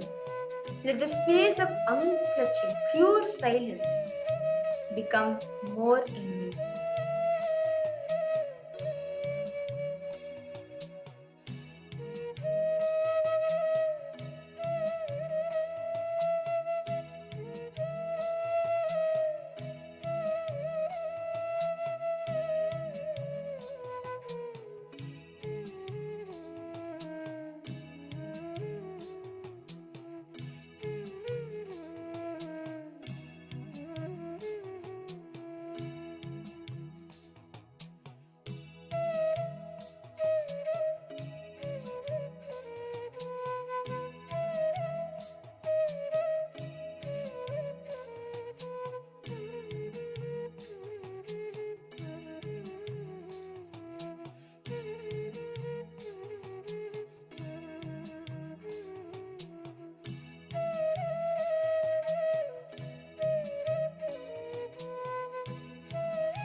Slowly, very slowly, please open your eyes. So all participants now to open your eyes and post how was this beautiful process where you became aware for everything, for all the thoughts which is happening in your life, because all participants now to post your experience. Yes, Bezalaya, Nityanandam, nice to see you for the program. I request you to post how was your experience.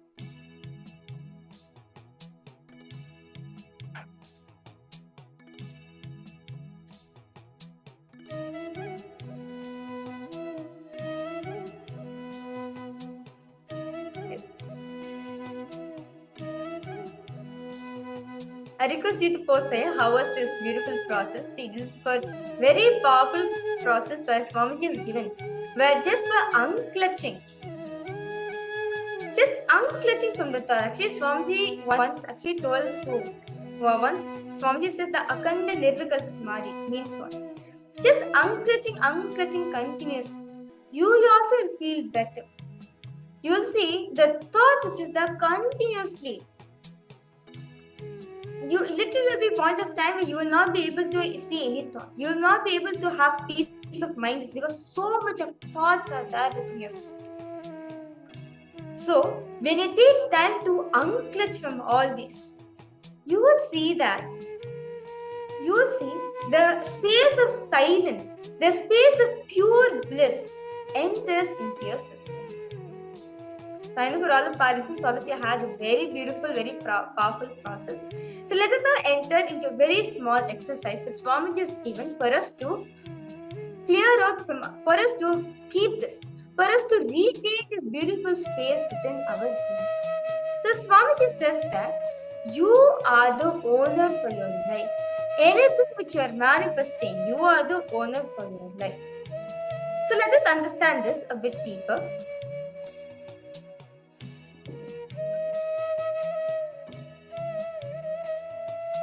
So all the participants, see, you need to understand what you are voting for, why you are manifesting what you are manifesting. You can't always say, oh, God is manifesting for me. No, it's because there is somewhere in you which is stopping you, which is not letting you to manifest your realities. So all of us need to find out what is stopping us to manifest our realities.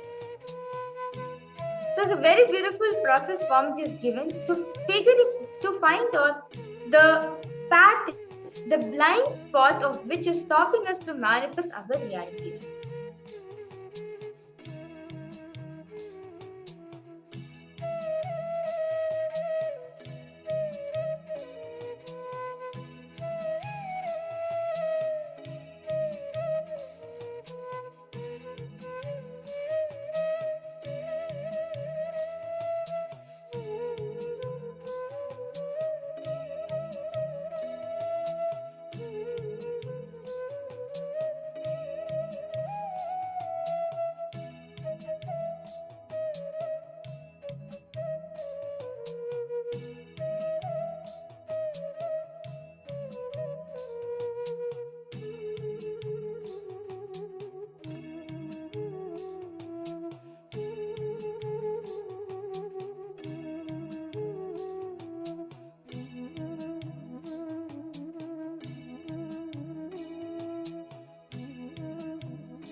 So all participants understand the decisions you take for yourself. See, why you're not able to manifest anything, we need to diagnose and see what exactly is stopping us to manifest.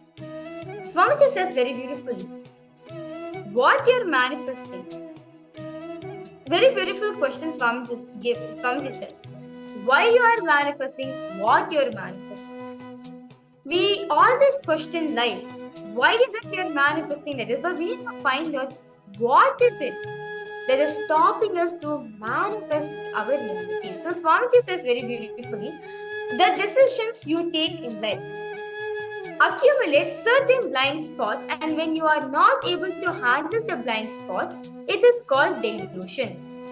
For example, you take a decision of coming to US for this, and you are only responsible for the speeding ticket, parking ticket, for the parking ticket system also. You can't say, oh, I will earn in $1, but I will not pay the parking ticket, speeding ticket, because that is not there in the traditions as India.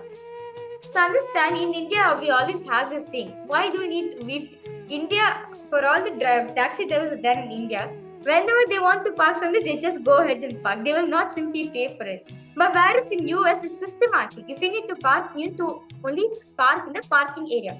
If you park somewhere else, you've been fined. But instead of thinking why they park in such a place where I get fined, we ask the question to ourselves, why do I have to park as this is not there in India?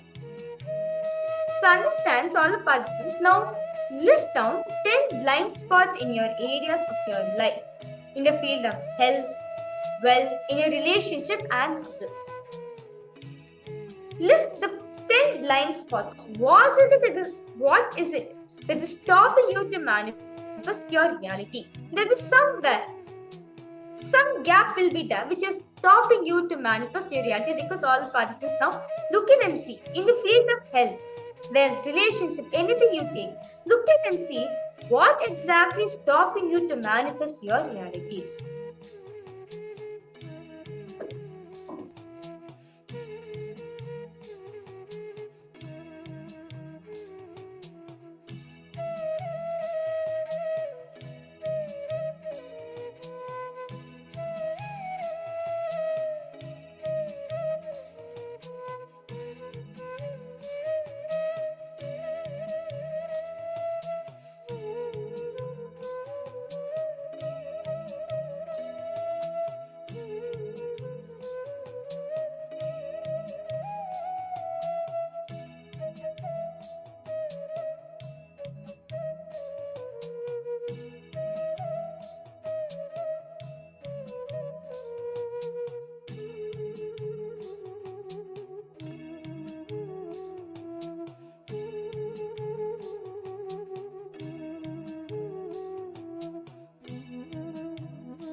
Now, all the participants, now you all of you have identified the blind spots which is that happening in your life. See, the blind spot happens. What you're doing as a reality and what you're cherishing inside.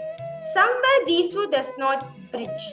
That is called a blind spot, which others can see very clearly, but we ourselves cannot see. That's why it's called blind spot. Now, all the participants, now note that in each of these areas, there is a common reason, a common flow of logic, because you put yourself in delusions. Understand? Swamiji says very beautifully. Or anything which you accumulate, every decision you take, there is a certain blind spot which you are getting, which you're accumulating, and not figuring out the blind spot is the only delusion. See, you may think that just because I'm in US, I will not take the speeding ticket or the parking ticket, because that rule is not there in India. That is delusion. Understand, you are Paramashiva, but that's not, you are Paramashiva, but you're not able to manifest life you want. That is delusion. So all participants understanding what you cherish inside yourself and what is outside, both are completely different. That gap is called delusion. I request all participants, now let's take 1 minute. Analyze and see all the blind spots which you have written in your life. All the blind spots you have written right now. It is nothing but simple delusion, which you yourself fall into. Because all participants analyzing it. Start analyzing each of the blind spot. Whether it is a different logic or the same set of logic called delusion, which you have put yourself into.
Now, all the party. All the delusions which have written down right. Because all of you now, take the living enlightenment. What all the areas of life which you're not able to manifest, because all part now, take the living enlightenment book. Okay? You can also, if you have a e-copy of the living enlightenment book also, it's fine. If you have a physical copy of the living enlightenment book also, it's fine. Take any of the living enlightenment book. Now, all the participants, you're going to be connecting the Swamiji in a space of oneness. In that space, we're going to ask Swamiji, Swamiji, these are my delusions. Give me a solution for me to get myself out from it. Give me a powerful cognition so that I can experience a breakthrough. Okay? So, because all participants now, let's settle down with the living enlightenment book. Now, keep the living enlightenment book in front of you. Or you can hold it with both of your hands.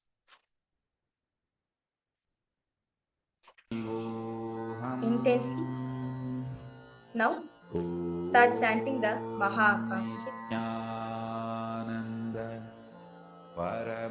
Om Nityananda Paramashivoham.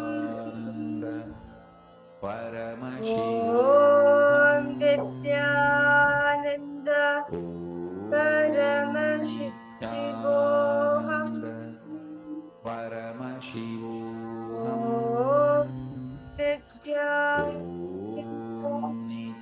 Paramashivoham.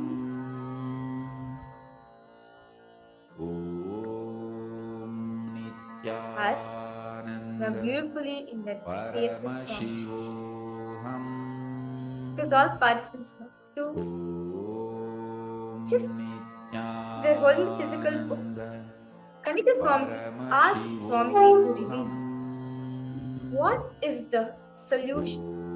Give me the powerful cognition for me to come out of my suffering. For me to experience a breakthrough in my life. God ask this question, Swamiji. Swamiji, give me a powerful cognition which I am going to experience a breakthrough.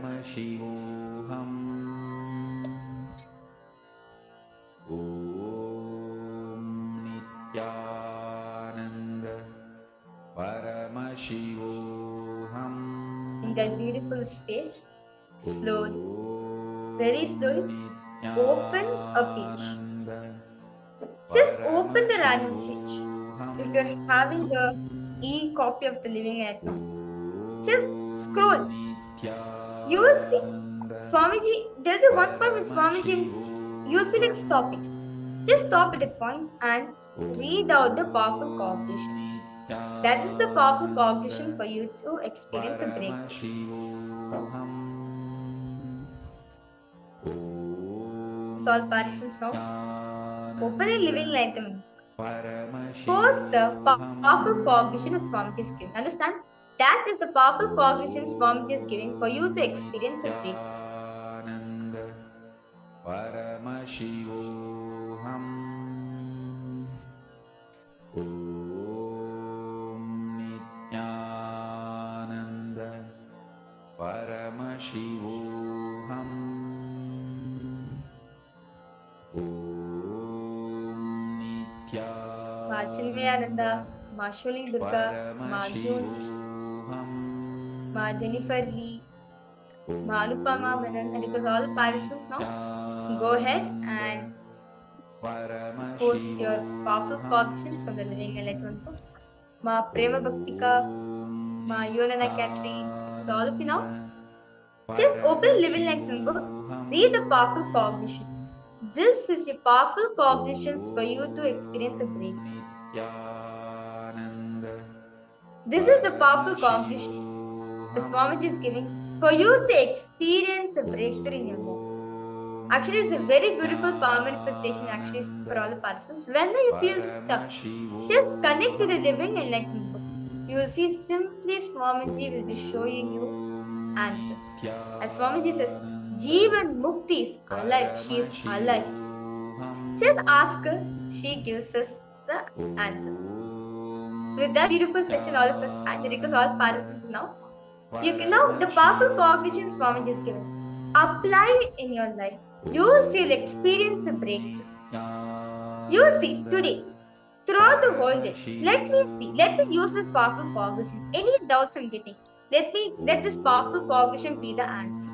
Any self-doubt or any thought currents, if I'm facing a situation, a problem in my life, let me use this powerful cognition to get myself out of this. So that beautiful session all of the time. Let us now move ahead to the next session. As Swamiji says very beautifully, one of the things which keeps us, which binds us so much is karma.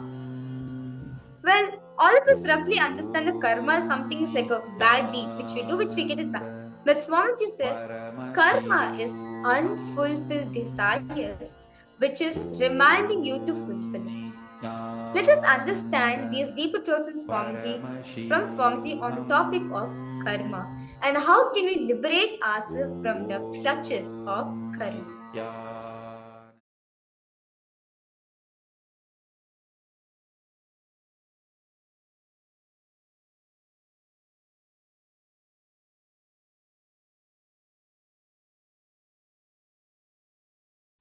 Any idea you have, thought current you have, thought pattern you have, which is not bringing health in you, is karma. Wealth, any thought current, any thought pattern you have, which is not bringing wealth, what you want to cause as your reality in your life is karma. Anything which is not letting you cause your reality, the stuck thought current which is not causing your reality is karma. Understand? It can be in the field of your relationships, in the field of your wants, in the field of your needs, in the field of your contentment, in the field of your completion, whatever may be the field, in any field, the thought current in which you are stuck, thought pattern in which you are stuck is karma. Listen. It may be a beautiful, profound, logically convincing theory which you read in a great spiritual book or heard from a great spiritual teacher. Anything which is not liberating you, anything in which you are stuck is karma. Please understand. You might have heard those theory, those belief, those truth from whoever it may be. You might have heard. You might have been thinking. You might have been analyzing. You might have read. You might have been internalizing. Any thought current which is not letting you cause your reality is karma.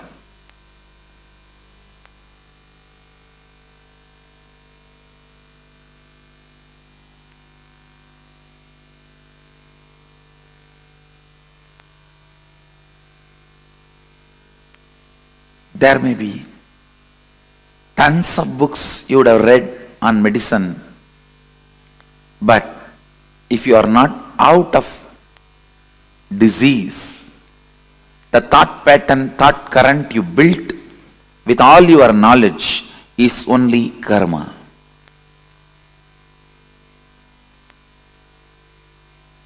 There may be tons of life solutions for every situations you may know, like completion with yourself, completion with others, authenticity, integrity, responsibility, enriching, listening.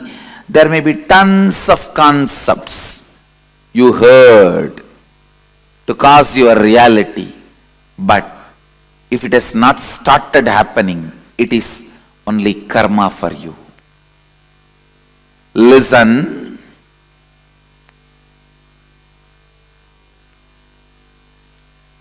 It means still somewhere your logic is not opened up. Any thought current which makes you feel stuck, suffocating, caught, is karma. You may know about completion, incompletion, authenticity, integrity, responsibility, enriching, causing, living Advaita, everything. You might have heard all those concepts, enjoyed them logically, but if you are still stuck with some thought pattern which again and again brings you back to the same state, if you have not caused your reality, be very clear, all these thought trends and thought currents and definitions, everything is just karma for you.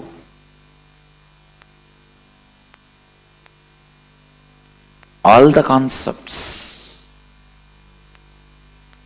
So karma is not just one part of you. It is the whole net on which you are bound.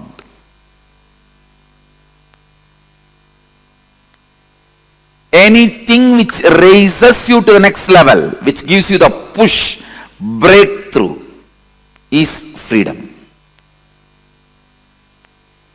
is completion. Understand? If you have come expecting definitions about karma, whether it is Pitru-dosha, Naga-dosha, Sarpa-dosha, Snake-dosha,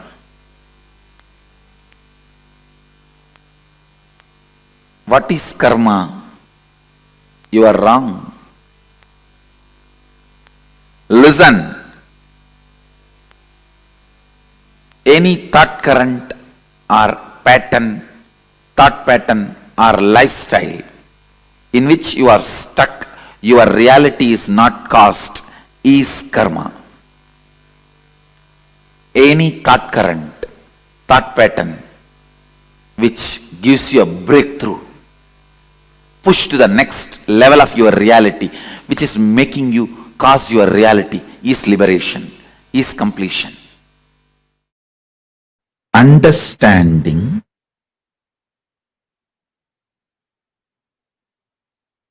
the cosmic flow of life, like karma,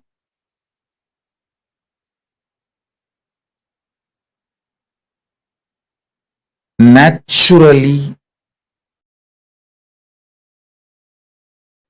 takes its own course of life. Listen to every truth I am revealing. Understanding the natural flow of life means knowing people who harm you will get their karma back.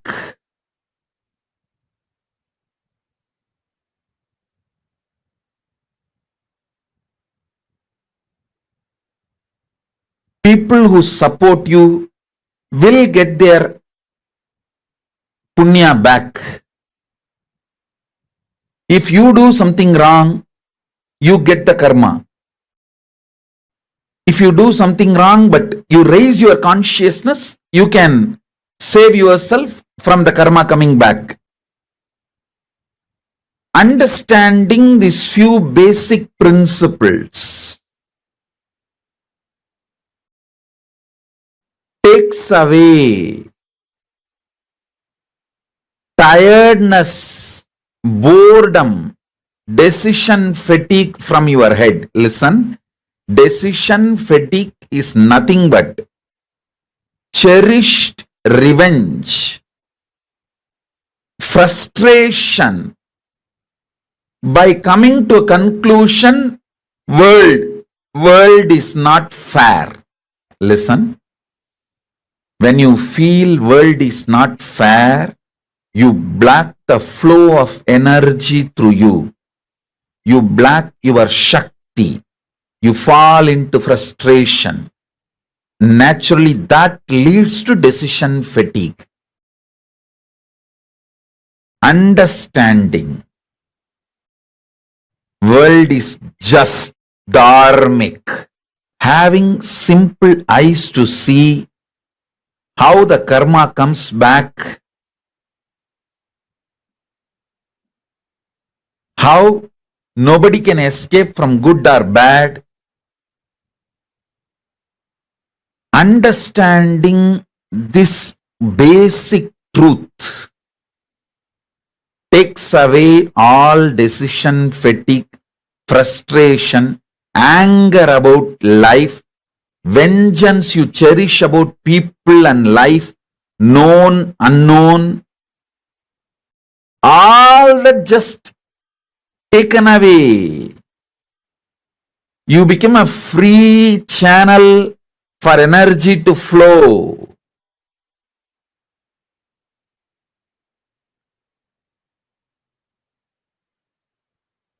Listen.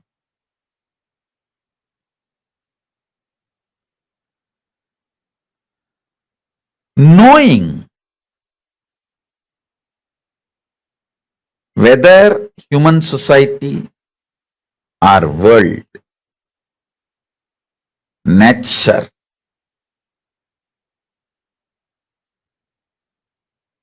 everything known and unknown flows as per dharma. I tell you guys, it is this clarity, just because of this clarity, karma naturally goes back to people. I don't initiate new karma. See, listen carefully.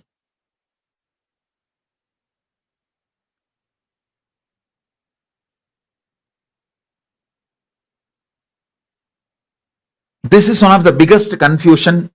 All those so-called logical brains.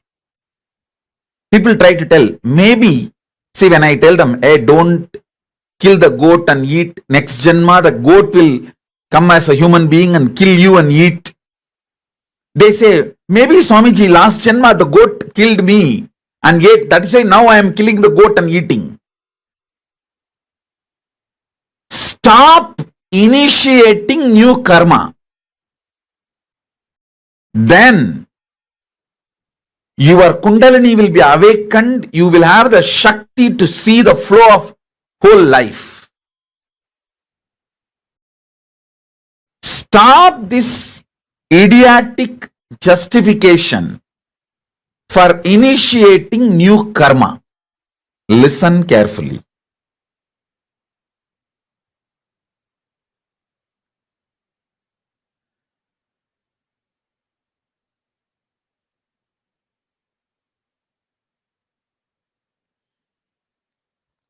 When I realized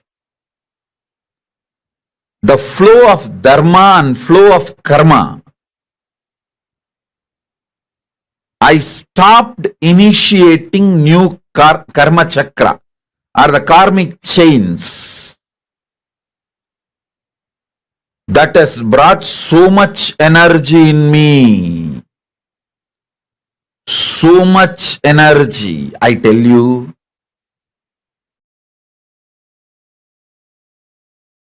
Every time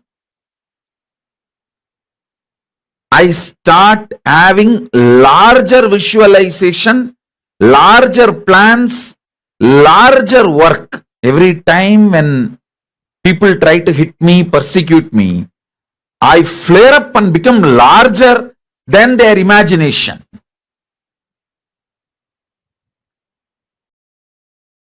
Secret of my energy is knowing the karma flow and dharma flow. I just know you don't need to initiate anything to take revenge on people.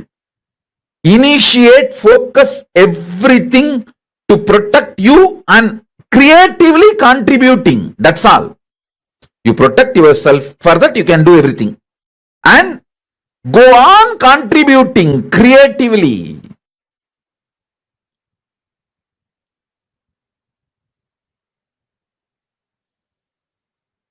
Even when I give a simple hug,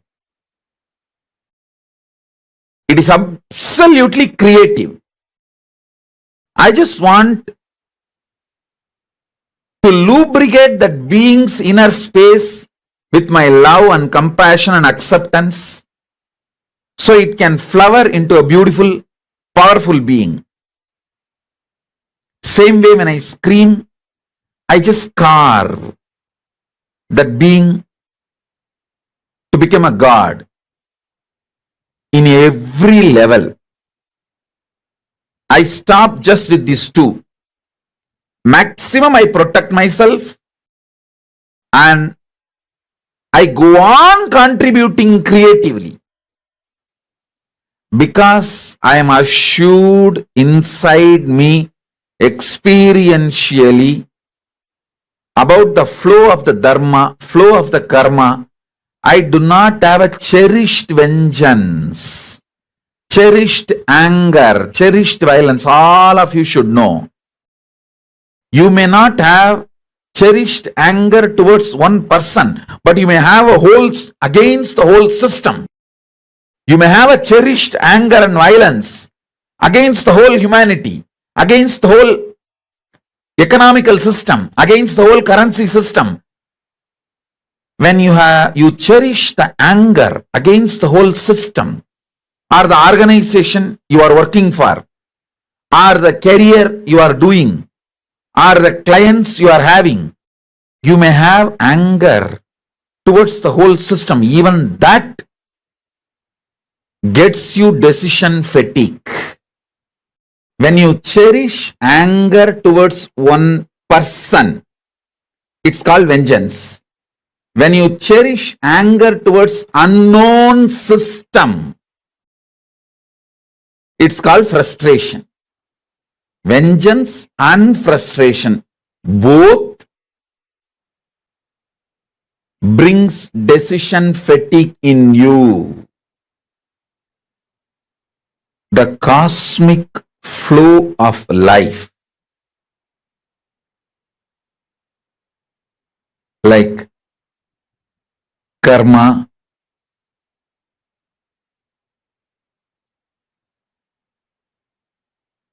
naturally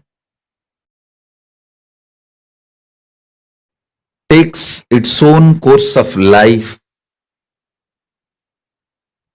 Listen to every truth I am revealing. Understanding the natural flow of life means knowing people who harm you will get their karma back.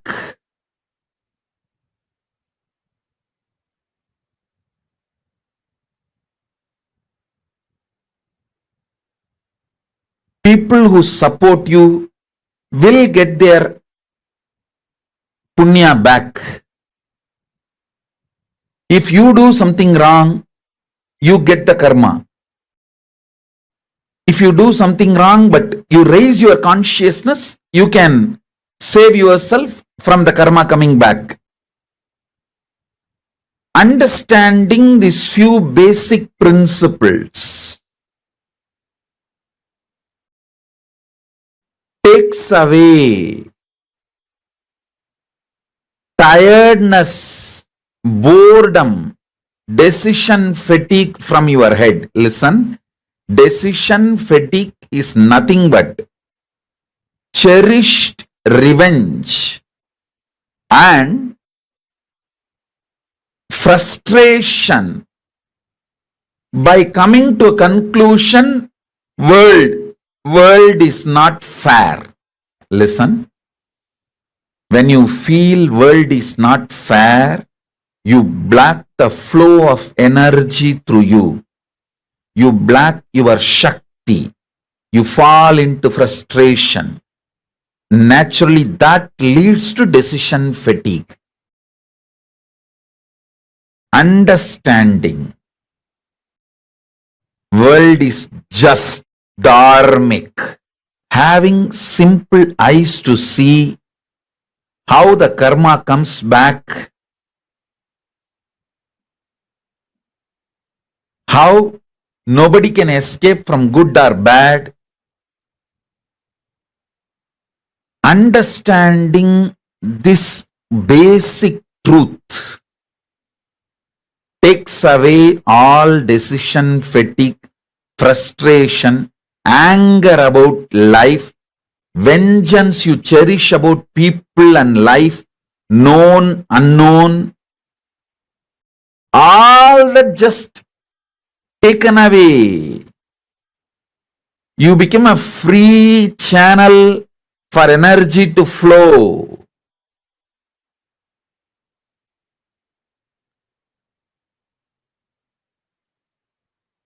Listen.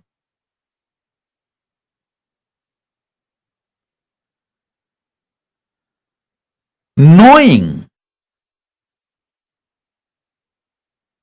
whether human society or world, nature,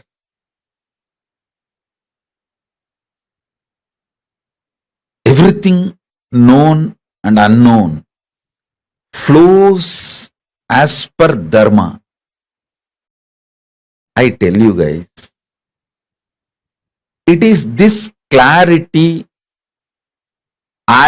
just because of this clarity, karma naturally goes back to people. I don't initiate new karma. See, listen carefully.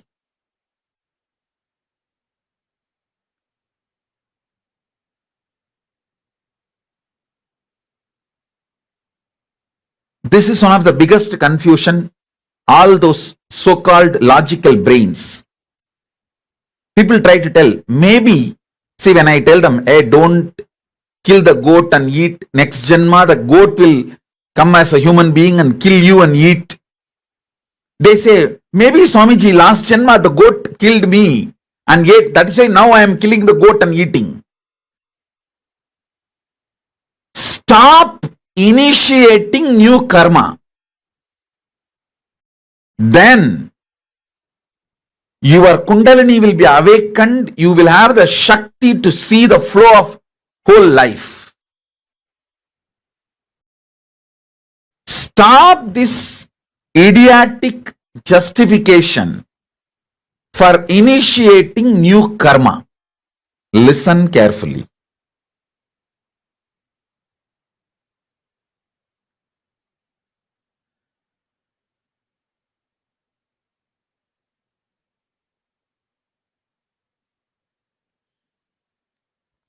When I realized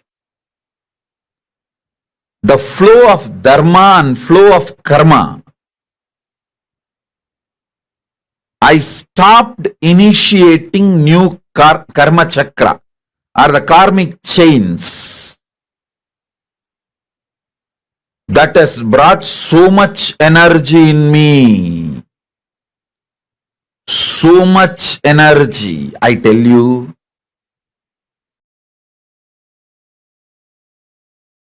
every time I start having larger visualization, larger plans, larger work. Every time when people try to hit me, persecute me, I flare up and become larger than their imagination.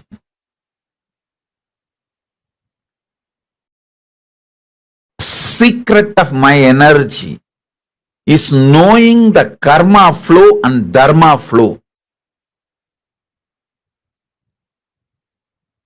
I just know you don't need to initiate anything to take revenge on people. Initiate, focus everything to protect you and creatively contributing. That's all. You protect yourself. For that you can do everything. And go on contributing creatively.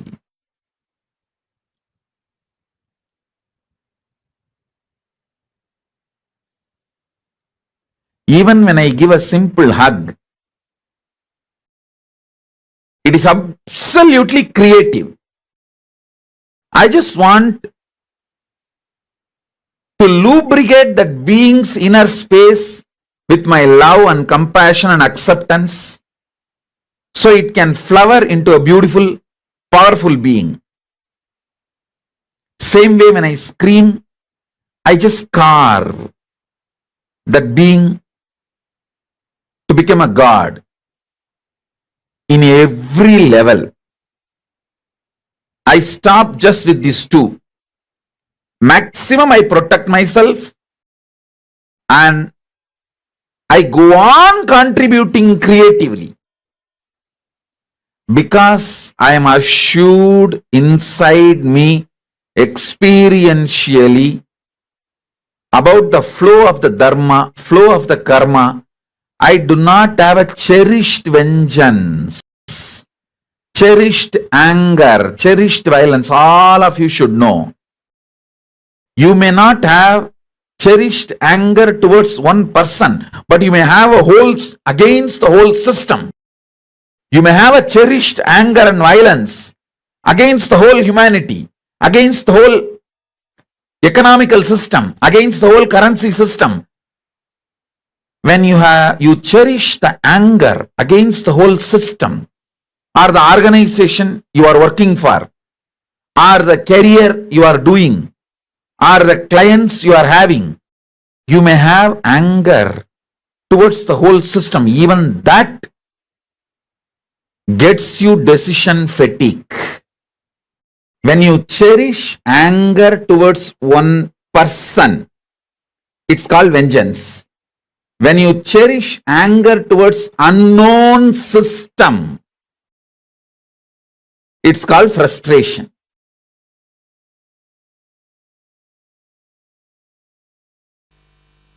The thought pattern which you don't enjoy, which you already feel it is outdated and which is constantly suffocating you, shrinking you, is sanjita karma.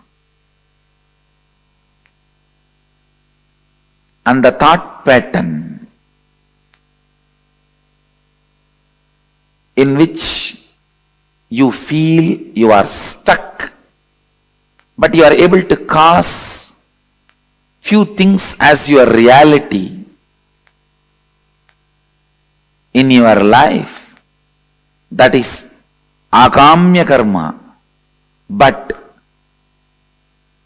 because you want to cause one or two things in your life as reality, the thought pattern you accept brings untold, unimagined, unexpected bondages, side effects, after effects in your life. That is called agamya. Listen. Husband is a person who stands by you during all the troubles, tortures, sufferings, pains, which will not be there in your life if he is not there. That is the definition of agamya karma. You try to cause your reality in one dimension of your life, and you accept certain thought current, thought pattern into your lifestyle, which causes multiple other suffocations and bondages. Unimagined, unexpected, untold, unbriefed.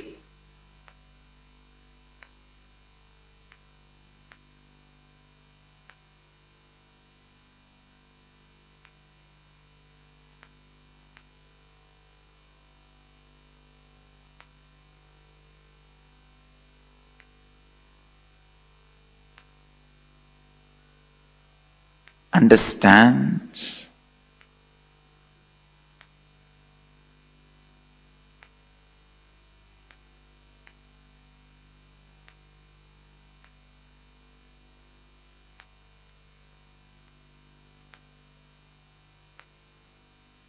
Just because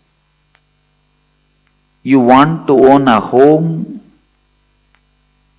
sometimes you get stuck in the home for next 40 years paying your bank home loan.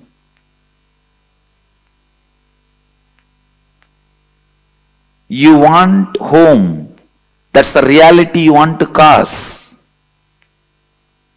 But when you cause that reality, the thought current you accept and assume on you, the responsibility you bring upon you, can suffocate and bind you in unimagined, unexpected, untold, unseen multiple ways. This is the example for agamya. Prarabdha means not ready to allow either the outdated, suffocating thought pattern or the thought pattern which causes your reality partially. Deciding boldly to go on renouncing any thought current, thought pattern, even if you suspect them that they are not going to cause your reality completely. If you go on discarding, the discarding will become a lifestyle. That discarding thought pattern, thought trend, thought current is prarabdha.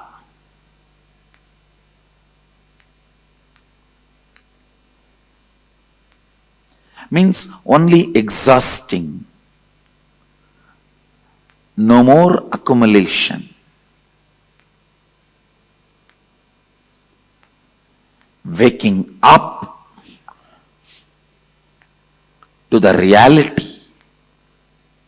Any thought current, any thought trend cannot cause all my realities as reality. Coming to that understanding and waking up to that reality is enlightenment.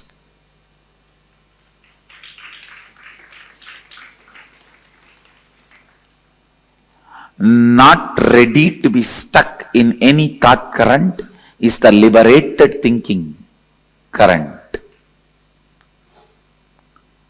Not ready to revere, honor any thought current is liberated thinking current.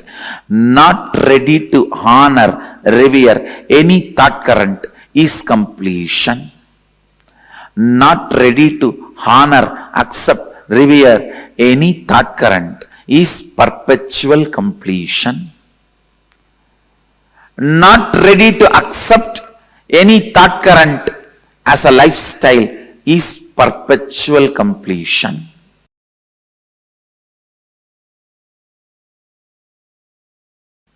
First statement, karma means that the effect of our actions will come back to us in the future. Myth. Karma means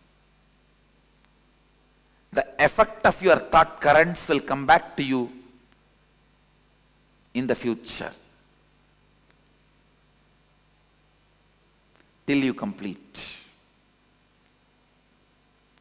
That's the reality. Karma means that the effect of our actions will come back to us in the future is a myth. There is no CCTV recording going on in the cosmos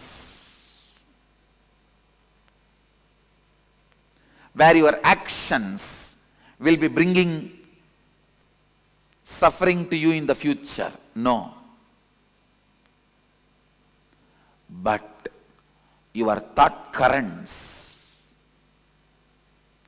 will be bringing the results in the future.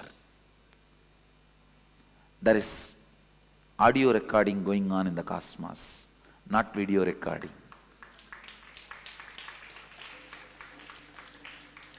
Video recording means your actions being captured. Audio recording means your thought currents being captured. Cosmos has only audio recording, no video recording. Understand, cosmos has no CCTV camera.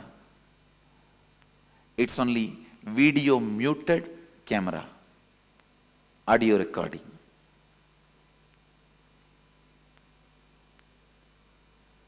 A video recording getting punished is a cheap, childish. God is not interested in that game. God is not playing the game of the judge. And there is no such thing as you will be judged, weighed based on your actions. That is childish, too childish, immature. If God is supposed to do the job, you don't need God.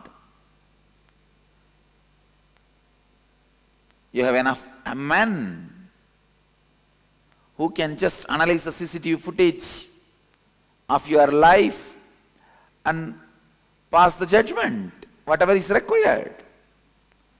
Understand, because your organ of seeing is impacting you so much than the organ of listening, you think cosmos also judges based on the action.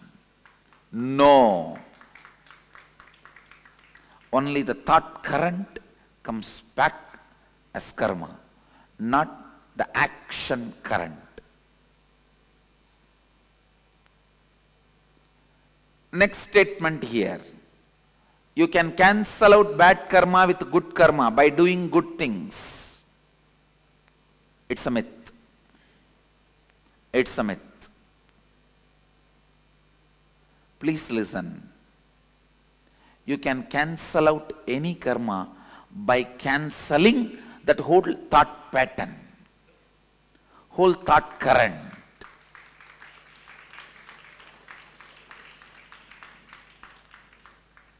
If you are not able to give up even one small parts of your thought current and cause even parts of your reality, that is called bad karma. If you are able to break and give up on parts of your thought current and make parts of your reality into reality, that can be called as good karma. If you are able to break the whole thought current and go beyond that thought trend, it is called completion. So, good karma does not cancel out bad karma. Cancelling out happens only when you break from the whole thought current. The next statement, same action by different people will have different karmic effect. Yes, it's reality. Because the action is not responsible for the karma. It is the thought current behind the action is responsible for karma. Understand cosmos as continuous audio recording but not video recording. This statement, this truth will clear tons of your questions about karma.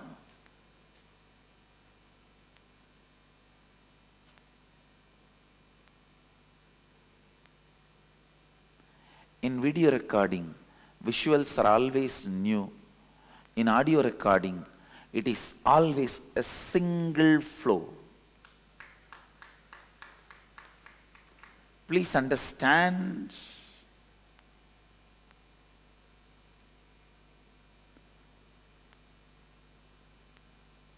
If your mind is audio recorded, don't ever think it will be a long hours together material. No, it will not be more than 5 statements, 24 hours. The same 5 statements is getting repeated in the old stupid gramophone record in different ways of getting stuck.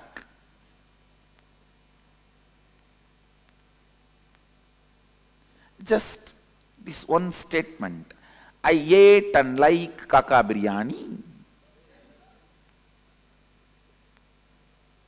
I ate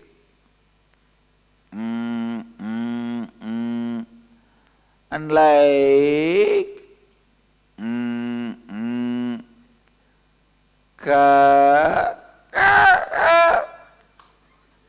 biryani. Maybe next time, I ate and like kaka biryani. Maybe the third time, I ate and like kaka biryani. I ate and like kaka biryani. That's all is your inner audio recording. Please understand. If you think, if you are inside audio recording is done, you will have multiple things you are wrong. You do not know you. The more restless you are, you think more thought currents you have. No. The more restless you are stuck in the same thought more number of times. Not more thought current. You are repeating the same more number of times, not more number of thought currents. Listen. Listen to this understanding. You can be complete and be liberated today. Internalize this truth.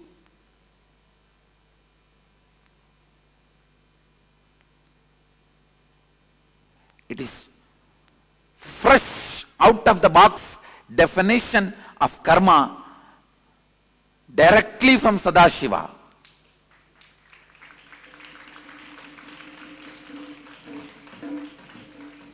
Remember this one truth. Your life has no video recording, it only has audio recording. Your actions do not count, your thought current counts.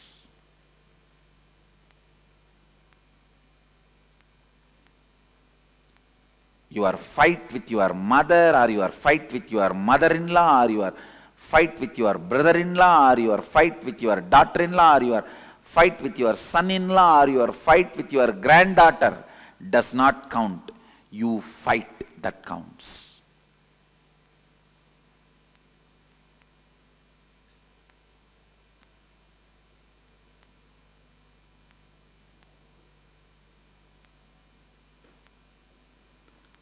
Same action by different people will have different karmic effect. The statement is true. Next statement. Karma cannot be changed.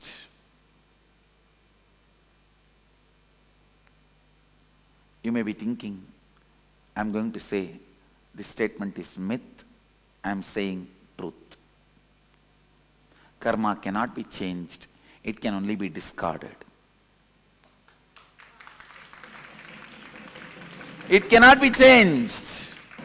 It can only be discarded. Understand the thought current of fight, thought pattern of fight. If you pick up, you can never see peace. It cannot be changed. You cannot alter the effect, side effect, the associate thought currents, the friend, neighbor of this thought current. They come with Anga, Avarana, Parsha Devatas. If Mahadeva comes, Nandi will come. Devi will come. Ganesha will come. Kartikeya will come.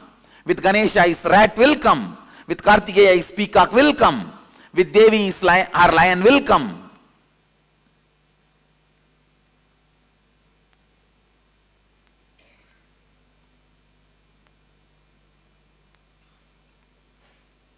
You can't change it.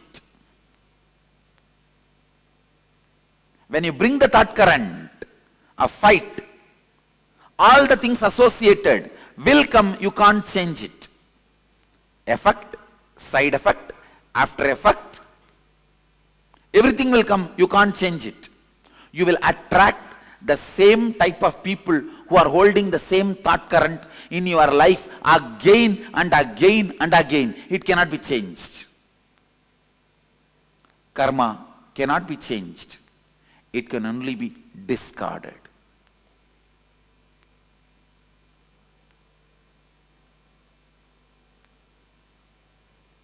The good news I have for you is karma cannot be changed. The great news I have for you is karma can be discarded.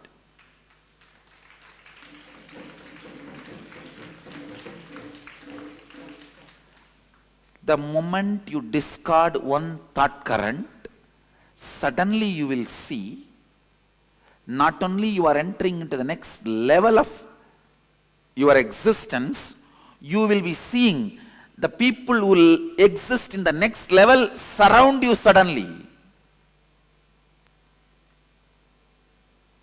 It is literally like Indian movies, how the moment you fall in love, the scene changes. The dry land around you becomes a green grass bed, and the electric pole around which you are standing and talking in your stupid cell phone becomes a great Devadaru tree, and the dog which is pissing around that electric pole becomes a cute pet Pomeranian, and you just run around the tree.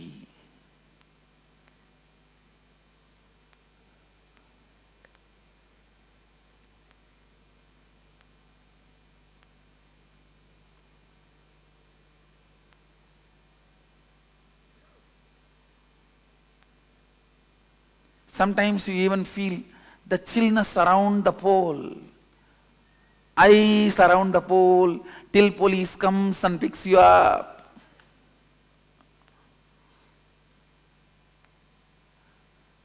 If you are just running around the electric pole, what else do you expect?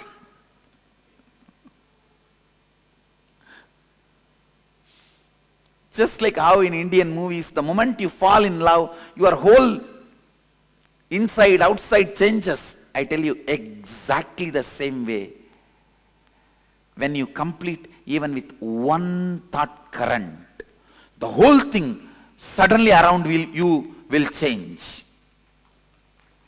It has to change, only then you are completed. Your friends in reality and your friends list in Facebook. Your likes in reality and your likes in Facebook. You are right, wrong, good, bad, everything suddenly will change.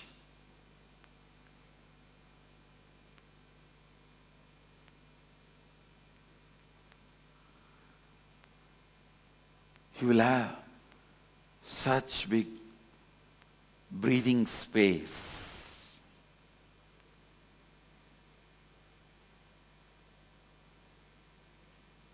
You will have that breather.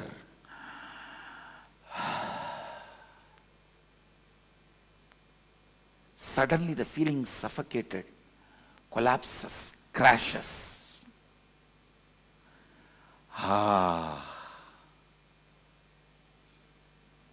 That becomes the music of your whole being.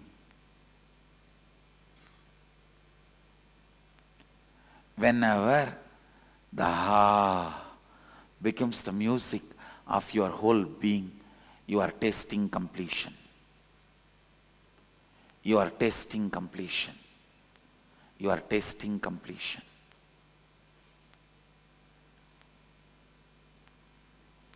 Next statement. I will not accumulate karma if I do nothing. Do I accumulate karma through action or do I burn karma through action? This statement, I will not accumulate karma if I do nothing, is a myth. Listen, because there is no such thing as doing nothing. You can't.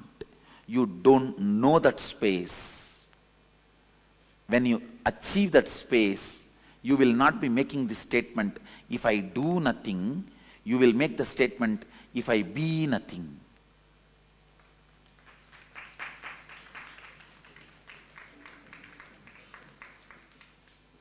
You can never be doing nothing if you are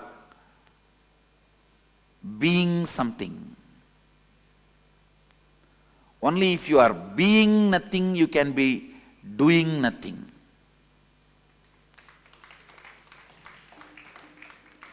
So there is no such thing as doing nothing.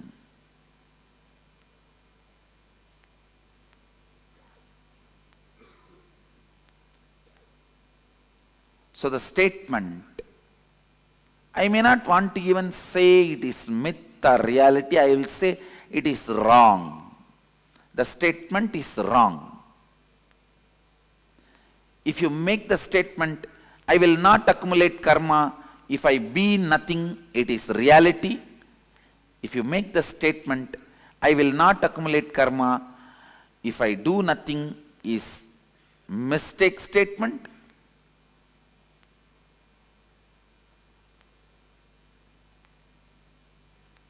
If you make a statement, I will not accumulate karma if I am doing nothing, is a myth statement.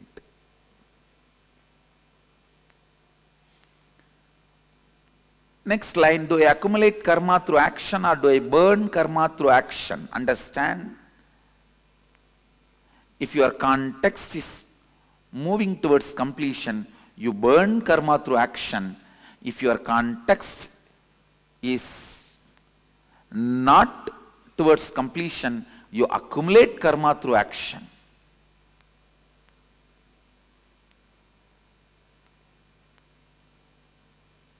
Whether you burn karma through action or accumulate karma through action is dependent on how you hold you, the context you set for you.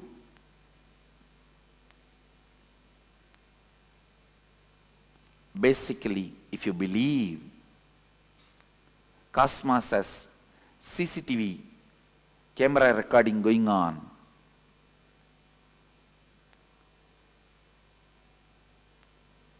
You will be accumulating karma by action, because that kind of a faith will lead to that kind of a thought current and action flow.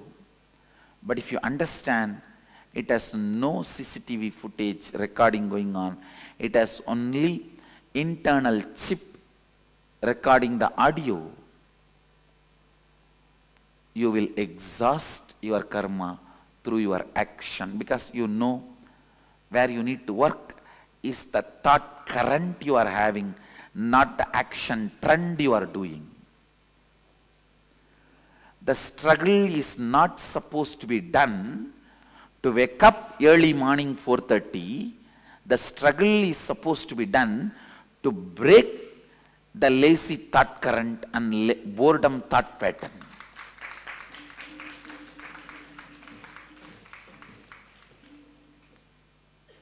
Unfortunately, when you believe the CCTV footage, all your struggle is aimed at waking up at morning 4 o'clock instead of breaking the thought current of boredom, thought current of tiredness, thought pattern of tiredness and boredom. Even for your whole life, if you wake up early morning 4:30, did not break your thought pattern, thought current of boredom and tiredness, you built a good habit, not liberation. Habit is a habit. All of you know, I may want to remind you once more. In habit, if you remove the T, if you remove the H, a bit will be there. If you remove A, bit will be there. If you remove B, it will be there. Only when you remove the I, the thought current, it will die.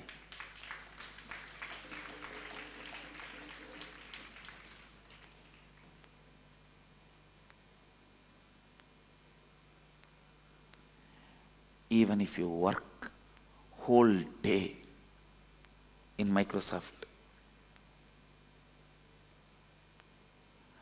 did not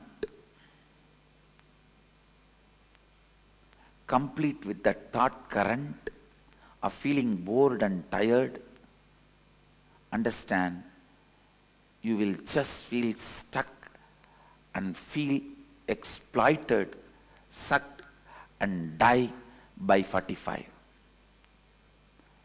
After 45, if something is left in your body,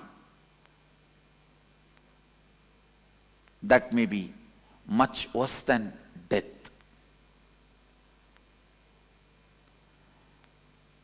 If you break the boredom and thought current and bring activism, you have experienced activism and go on working, you may be working till the last moment of this body's existence and still will not be tired, retired, bored.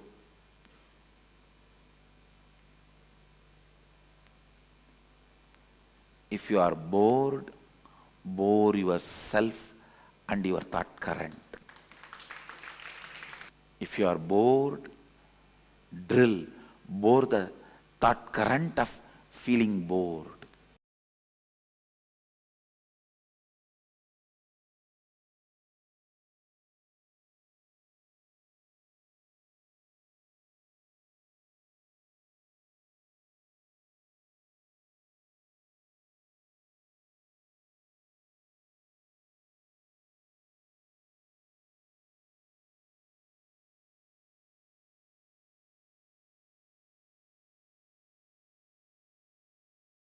Paramashivoham Om Nityananda Paramashivoham Om